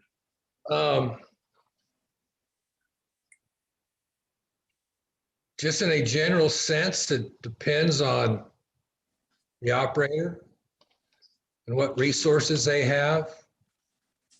I'm just saying, I'm not specifically on this case, But what we can, I mean, if they don't have to replace a lot of tubing, if they can go in the wells fairly inexpensively, and they get a little bump in production from this water flood, whatever you want to call it, this injection, and the prices are going up. I don't know what the Kansas Common posted today. Yesterday it was 55.50, 51.50. It could happen. Then if you look at the look at from a sunk cost situation, the operator's already sunk a lot of money into just plugging wells, and they're trying to recoup some of that also. That's a fair answer. I appreciate your candor. That's the extent of my questions. I would add somewhat parenthetically, and in fairness to counsel for the operator, Ms. Edmiston, obviously that last question, it was somewhat of a leading question. I grant you that, but I'm asking it of somebody who is an expert, who is here as an expert on behalf of the operator, and who, by his credentials, I think has evidenced the fact that he has the ability to opine about such things, and in fact did opine about something quite analogous to it within the confines of his direct testimony. With that being said, thank you, Mr. Chair. Commissioner Duffy, do you have any questions for this witness? Yes, thank you. I would just like to ask very quickly, Mr. Mellon, with your background as a realtor and a geologist, there was some hesitancy I felt in the response of Ms. Snyder early on about the removal of the tank battery when asked by Council Schlatter, would you agree to removal of the tank battery? It's been quite the conversation surrounding that. Do you have any idea what the cost is she said she didn't have the equipment, so that means somebody would have to come in and do that. Do you have any idea what the cost and the effort to remove this battery from the property? Okay, I believe you're talking about the extra tank. Yes, the extra tank. I'm sorry. Tank battery. Yes. Those numbers, you gotta remember, it's not that easy just to remove a tank. I gather that. So what are we talking about? Need someone to come and pull the fluid out of it, and they have to dispose of it. That number could vary greatly. I know a lot of guys, they like to do things like that when the price of scrap metal's up, and they can get a scrapper out there and take care of it for them. But I really don't have a good handle. I would have to, if I was not, I hate to say it in this environment, but I was just talking to some friends, I'd have to say, be ready to spend $15,000, possibly. Yeah, it could be way out of line. It depends. If there's a guy nearby that would take it, it's going to be a lot cheaper. It could vary. Okay. Second question, very quick. Do you think the requests that were made through Mr. Schlatter in his questioning of Ms. Snyder in terms of would she be willing to do the following and agree, and then he enumerated them, of that group, were there any of them that you felt were outrageous or that you would consider not acceptable? Well, okay, so the removal of the extra tank, right? That tank's, I guess it's a fiberglass tank.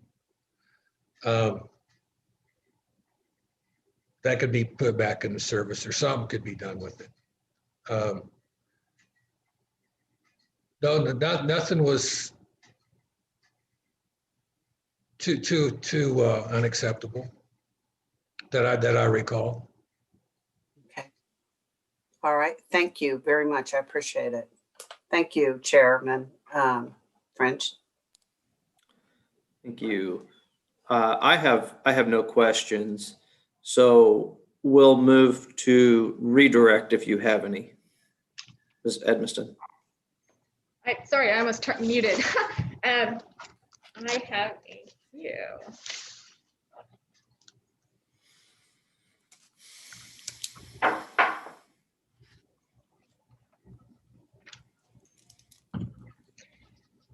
I am going to screen share and show what I labeled as applicant's cross exhibit 1.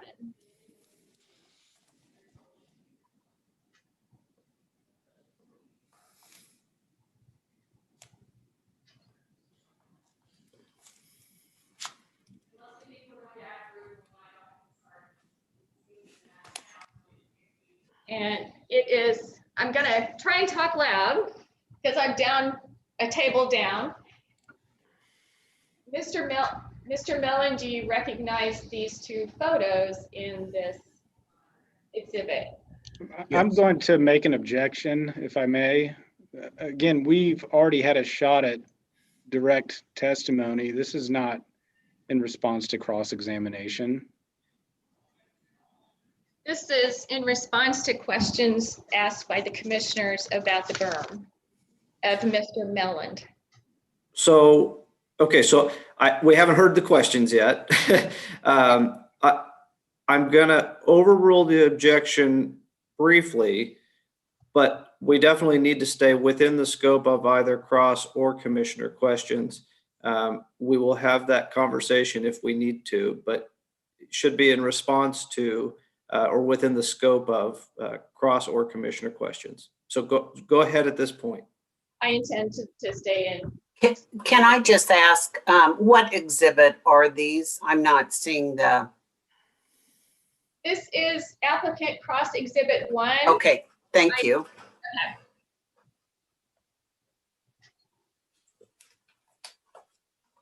Okay, back to, okay.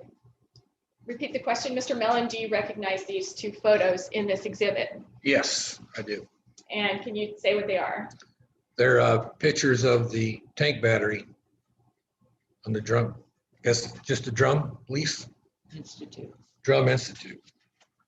Okay, and this is the same berm that had the picture showing the seepage below? Correct. Okay. When were these pictures taken? January 14th. Okay. Were you present when they were taken? Yes. Okay. Do you see any seepage or moisture at the base? It's kind of to tell, but as I just recall that the dirt was a little moist. I don't know if they can see your arrow or not. Oh, that's this arrow. And is this on the downward side of the downgrade side of the berm where it would flow down? Yeah, it's in the same area that the other seepage has appeared. Okay. And I apologize if I'm scrolling back and forth too quickly. Please, commissioners, please tell me to slow down if I making it hard to look at. Okay. And can you say anything about the height of the berm? Yeah, from where we're standing, it's looks like it's about a year eye level, not higher. Up the height of the photographer at least. Yeah. Is that what you're saying? Okay. Yeah. Okay, I'm gonna unscreen share.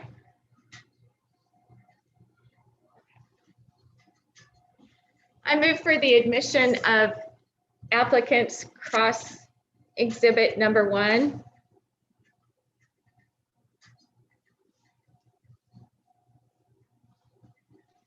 Any objection? Hearing no, go ahead. No objection. Hearing no objection, cross exhibit 1 will be admitted. Applicants cross exhibit 1 will be admitted. In your opinion, will the moisture that you did see at the base of the berm, is that going to exacerbate the condition of the large old evaporation pit? If I'm asking in terms of scale. No, well, I mean, what we've seen of it, when we were there, the ground was slightly moist. And the other pictures, it was definitely wetter than what it was here. It's a seep, and it kind of ends at the surface. And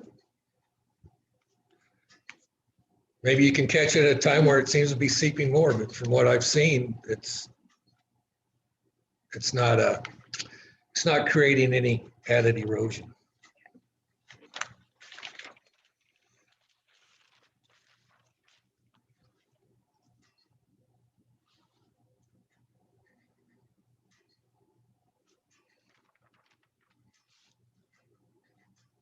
And from your real estate experience and the questions concerning the land value, if these conditions, such as that large evaporation pit and the other old legacy conditions that we've seen, if those were there when the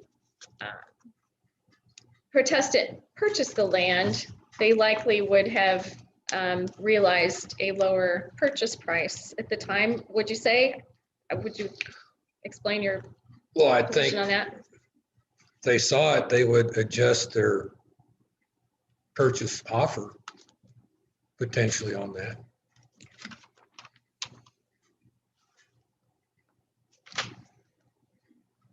I have no other redirect questions. Thank you.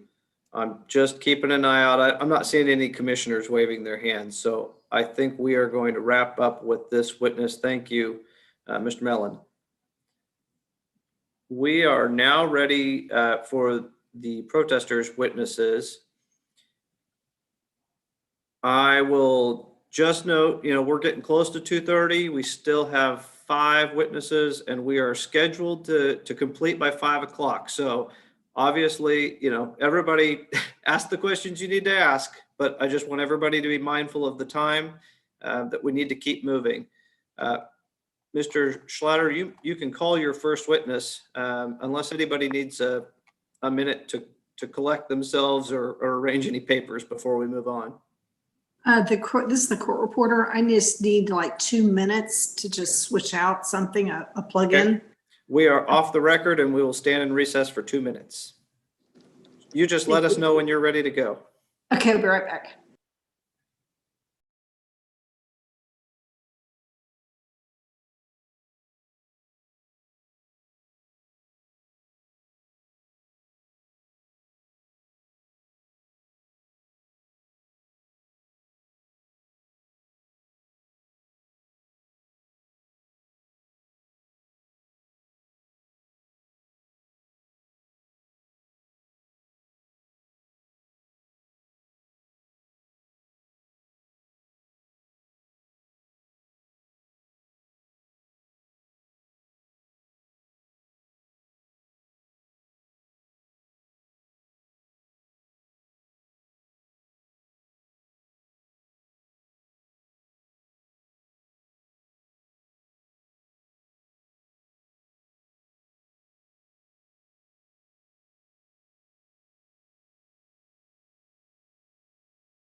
Okay. I'm ready to go back on the record.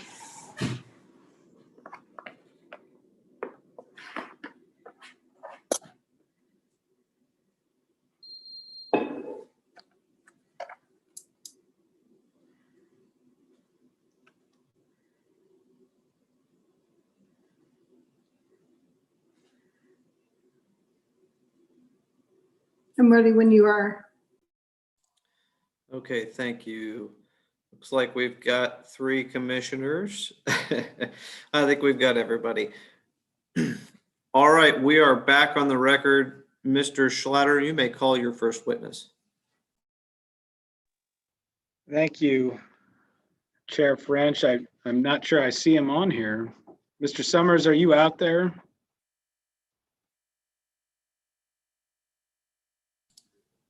He's on there. Mr. Can you Summers, hear me? I can now. There you are. You're right next to me in this game of Hollywood Squares. Yeah, Flint Hills Land and Cattle would call Gordon E. Summers to the stand.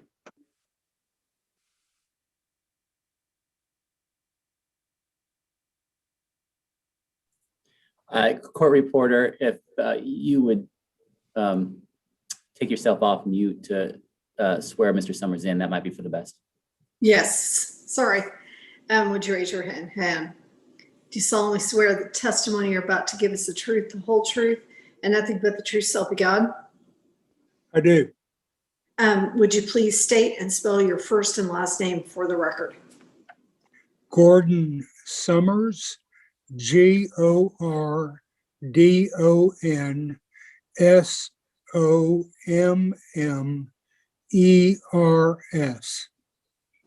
And thank you very much. Please proceed.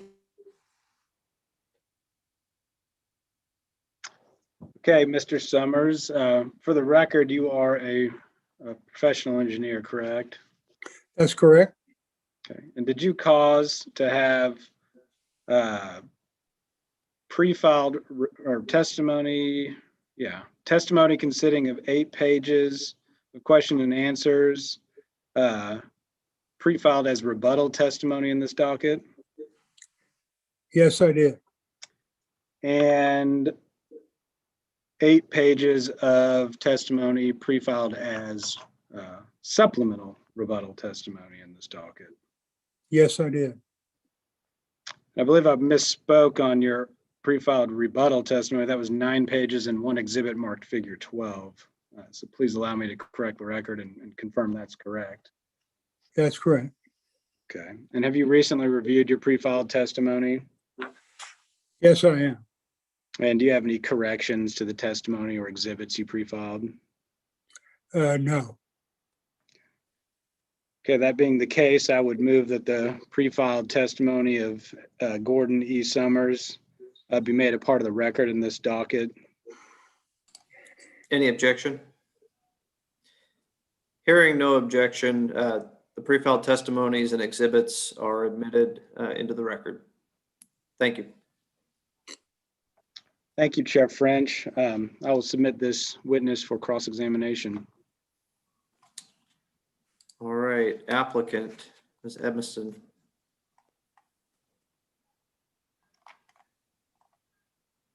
Mr. Summers, you've not visited this property, correct? No, I haven't. Okay. And you do have a long career with a Texas oil company and experience in New Mexico, but you've not worked in Kansas, right? I have not worked in Kansas. I've worked in Oklahoma. And so I guess that means you haven't worked with the KCC staff on any disposal or enhanced recovery operations in Kansas? No, I haven't. And regardless of enhanced recovery, to produce reserves, an operator needs a way to properly dispose of the produced water, correct? Would you repeat the question? To produce reserves, an operator needs a way to properly dispose of the produced water, correct? It depends on the volume of water. So If a well produces 1 or 2 barrels a day, that can probably be trucked cheaper than installing an injection operation. So if you don't have a disposal option for the water that's economical, you can't dispose of the water, right? And you can't produce and sell the oil, right? No, you can't operate at a loss. All right. Those are all the questions I have. Thank you. Thank you. Staff. I don't believe I have any questions. Thank you. All right, I'm looking to my fellow commissioners if you have any questions. Yes, Mr. Chairman, I would, please. Good afternoon, Mr. Summers. Good afternoon, Commissioner King. I'm looking, just by way of reference, you need not look at it necessarily, but by way of reference, I'm looking at your pre-filed rebuttal testimony. In particular, I'm really looking at pages 4 and 5. The way I would summarize what your testimony is on those pages is that you pretty much elaborate what you believe are the conditions that the KCC staff has identified as prerequisites for this application. And you rather, I think rather eloquently actually set forth 5 of those conditions. For the moment here, I want to again lean on your experience, which is quite substantial, and see if we can flesh out the third requirement, which has to do with the cementing, either in the form of cementing tickets or bond logs. Were you present this morning during Ms. Snyder's testimony? Yes, I was.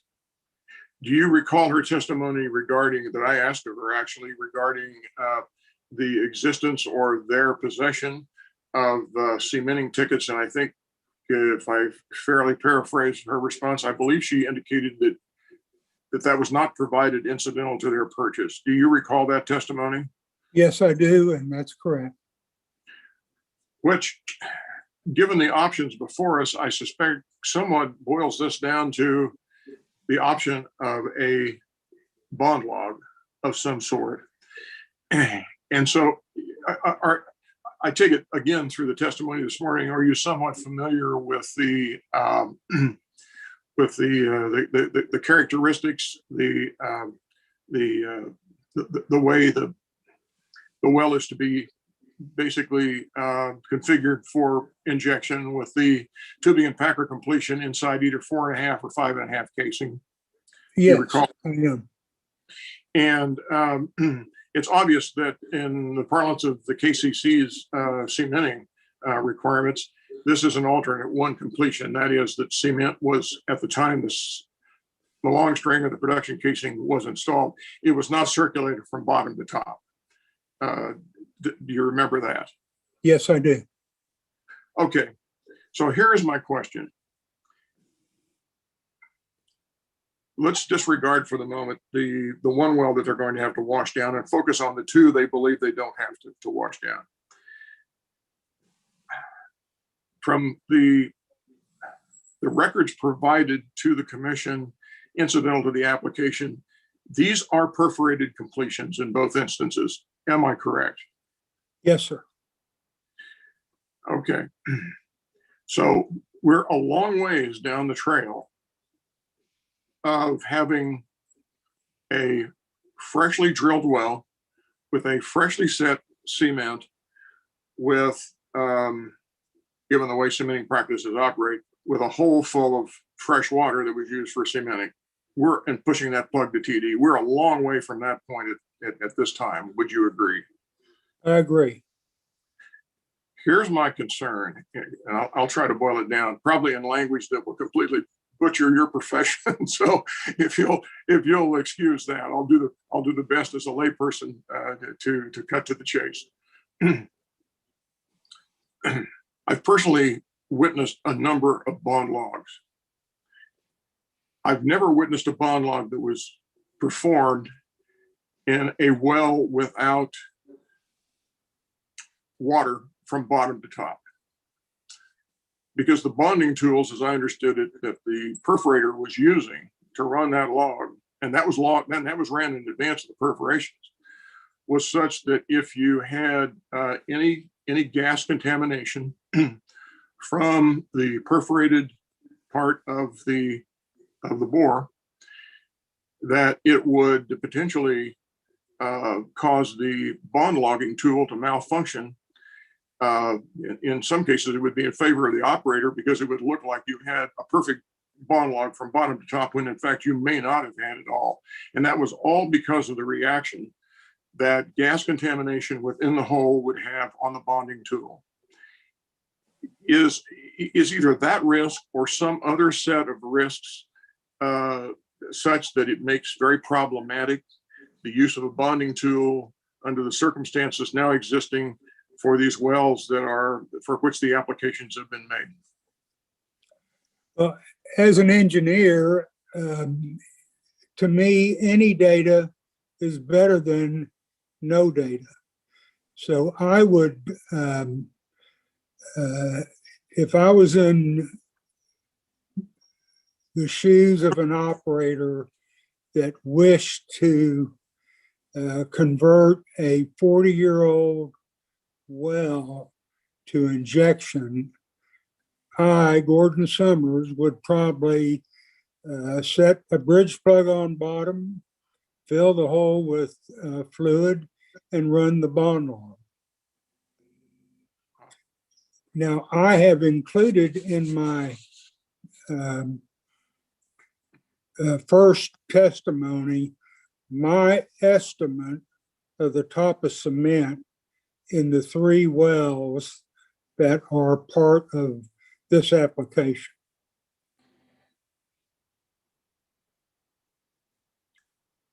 Well, your suggestion, I think, is very ingenious. It's very shrewd. It's very clever. It shows also that I was way over my head in asking a question, I think. But okay, so we have a bond log. If we're provided with a bond log, however problematic it might be, as an alternative to the cementing tickets, on a well that is not cemented from bottom to top, how much value does that really have to us in terms of determining whether we really have isolation in the injection zone? Is it still something that is of benefit in your opinion? In my opinion, it is. I can make a calculation of the annular volume between the outside of the casing and the diameter of the drilled hole, and see how far up the hole a given volume of cement will go. And I've done that, and my numbers are showing about half the production string is cemented, and the upper half is unprotected and has been unprotected for a long time. Okay, so if I could cut to the chase about what that really means, again in lay terms, basically with that kind of coverage, assuming that the bond was satisfactory, assuming that your measurements were accurate, your measurements can sort of be cross-checked against Halliburton, and other servicing companies have tables that will help you calculate these things too, do they not? They do, yes, sir. So basically, what you're thinking is, let's say that there is coverage on the backside of the casing up to half the length of the string that's in the hole, and we have a bond that shows that there's a good bond from basically the roughly the area of the purse or a little above it up to where we're estimating, or where you're estimating the top of that cement sheath to be. That coupled with successfully passing an MIT would be, am I saying this correctly? Would that be, at least as far as the makeup of the well itself, notwithstanding maybe some exogenous factors beyond it, but that would be at least positive signs in terms of protection of fresh water. Yes. I'm sorry, the questions were 10 times longer than the answers because the answers were 10 times more articulate than the question. Those are all the questions I have. Thank you very much, sir. Yes, sir. Commissioner Duffy, did you have any questions for this witness? Okay. I'm saying no. I also have no questions. Is there any redirect? No redirect, Chair French. And I'll just check, is there any recross? Okay, I'm seeing a no. Okay, let us move to Mr. Slatter. Mr. Summers, thank you for your testimony. Mr. Slatter, you may call your next witness. Thank you, Chair French.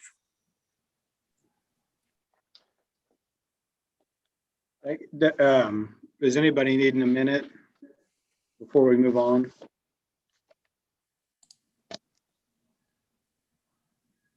Okay. We're good. Flint Hills Land and Cattle calls RD Farr to the stand.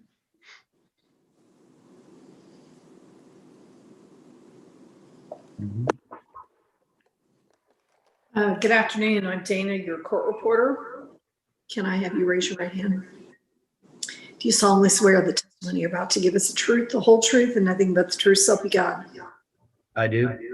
Please state and spell your first and last name for the record. It's Richard Farr, R-I-C-H-A-R-D F-A-R-R. And I'm getting some feedback. I'm hearing that as well. If everyone could go on mute except for Mr. Farr, at least for the minute. All right, go ahead. Please proceed. The spelling my name? It's R-I-C-H-A-R-D F-A-R-R. Thank you. I'm still getting the feedback pretty bad. I am as well. Let's go off the record briefly. We are off the record.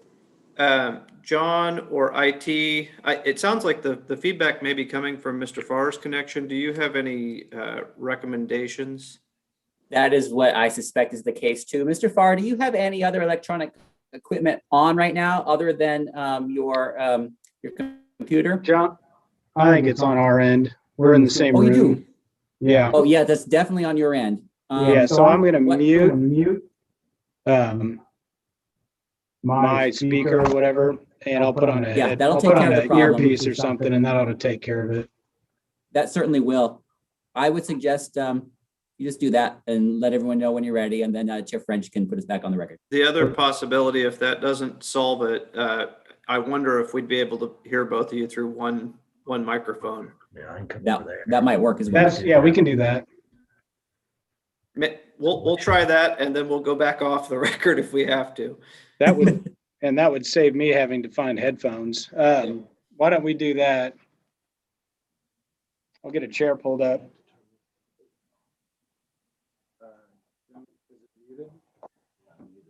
Okay. And feel free to distance as much as you can. Well, I guess if you've been in the room together this whole time, maybe you're okay. Yeah, we think we're vaccinated. Very good. All right. Well, let me let you all get settled first. The framing of both of you is very good. We can see you pretty well for what that's worth. All right. Are you all ready to go? Already. Okay. All right. We are back on the record and we can proceed. I think I may have cut off the court reporter. So I think she was maybe going to ask for your name. I already have it. Thank you. All right. And we're ready for examination. Okay. So he's been placed under oath. Very good. Yes, he has. Okay, Mr. Farr. Let's just get right into this. Did you cause to have direct testimony consisting of 10 pages and figures 11A through 11E pre-filed in this docket? And did you cause to have rebuttal testimony consisting of, oh, I'm sorry, that was all you filed in this docket. Have you recently reviewed the testimony pre-filed in this matter? Yes. And do you have any corrections? I'm sorry to interrupt. Mr. Farr, you're going to have to speak up. Okay. You're pretty quiet because I think you may be a little ways from the microphone. Thank you. I think I might have screwed that up as well. Let's see if that works better. Okay. So you did not have any corrections to the testimony you pre-filed? I would move that the pre-filed testimony of R.D. Farr be made a part of the record in this proceeding, the same as if the questions have been asked herein. Any objection?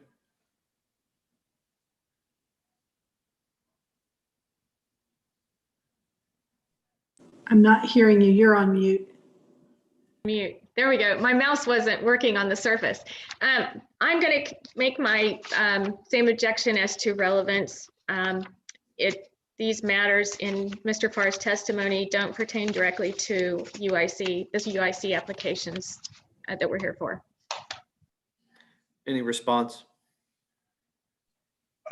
Was that an objection to all of the testimony that he submitted? It is all having to do with matters other than the UIC applications, yes. Yeah, I mean, the time to make that objection was 6 months ago. I think that all of this has to do with the operation that is the subject of this application. The objection is noted but overruled. We will admit the testimony into the record. Thank you.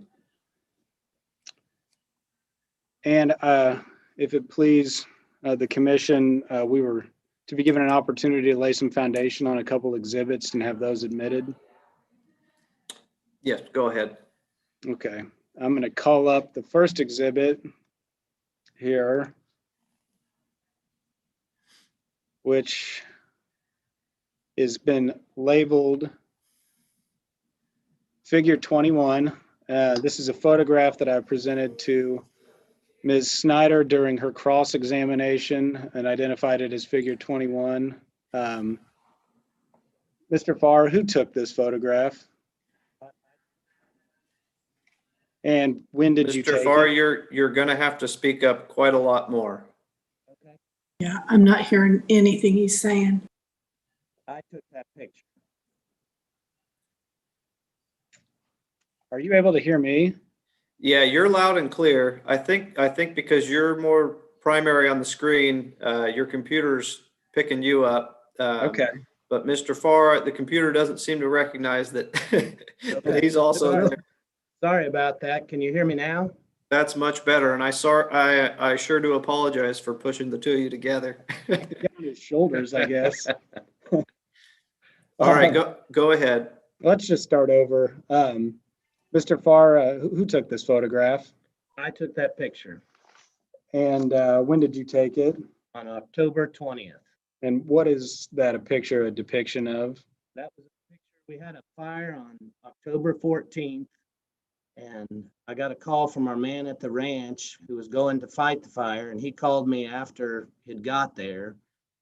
And the first time that I was up there was the 20th. And that's when I took the picture trying to assess how much had burned. For the record, this is the Drum 29 tank battery that I'm highlighting here in the center of the photograph, correct? I'm not hearing you. Okay, for the record, the tank battery in the center of the photograph is the Drum 29 tank battery. Okay. Is that correct? Correct. Okay. And what do you believe started this fire? Well, from the day that they went up there to fight the fire, it had just started. And it is out in the pasture underneath a power line that goes to the tank batteries and the wells. It wasn't close to any road. And so the best that we can tell, it started off of power lines that were blown in the wind and slapping together. And these are power lines that are part of the applicant's operation? That is correct. And did anybody from the ranch notify the applicant that this fire was occurring? I asked my man Rusty if Schneider was up there, and they were not. And I had him call and notify them what had happened. And he later informed me that he had talked to Linda Snyder. And did anyone from applicant respond to that call to assist in putting out the fire? Well, really, it was after the fire, and there was no response back after he told them there was a fire, and it looked like it started off of the power lines. Mr. Schlatter and Mr. Farr, we're still, having trouble with the audio. Let's go off the record just a moment. Okay. We're off the record.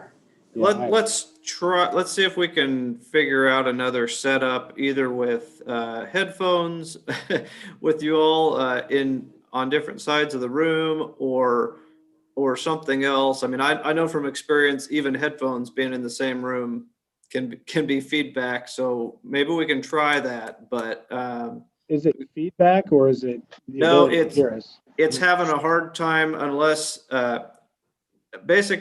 one of you are each leaned in right in front of the screen. It's really not picking you up. Okay, we will try and do that. Is it possible? Pardon me, I'm sorry, John. Is it possible that the unmuted mic of the court reporter could be causing it? I don't know. Possibly, but probably not. What I suspect is that,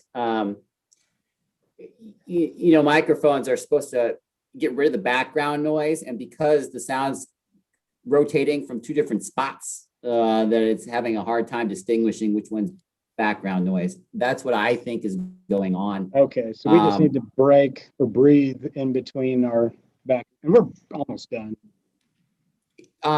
It might, and if you are almost done, we might be able to muddle through. Mr. Snyder, why don't you say something right now? Anything really? Okay, John. Good, and then Mr. Farr. Okay, John. Yeah, I mean that's what's going on. It's having, but Chuck French, I leave it to you. Yeah, if we're getting close, I think as long as you sort of pause in between, and then each of you just is very deliberate to lean forward into the middle of the screen and speak, I think we can get through. We will not hesitate to go off the record again if the court reporter is having trouble following, though. Okay, well, that was the last question I had, unless the court reporter needs us to restate any of the testimony for the record. No, I've got everything thus far. Court reporter, can you read back that last answer to me that you had on the record? Let's see, before I got all the talking. Hang on just a second here, because I was actually changing something while you were doing that. Oh, okay. I don't think I can read it back right now. That's okay. Mr. Slatter, can you remind us? I just might get my train of thought refixed here. Can you just remind us of what the last Q&A was?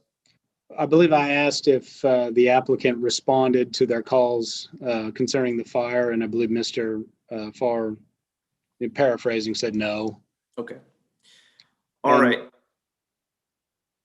Let's go ahead and move forward. Court reporter, you're ready to go back on the record. You can give me a thumbs up if so. Yes. Okay. All right. We are back on the record. Mr. Schlatter, do you have further questions for your witness on direct? I was going to move that figure 21 be admitted into the record. Is there objection? Seeing no objection, figure 21 will be admitted into the record. And then we had the oil and gas lease at issue in this matter that we need to make part of a record. I'll do my best to make that a perfunctory presentation. Mr. Farr, I've displayed an oil and gas lease dated April 30th, 1976, covering portions of Section 30 and some of the other lands at issue in this docket. I believe this is what's being referred to as the Drumm Institute lease. The lessor under this lease is the Andrew Drumm Institute. Is Flint Hills Land and Cattle the successor and title to the Andrew Drumm Institute? Yes, it is. And that would be as to the surface estate. Yes. And about when did Flint Hills Land and Cattle acquire the surface estate from the Andrew Drumm Institute? 1996. Okay, and page, Did he say 1996? Yes, I did. Okay, it's roll. Okay, go ahead. and page 2 of this oil and gas lease, which has been marked as PCX 14, by the way, contains a landowner's addendum with numerous covenants between the lessor and the lessee, or the landowner and the operator of the oil and gas lease, correct? Correct. So this oil and gas lease is indeed an agreement between Jim Snyder and Flint Hills Land and Cattle. Correct. I move to admit PCX 14 into the record. Any objection? No objection. Thank you. This exhibit, PCX 14, will be admitted into the record. Thank you, Chair French, and I will tender Mr. Farr for cross-examination. All right, thank you. And maybe if you could just move off screen, give him full screen, that maybe that'll solve our issues. Thank you. Ms. Edmiston.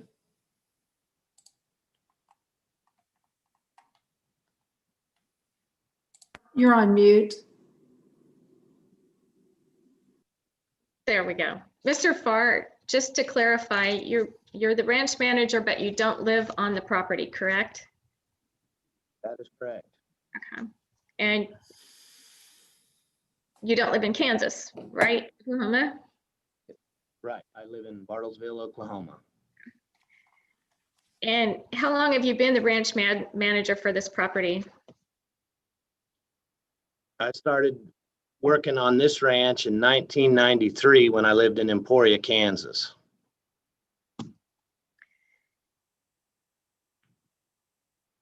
And you are an employee of the owner, not the owner, correct? Correct. Okay. And I'm going to refer to the picture with the fire, the burnt land, and ask you, I can faintly see some power poles in the background. Were you able to see those, and is that what you were referring to as far as lines and power poles? Yes. Okay, you didn't identify whether they belong to the utility company.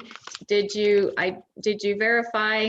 Can you verify for us that they do or do not in fact belong to the utility company?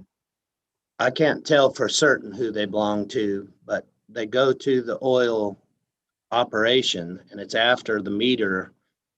But there's so many different meters out there that some look active and some don't. I'm not sure, just like on any of it, what's active and what's not.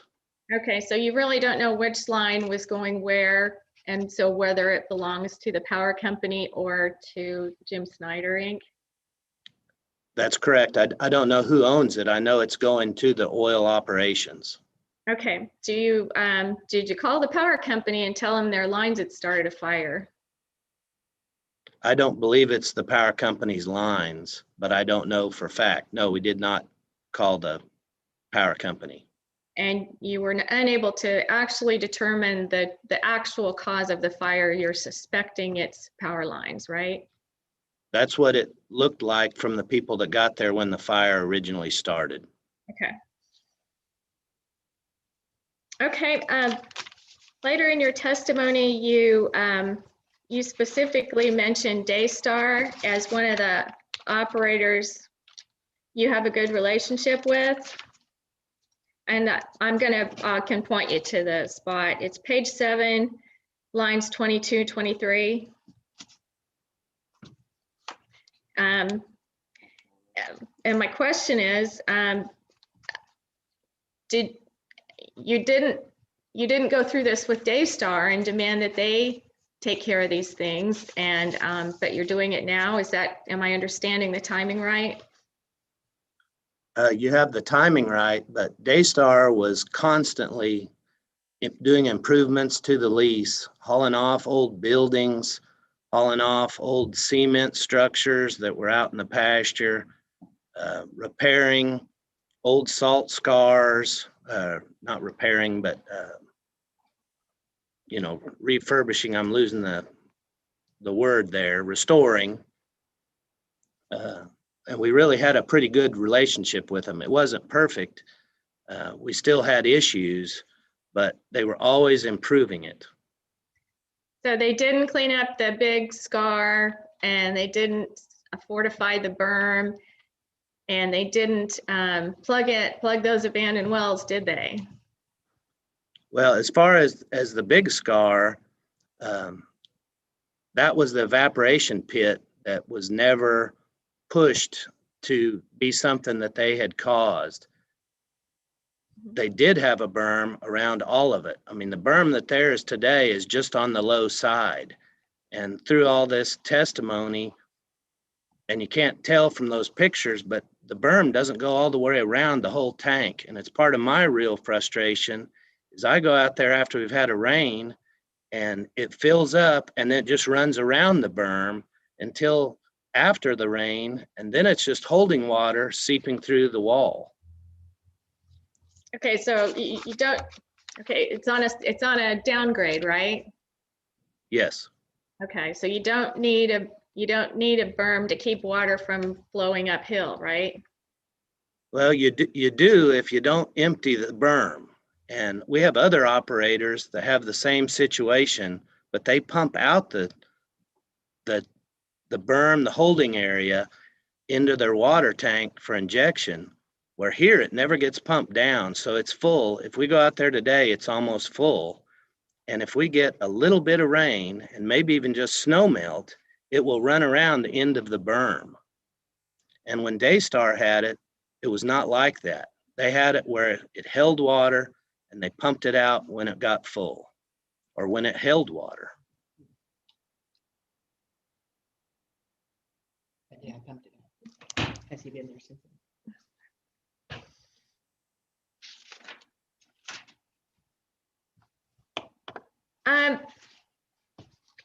You have not, your testimony indicates that there were multiple contacts with Mrs. Snyder to try and get some things done. You didn't make those contacts, did you? No, a lot of times it would be the people that I've had on the ranch has dealt with them, or their pumper. Most of it's through their pumper. They used to have the FFA teacher at Rosalia. I don't know that there is one today. So it's a bunch of hearsay. I mean, you don't have a direct knowledge of Mrs. Snyder being contacted about these matters, correct? It's you have maybe people telling you that they tried to talk to her. No, I have talked to her as well. Myself and Bill Beal have met with her. We've met with her son. We got into things like the other spill that's the most recent one, got into a big debate with them that they thought the cattle caused it and the cattle trampled the ground, when in reality, they left a trailer out there for an extended period of time and the cattle were around, but we were the one that found the leak when we were doing a wildlife survey. So, okay, so that's a disputed cause. It's a disputed cause, but it's one they now have gone in and have pictures of where they're trying to reclaim it back to growing vegetation.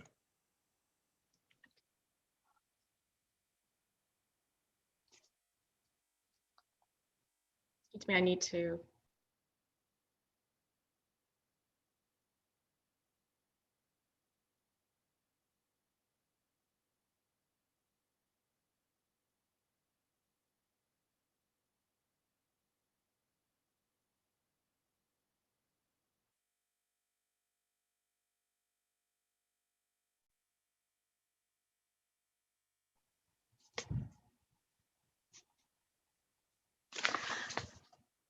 That's all my questions. Thank you. Thank you. Looking at my fellow commissioners, any questions for this witness? If I may, Chair Branch, I do have one question. Oh, I am sorry. I've skipped staff. I've Thank been you. pretty silent most of the time, so. I Thank don't you blame for jumping in, Mr. Marsh, and I apologize. You go ahead before the commissioners. Good afternoon, Mr. Farr. I do have one question. What actions has Flint Hills Land and Cattle pursued against Jim Snyder Inc. in district court? We haven't pursued anything. Okay, thank you. Thank you, Chair Branch. My apologies. Commissioner Keene, I see you are off of mute, so I presume you may have a couple questions. Actually, I do not. I have no questions. Thank you. Commissioner Duffy, do you have any questions for this witness? No, I do not. Thank you. All right, thank you. I also do not. Any redirect from council, and I assume you may have to rotate the computer around here. I have no redirect. Thank you, Chair French. All right. I believe we are therefore finished with this witness. Thank you, sir, for your testimony. Mr. Schlatter, you may call your next witness. Thank you, Chair French. Flint Hills Land and Cattle calls William Beal.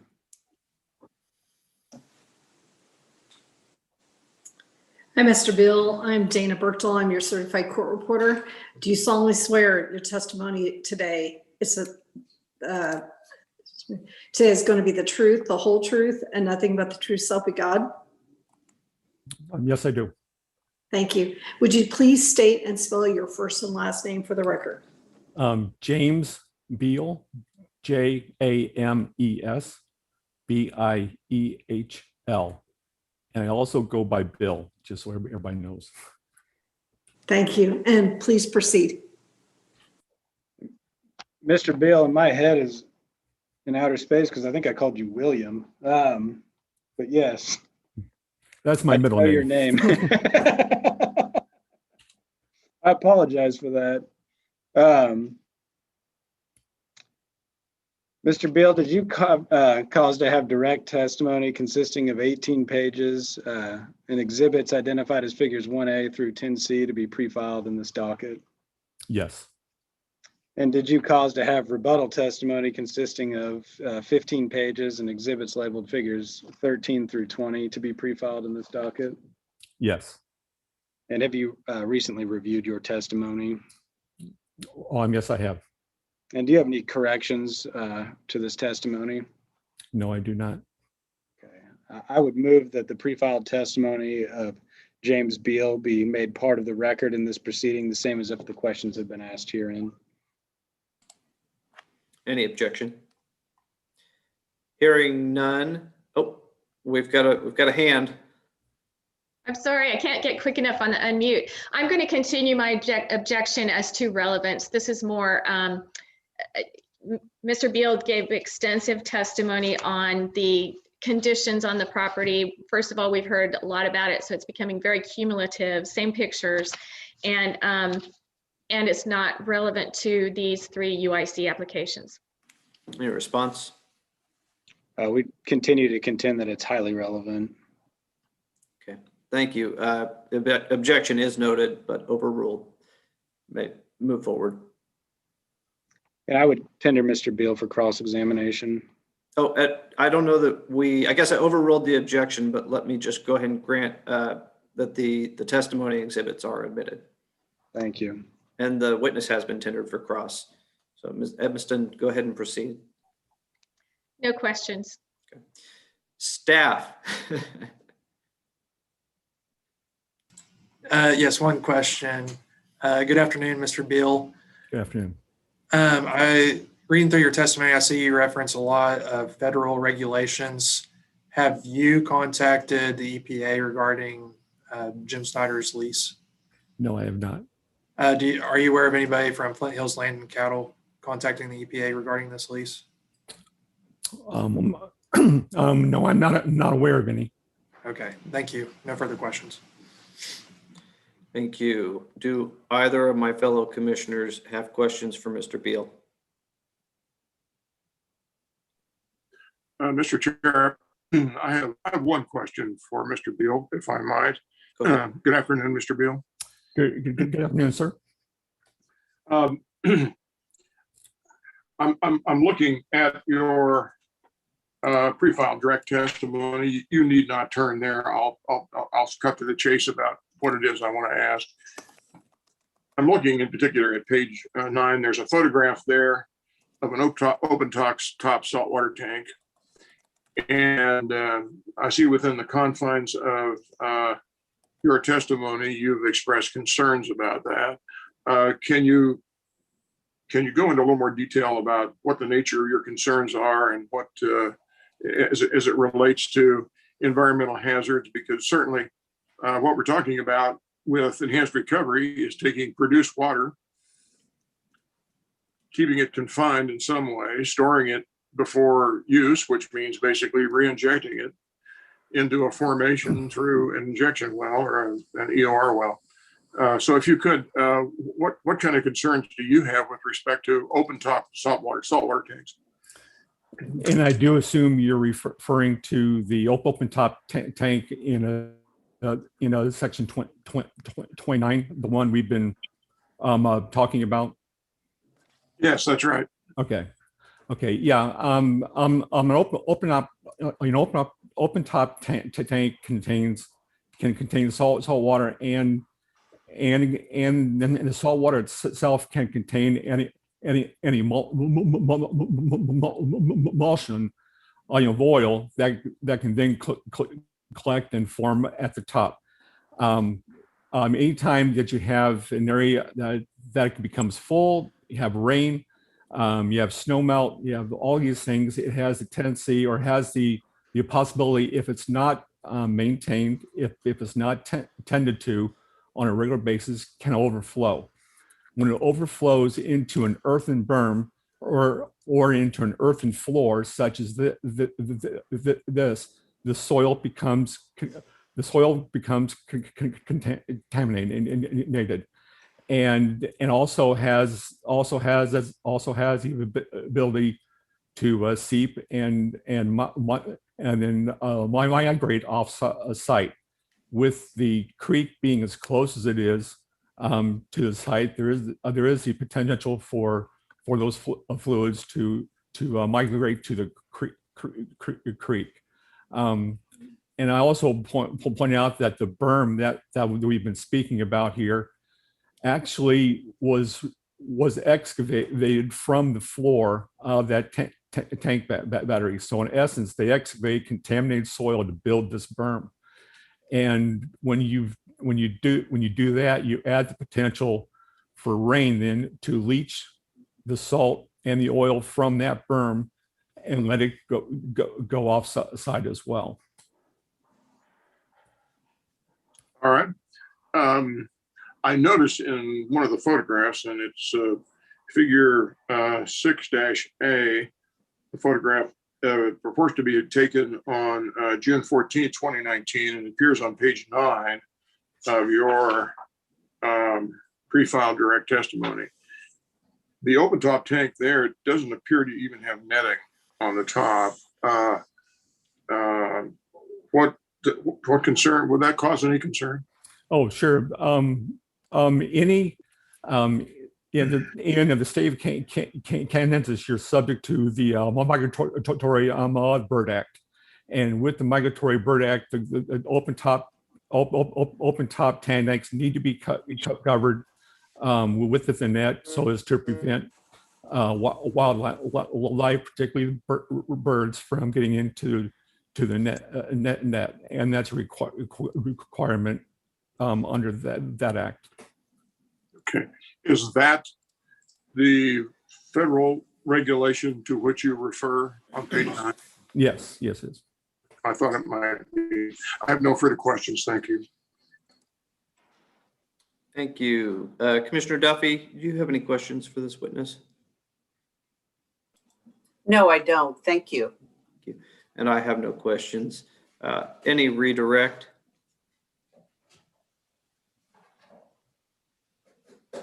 And no redirect, Chair French. Thank you. All right. Thank you, Mr. Beal, for your testimony. Okay, thank you. We can move on to staff. Is there anybody that needs a break before we move on to staff's witnesses? I'm seeing the court reporter wave her hand. Go ahead. Just need to take a restroom break. Okay, we will go off the record for, let's take a 5-minute recess, and we will return at 3:20 for staff's witnesses. We're off the record. We are, however, still streaming live. Keep that in mind.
I'm showing 322.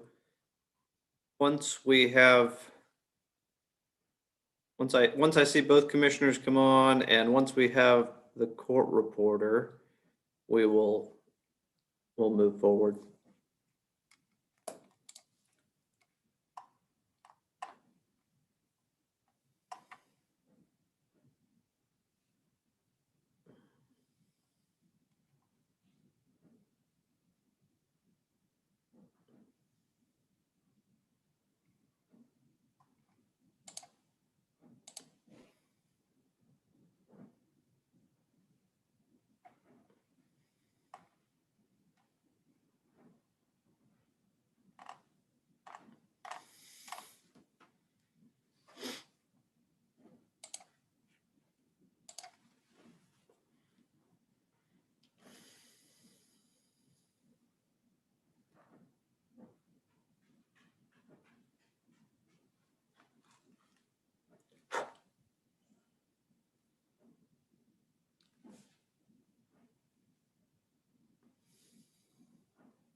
I'm ready.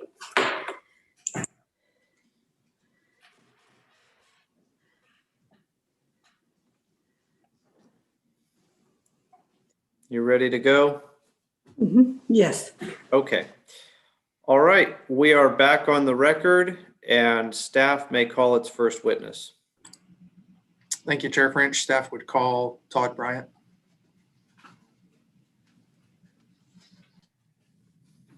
Good afternoon. Do you solemnly swear the testimony you're about to give is the truth, the whole truth, and nothing but the truth, so help you God? I do. Please state and spell your first and last name for the record. It's Todd Bryant, TODDBRYANT. Thank you. Please proceed. Mr. Bryant, by whom and in what capacity are you employed? I'm employed by the Kansas Corporation Commission in the UIC department. And what is your work address? It is 266 North Main Street, Wichita, Kansas 67203. Are you the same Todd Bryant who caused to be pre-filed in this docket, testimony consisting of 9 pages and 1 exhibit? Yes, Was this testimony created by you or at your direction? by me. Now that you are under oath, do you have any corrections or additions to make to your testimony? No. If I asked you the same questions contained in your testimony today, would your answers be the same? Yes. Do you swear that the answers contained in your pre-filed testimonies were and are true to the best of your knowledge? Yes, I do. At this time, I would move for the admission of Todd Bryant's pre-filed testimony and attached exhibit into the formal record. Any objection? Hearing none, Mr. Bryant's testimony exhibits are admitted into the record. And back to you, Mr. Marsh. Thank you. At this time, we would tender the witness for cross-examination. All right, looks like we have Ms. Edmiston first. We have no questions for Mr. Bryant. Thank you. Thank you. Mr. Schlatter. Just 2, if I may. Mr. Bryant, you testified in your pre-filed testimony at pages 3, line 7, and beginning at page 4, line 18, a number of conditions that would need to be satisfied in order for this application to be granted. Is it still your testimony that those conditions would need to be satisfied in order for this application to be granted? Yes, absolutely. No further questions. All right. Commissioners, do either of you have any questions for Mr. Bryant? Yes, Mr. Chairman, I do, please. Go ahead. Good afternoon, Mr. Bryant. Good afternoon, Commissioner Keen. Let me trace through very succinctly one timeline or scenario that seems quite relevant.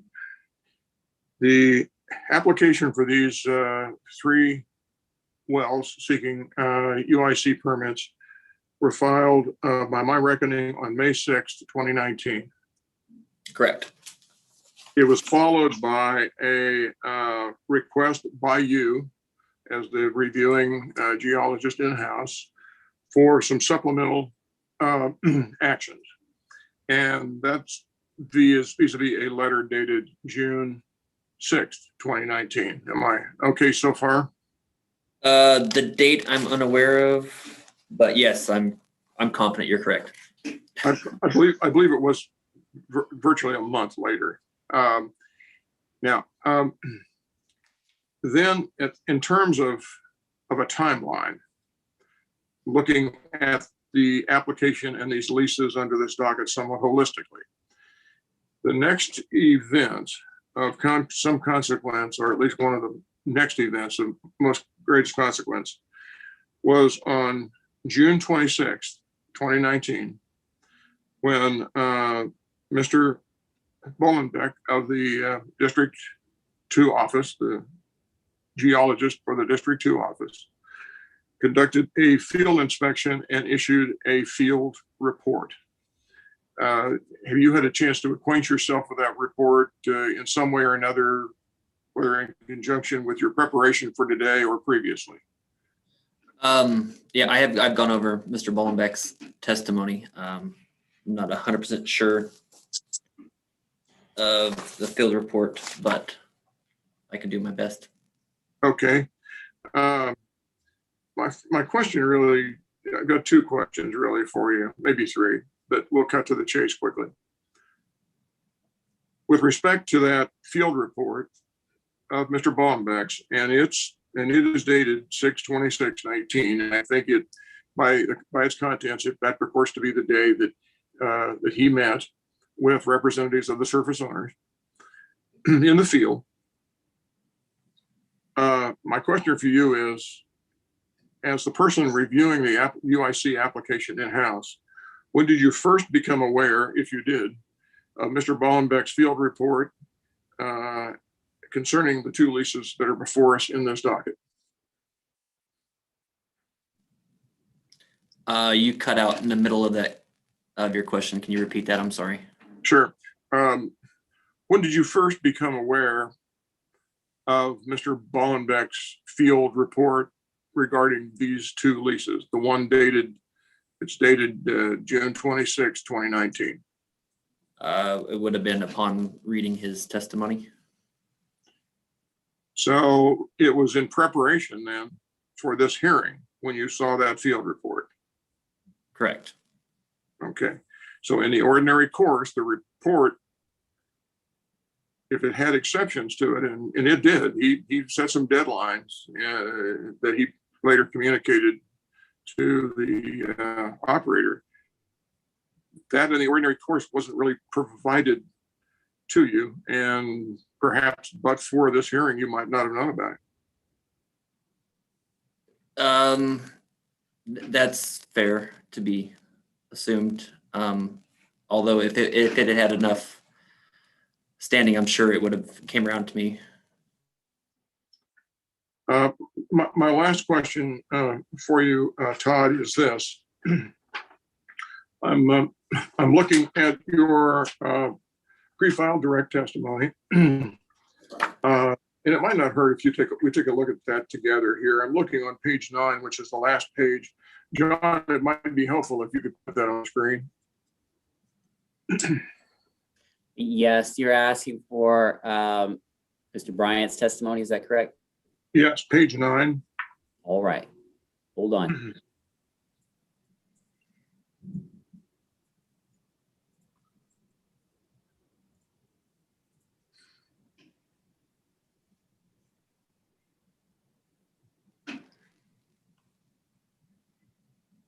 Yes, that's it.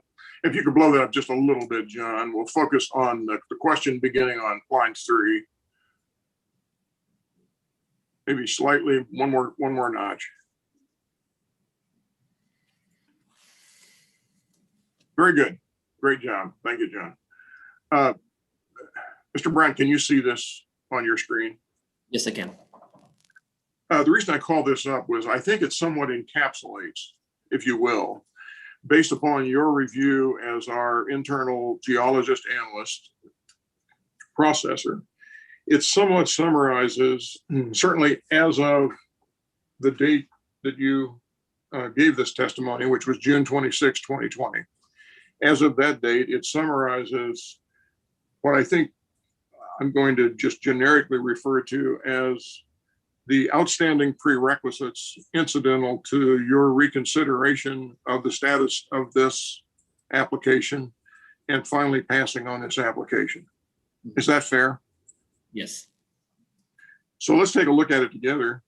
By my reckoning here, there are basically 4 prerequisites. Beginning on line 5 of your answer, you're looking for some verification that potentially unplugged wells are plugged. And it appears that we're talking about at least 2 wells.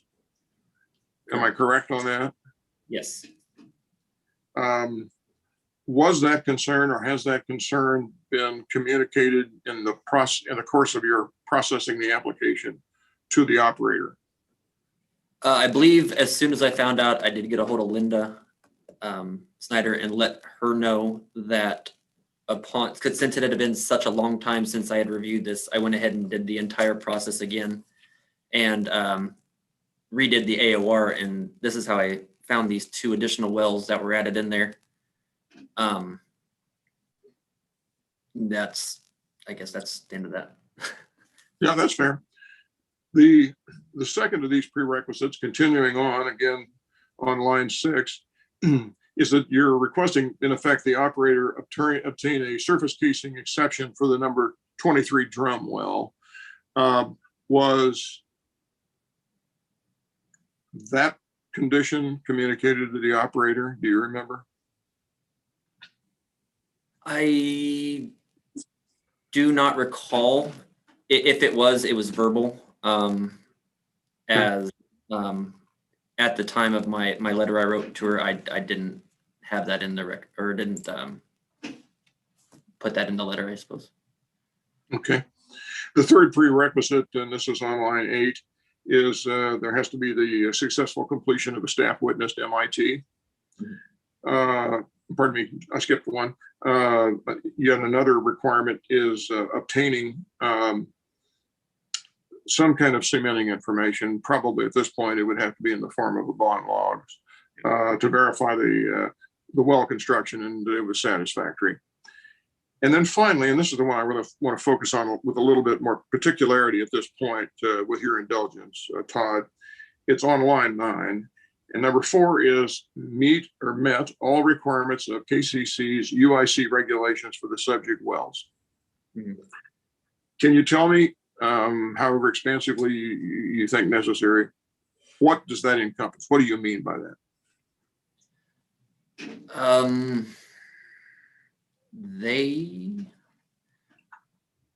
I don't have the letter in front of me. I mean, basically, they're going to have to provide that the surface well casing exception be met for that one well to be permitted. Any of the 3 wells to be permitted would have to have a cement bond log ran to provide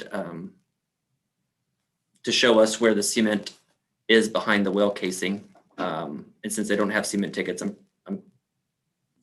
a bond log is going to be required, I do believe. The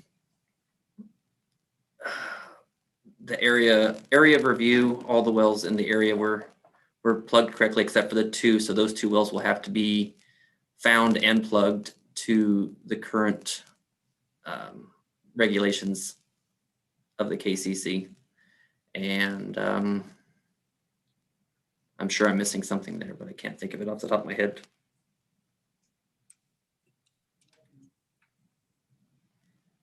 Let me ask a follow-on question very succinctly, if I might. Is it considered within the ambit of the miscellaneous requirements, I'll put it that way, that you might have as a method for determining the advisability of granting a permit, the receipt or review of any field reports that evidence any compliance issues? Yeah, at this point, I do believe that we're going to have to focus on the field report to make sure that everything's up to the field's requirements and they've been completed satisfactory before I can actually move forward with assigning a permit to this operation. Okay. Appreciate your indulgence of my questions. I have no further questions. John, if you want to take the page down. Very good. Thank you, Mr. Chairman. Thank you. Commissioner Duffy, do you have any questions for Mr. Bryant? No, I don't. Thank you. Thank you. I also do not have any questions. Mr. Marsh, do you have any redirect? I do not. Okay. All right. Thank you, Mr. Bryant. Thank you, Chairman French. Appreciate your testimony. Mr. Marsh, you may call your next witness. Staff would call David Bollenbeck.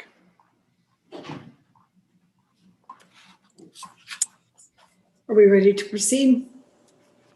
Would you raise your right hand? Do you solemnly swear the testimony you're about to give is the truth, the whole truth, and nothing but the truth, so help you God? I do. Please, would you state for the record the spelling of your first and last name? David Bollenbeck, D-A-V-I-D. Bollenbeck, B-O-L-L-E-N-B-A-C-K. Thank you. Please proceed. Thank you. Mr. Bollenbeck, by whom and in what capacity are you employed? I'm a professional district geologist for the District 2 field office with the Kansas Corporation Commission. And what is your work address? My work address is 3450 North Rock Road, Building 600, Suite 601, Wichita, Kansas, 67226.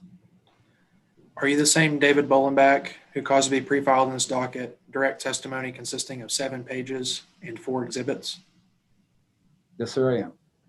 Was this testimony created by you or at your direction? Yes, sir, it was. Now that you are under oath, do you have any corrections or additions to make to your testimony? No, I do not. If I asked you the same questions contained in your testimony today, would your answers be the same? Yes, sir. Do you swear the answers contained in your pre-filed testimony were and are true to the best of your knowledge? Yes, sir. At this time, I would move for the admission of David Bollenbeck's pre-filed direct testimony and attached exhibits into the formal record. Any objections? Seeing none, the testimony and exhibits of Mr. David Bollenbeck will be admitted into the record. Back to you, Mr. Marsh. Thank you. At this time, we would tender the witness for cross-examination. Ms. Edmiston, do you have any cross-examination for this witness? No questions. Thank you.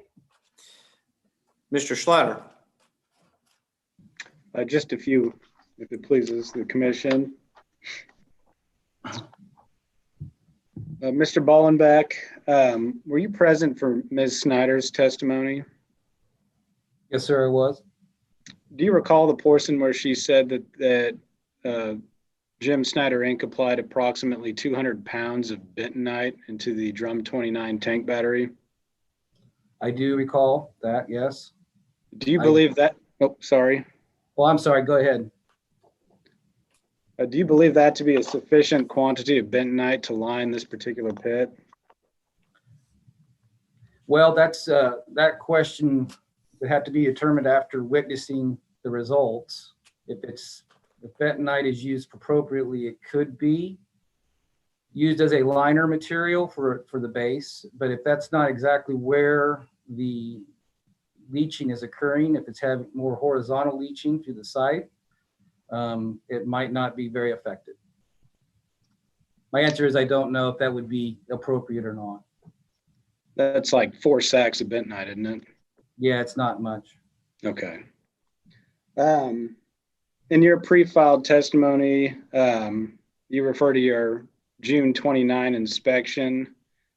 There's a letter that is attached to your pre-filed testimony as DB2, listing a number of items to be corrected by Jim Snyder Inc., including removing the scum oil and salt water from the empty tank, oil refuse from inside the battery, fix the berm so salt water doesn't escape. Yes, And sir. later- Yeah. Okay. And at the conclusion of your testimony, you indicated that you were going to schedule another inspection to see if these items had been completed by the time of the deadline that you set forth in your letter. Correct? That's correct. And did you have an occasion to conduct a follow-up lease inspection? Yes, sir, I did. In July of 2020. Okay, I'm going to call up what I've identified as PCX5. I'm going to put it on the share screen.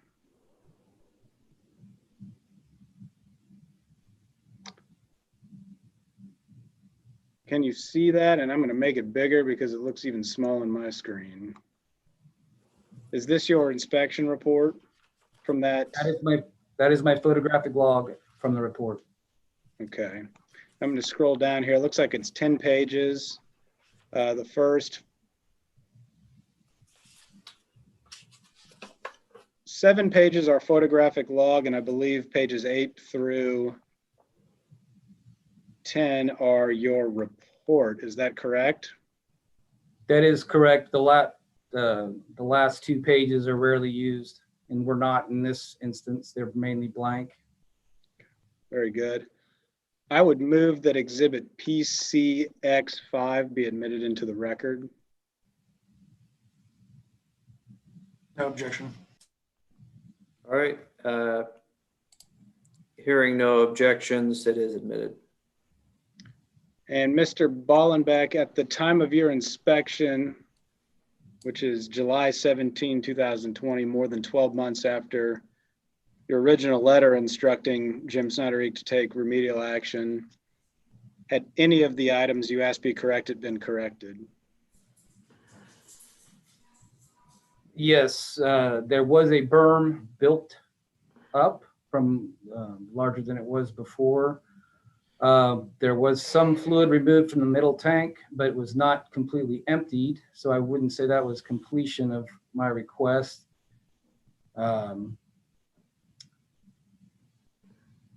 There was some sort of compaction done, but there was seepage. So I did request that there was more work done to the berm to limit the seepage from underneath. I also noticed that, unfortunately, originally I had noticed a no sign violation, but on the original letter I did not bring. I missed the opportunity to add that to the report. This is Suzanne.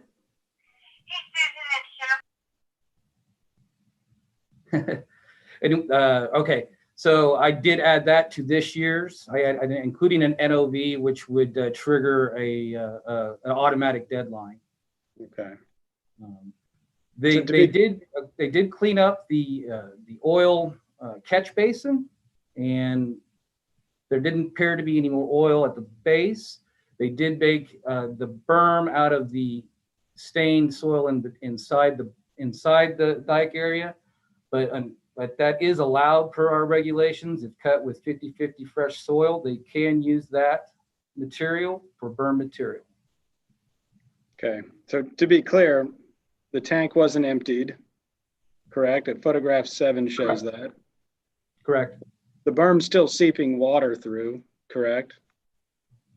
Correct. And there's still oil and water inside the berm, correct? On my last visit, I did not see oil, but there was water in it. Okay. Would you recommend that this berm be corrected to be brought into minimum SPCC requirements as part of the approval of this application? Yes, sir, I would. How about the tank being emptied and finally removed?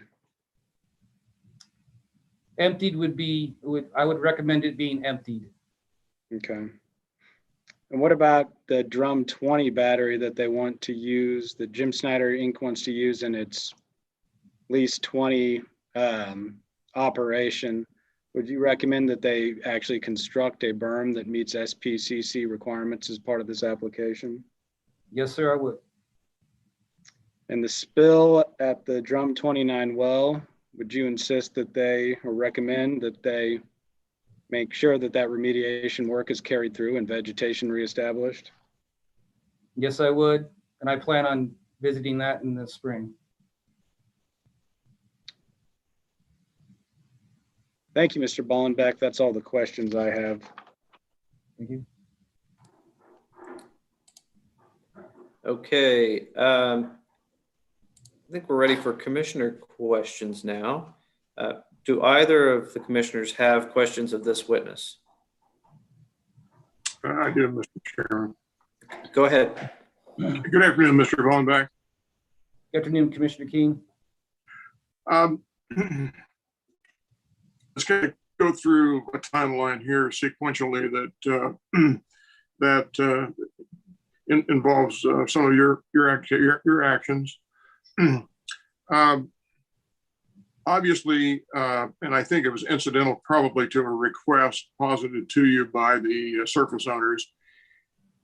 You evidently met with them on June 26, 2019. Heard, I guess, rather directly their concerns.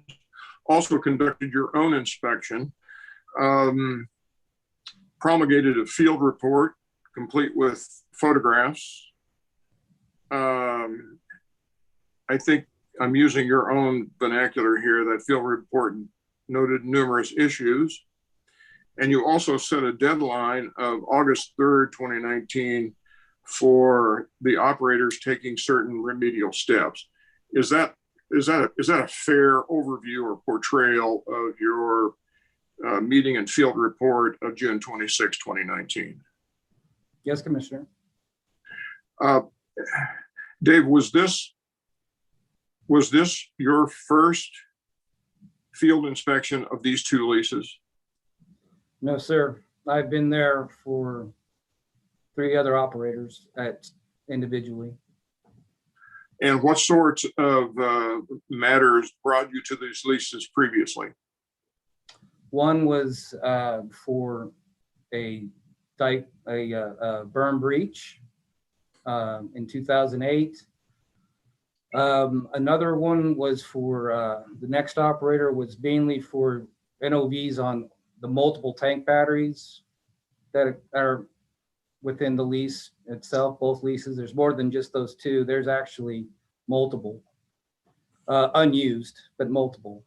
And I did work filling in for the local ECRS, a spill for Daystar that occurred, and I'm sorry, I won't be able to remember, but it occurred during their term of operating the lease. Do you recall, you may or may not know this, but do you recall whether or not any of the prior operators actually had SPCC plans for these tank batteries? I do not recall. I do not normally ask. I do always recommend berms, and how to create containment, but I never ask about SPCC. I understand. Was there, and again, as I say, with respect to that field report, you had a deadline of August 3rd, 2019 for certain remedial steps. Did you do a follow? I think the answer is probably no, but was there a follow-up inspection of this lease to ensure compliance with that deadline and those items? The follow-up did not occur for a year, but I did receive a phone call from Miss Linda Snyder 1 week prior to the deadline, who asked me questions regarding how to remove and what to do with the fluids that were inside the tank. And she told me she was having dirt work done and was having that everything should be done by that deadline. And I assumed that was the case. Okay, so if we then somewhat fast forward to this July 2020, you just alluded to that. in your testimony this afternoon. Here again, we have a letter by you to the operator noting the concerns that you have about tank battery containment issues. Again, you have a deadline of August 7th of 2020 for certain of those issues, and a separate deadline incidental to, I think, tank signage. And that deadline was like August 22nd. Do you recall those events somewhat? Yes, sir. Was there a follow-on inspection of any sort to see if those deadlines or those requests have been satisfied? Ms. Luna Snyder emailed me with pictures regarding her work completing most of those things, but I do not have any proof of any new work on the berms. Okay. So then if we fast forward then to today's date, do you know when the district office, either through ECRS, yourself, Mr. Fox, anyone, you know when the district office last performed a field inspection or review of the 2 leases that are involved in this docket? That I do not, sir. That's that the ECRS for that area has performed many, I do know it's performed many lease inspections over the last couple of years, but most of those were dealing with monitoring plugging operations and the compliance agreement issues. Okay. If I can go back to, I take it were you present during the testimony of Mr. Bryant? Yes, sir. Let me go back to one of the questions I was asking of him. Do you recall, I was asking him when he first had the opportunity basically to see your field report of 6/26/19. Do you recall that line of questioning? Yes, sir. And I think his answer roughly was that it was pretty much in preparation for and in advance of these proceedings. I guess I would just kind of make a mental note about this, maybe some kind of a to-do list. Am I wrong here in thinking it would be beneficial if there was some communication between the district offices, any one of them, and the central office about especially enforcement or compliance issues incidental to pending applications of any sort? I would think that any communication is good communication. Somewhat a rhetorical question, I believe. All right, very well. I have no further questions of Mr. Bollenbeck. Thank you. Thank you, Dave. Thank you. Commissioner Duffy, do you have any questions for Mr. Bollenbeck? Yes, just clarification. So when was the last time that somebody was out on the property? All I know, Commissioner, is the last time I was out there. I don't know the last time our local ECRS was out there. And that was July 17th, correct? Mm-hmm. Your inspection at that time. And a year had elapsed from your first letter, and then there was an August deadline in 2019, but nobody went out on site until July of 2020, correct? I went out on site in just dealing with a follow-up with my letter. I don't know if our local ECRS had been out there. I know he goes out there multiple times for mainly the pluggings over the last couple of years. Okay, and by local ECRS, do you mean the individual that works out of the district office, or the individual that works out of the office downtown in Wichita? I mean out of the field office. That should Out be of the field office. The position that is in charge of areas that would be performing most lease inspections. As district geologist, I handle, when given to me, large scale complaints, spills, and of course our contamination sites. Okay, and you stated that Ms. Snyder had visited with you prior to the due date that she was supposed to meet in August of 2019, asking questions, correct? Yes, ma'am. I also would note in your letter, Mr. Bolenbach, dated July 21st of 2020, you do talk about in the 4th paragraph, and I will quote, I recommend compacting and adding clay or another impermeable liner inside the berm, which should help limit leaching along the bottom onto the historical pit scar. Mr. Bolenbach, is this in reference to what we have been discussing today in terms of the leaching of that berm? Okay.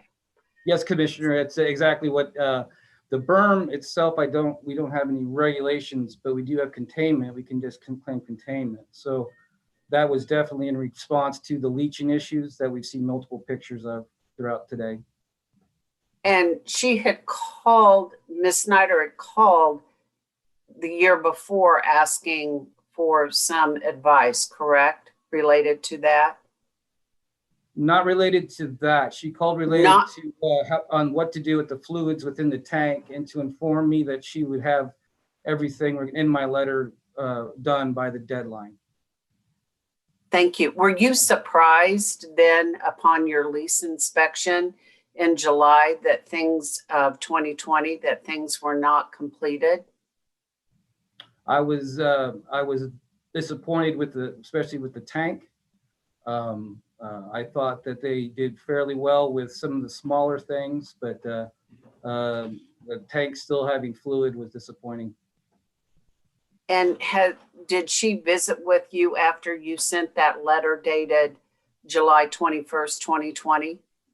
She emailed me and called. She called to let me know she was sending me pictures and that they would come very slowly because out of Eureka, her internet was slow, which I said was fine. And so she sent me pictures of the tank and other work she had performed before her deadline of the second letter. But she did briefly call me. Thank you. Can I ask one more question, Mr. Bolenbach? Is it often that in your district office that you visit with your counterparts about particular lease issues that come up, or do you operate very separately?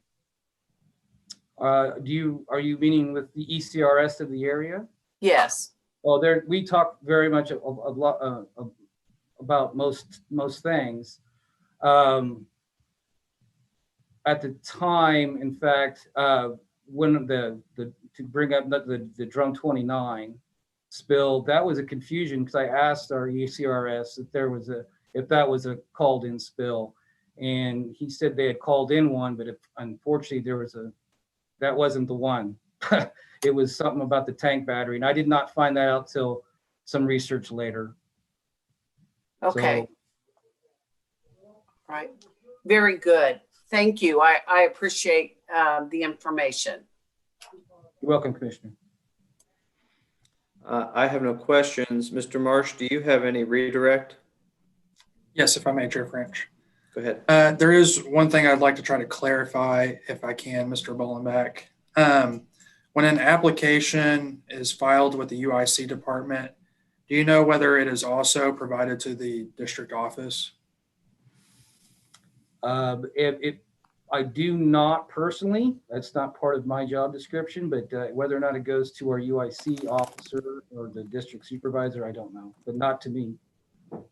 So any conversations that would be had regarding a UIC application would be kind of over your head in an instance between the district supervisor and the supervisor of the UIC department?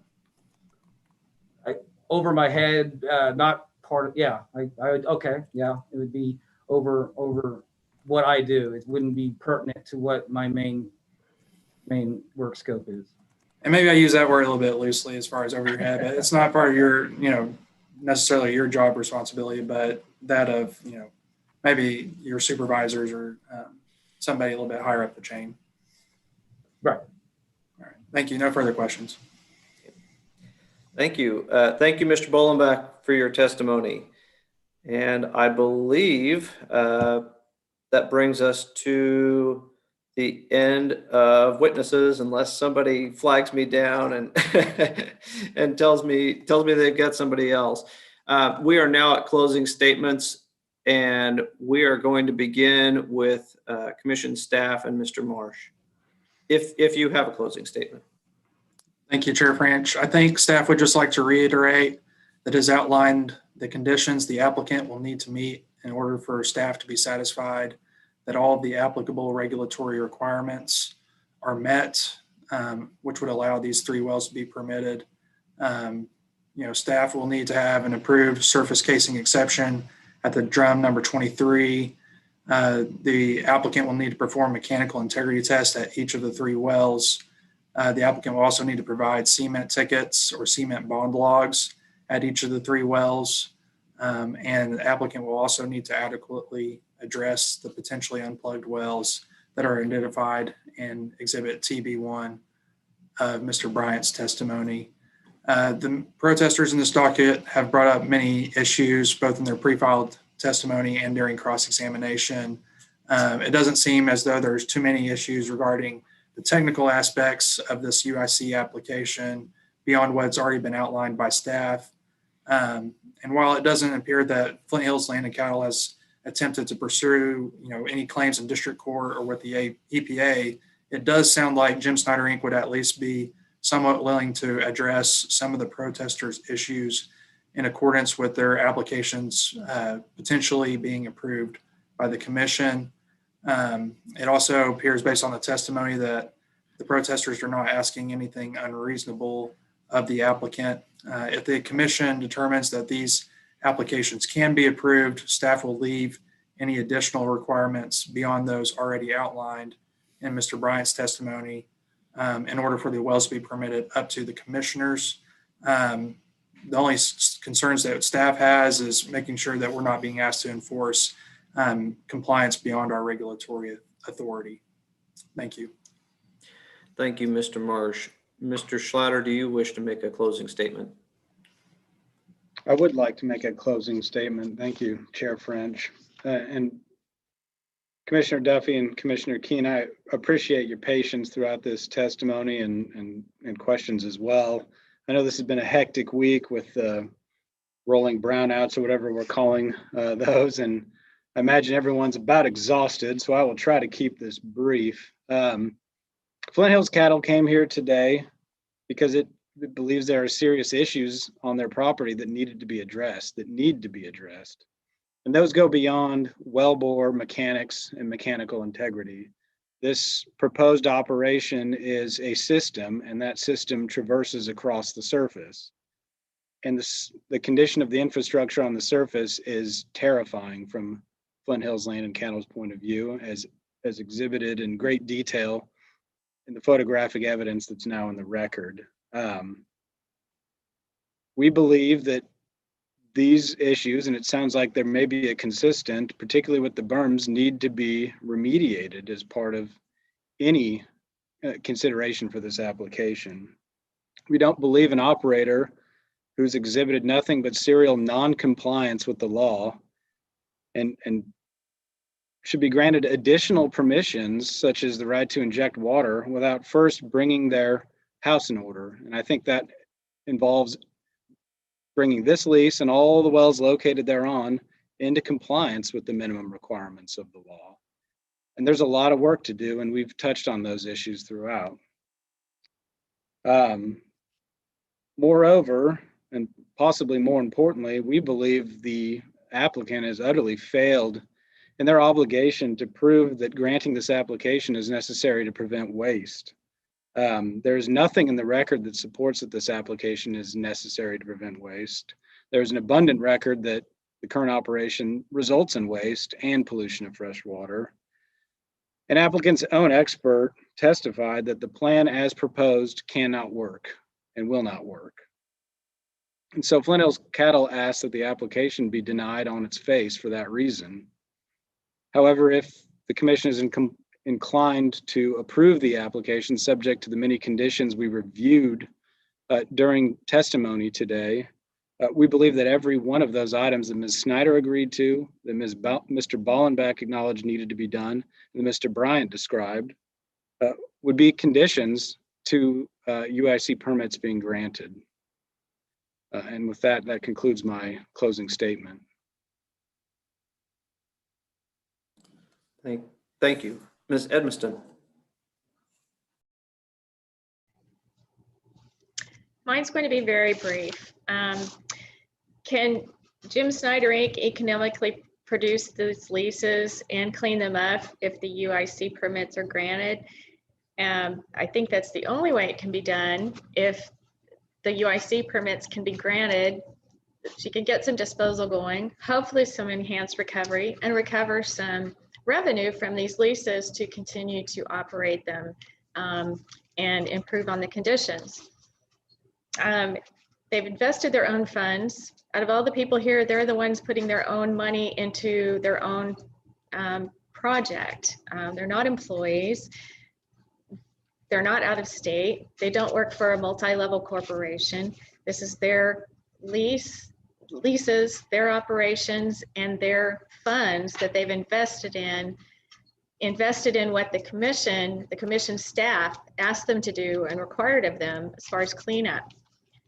There's more to do. This is a challenge. And I think the staff testimony, both Mr. Bryant and Mr. Ballenbeck, carefully, professionally weighed the challenges out there. And they indicated that they do have communication with Mrs. Snyder, and we know that Mrs. Snyder has made significant steps on improving the conditions out there. It might not be fast enough or as nice as what the protestants want, but she is working within the ability and within what the lease can support. So I urge the commission to grant the applications. I think she deserves a chance. I think the applications, I think we're looking at lease abandonment if the leases, if they can't be returned to production and they need the disposal, and some enhanced recovery would help if they are to be produced again. So that is certainly the setup of a potential waste if these applications are not granted.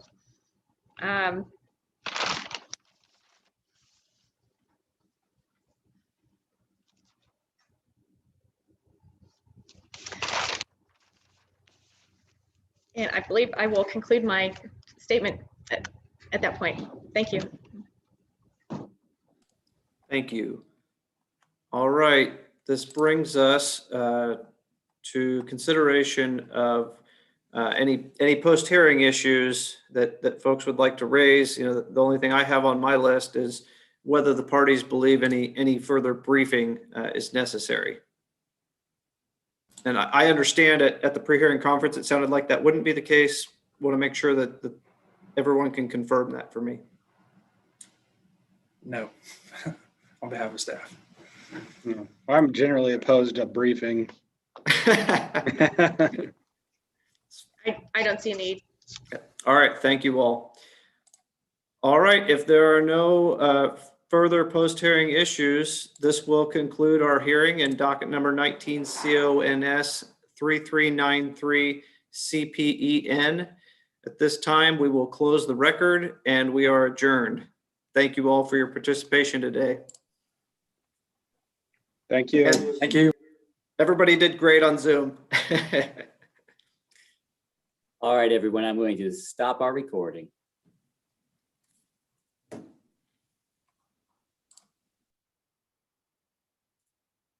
Take care. Court reporter, do you need anything else? I do not. Thank you. All righty. Well, just let us know if you do. Take care. Bye-bye.